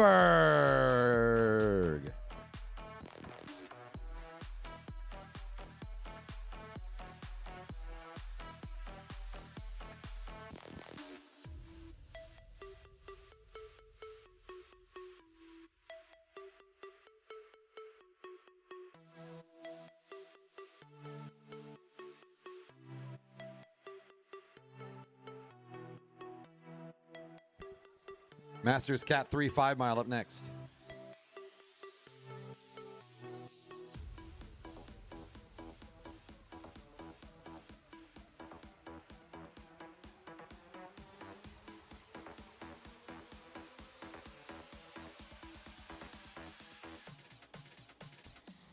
Once again, top 5 for today's 5 mile scratch presented by Therabody Theragun. Masters Cat 3 5 mile scratch race. In 5th place, riding for Team Red Kilo, David Girth. In 4th for Dyna Racing, Scott Grinsel. In 3rd for the Burnaby Velodrome Club, it's Uli Mayer. In 2nd for the Gene Johnson Cycling Team, Tyson Adelson. And the Master Cat 3 5 mile scratch race champion for Keller Broadmark Racing, Maddie Hers.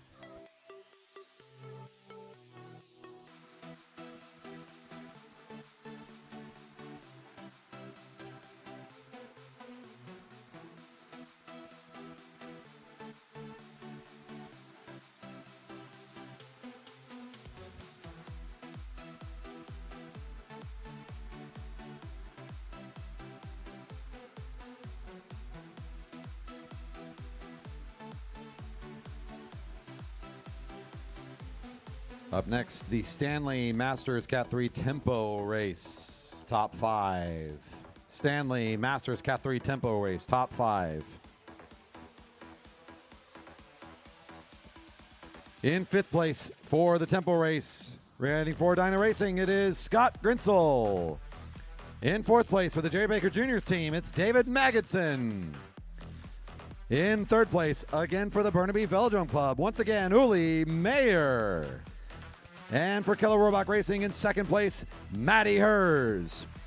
And taking the top spot in today's Stanley Masters Cat 3 Tempo Race, your champion for Gene Johnson Cycling Team, Tyson Danielson.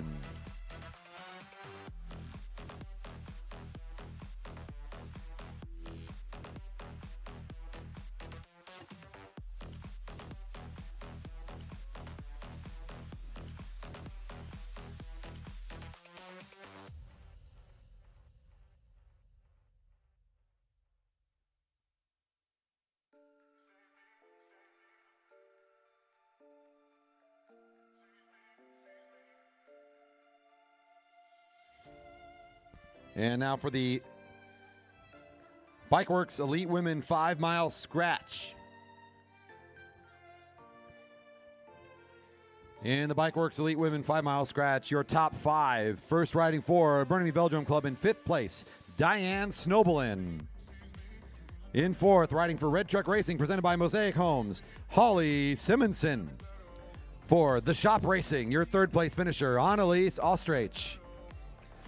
Alto Velo Racing in 2nd place, Skylar Espinoza. And your champion today in the 5 mile scratch presented by Bikeworks, your champion for Star Trek Racing, Stephanie Lawrence.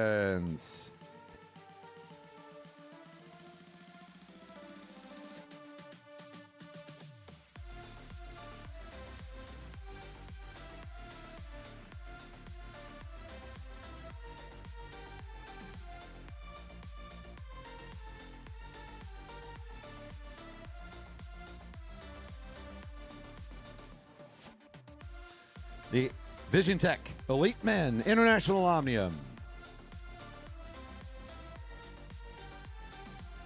Top 5 for the Vision Tech Elite Men International Omnium now coming up. In 5th place for the Fountain Cycling Guild, it's the Rocket, Dave Richter. In 4th for Alto Velo Racing, Nico Sandy. In 3rd place, riding for the Last Boys, it's Cameron Fitzmaurice. In 2nd place of the Black Lodge Cycling Team, it's Zach Kovalchek. And your winner in today's International Omnium, the champion for the 2022 Vision Grand Prix Elite Men International Omnium presented by Vision Tech, racing for Cheney Windows and Doors, your champion, Lance Abshire.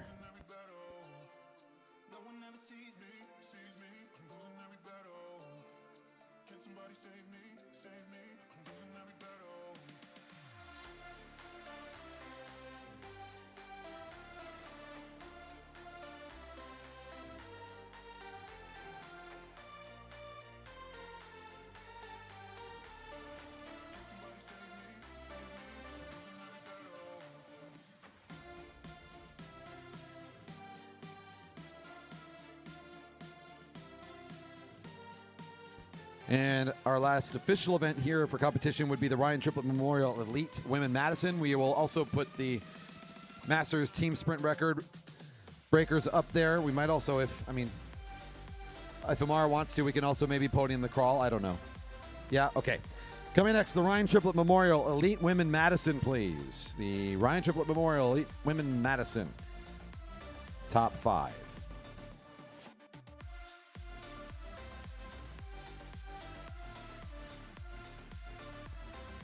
In 5th place, riding in the colors of light blue for the David Gilchrist Architect team, Danny Scoville and Lucy Gilchrist.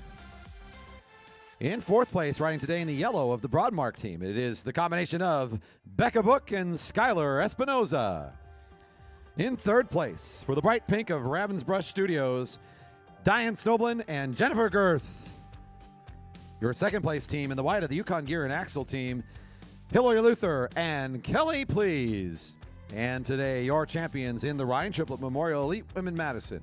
Riding in the colors of the rainbow jersey, Ride Group sponsored kit, we've got Jenna Lingwood and Amara Edwards.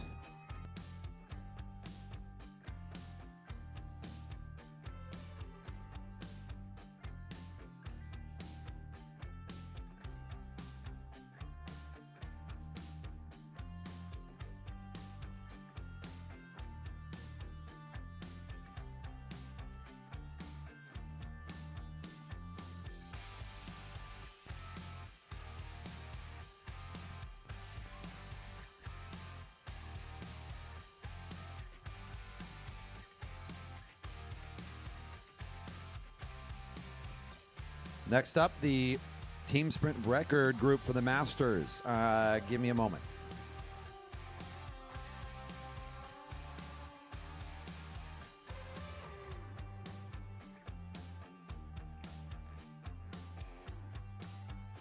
Okay, I can do the crawl too. I just have numbers though. Yeah, top 3 was bibs. I have bibs. 17.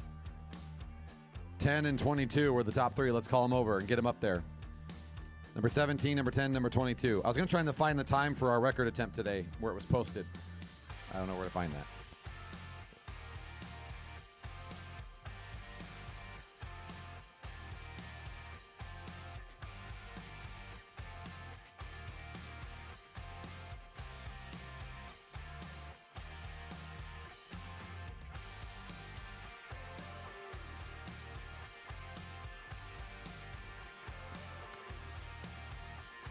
And finally, today we had a planned attempt to chase down 2 records. Excellent attempts by both groups as Elite Men were close. They were within a half second of matching the previous best. But our Masters Men team managed to set the new record at a time of 1 minute, 20 seconds, .338. A 120.338 will now stand in the record books as the fastest time set by a Masters Men team sprint.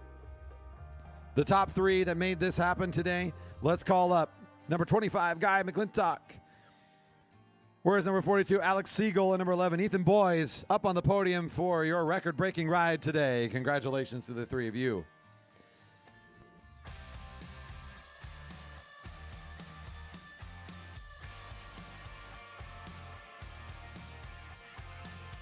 All right. They always say, everything you say, even if it's wrong, with great confidence, people believe you. Right on schedule. 11 o'clock was what we planned from the beginning. Great racing for all tonight. It's been a pleasure to be a part of this. Can't wait for more fun tomorrow. There's going to be even more great racing tomorrow as we come back with another noon session to set up an exciting Saturday evening. More great things to happen. If you're still out there on the stream, you must be liking what you're seeing out here. Please don't forget to leave that thumbs up and a subscribe on your way out the door.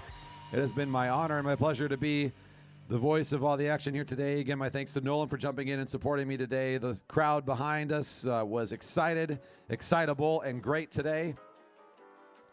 Big thanks to the production crew that's here supporting the live stream, our officials team, all the volunteers, those that have helped with the sales, the help with all the donations. Thank you for donating if you stepped up today, if you put some money in that raffle. Even if you're purchasing a beverage today, you're technically donating to the Velodrome, so thanks for your support in the beverage garden too.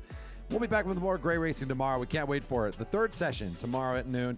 Signing off for now. Have a fantastic evening. We look forward to more of this Vision Grand Prix tomorrow here at the Jerry Baker Memorial Velodrome.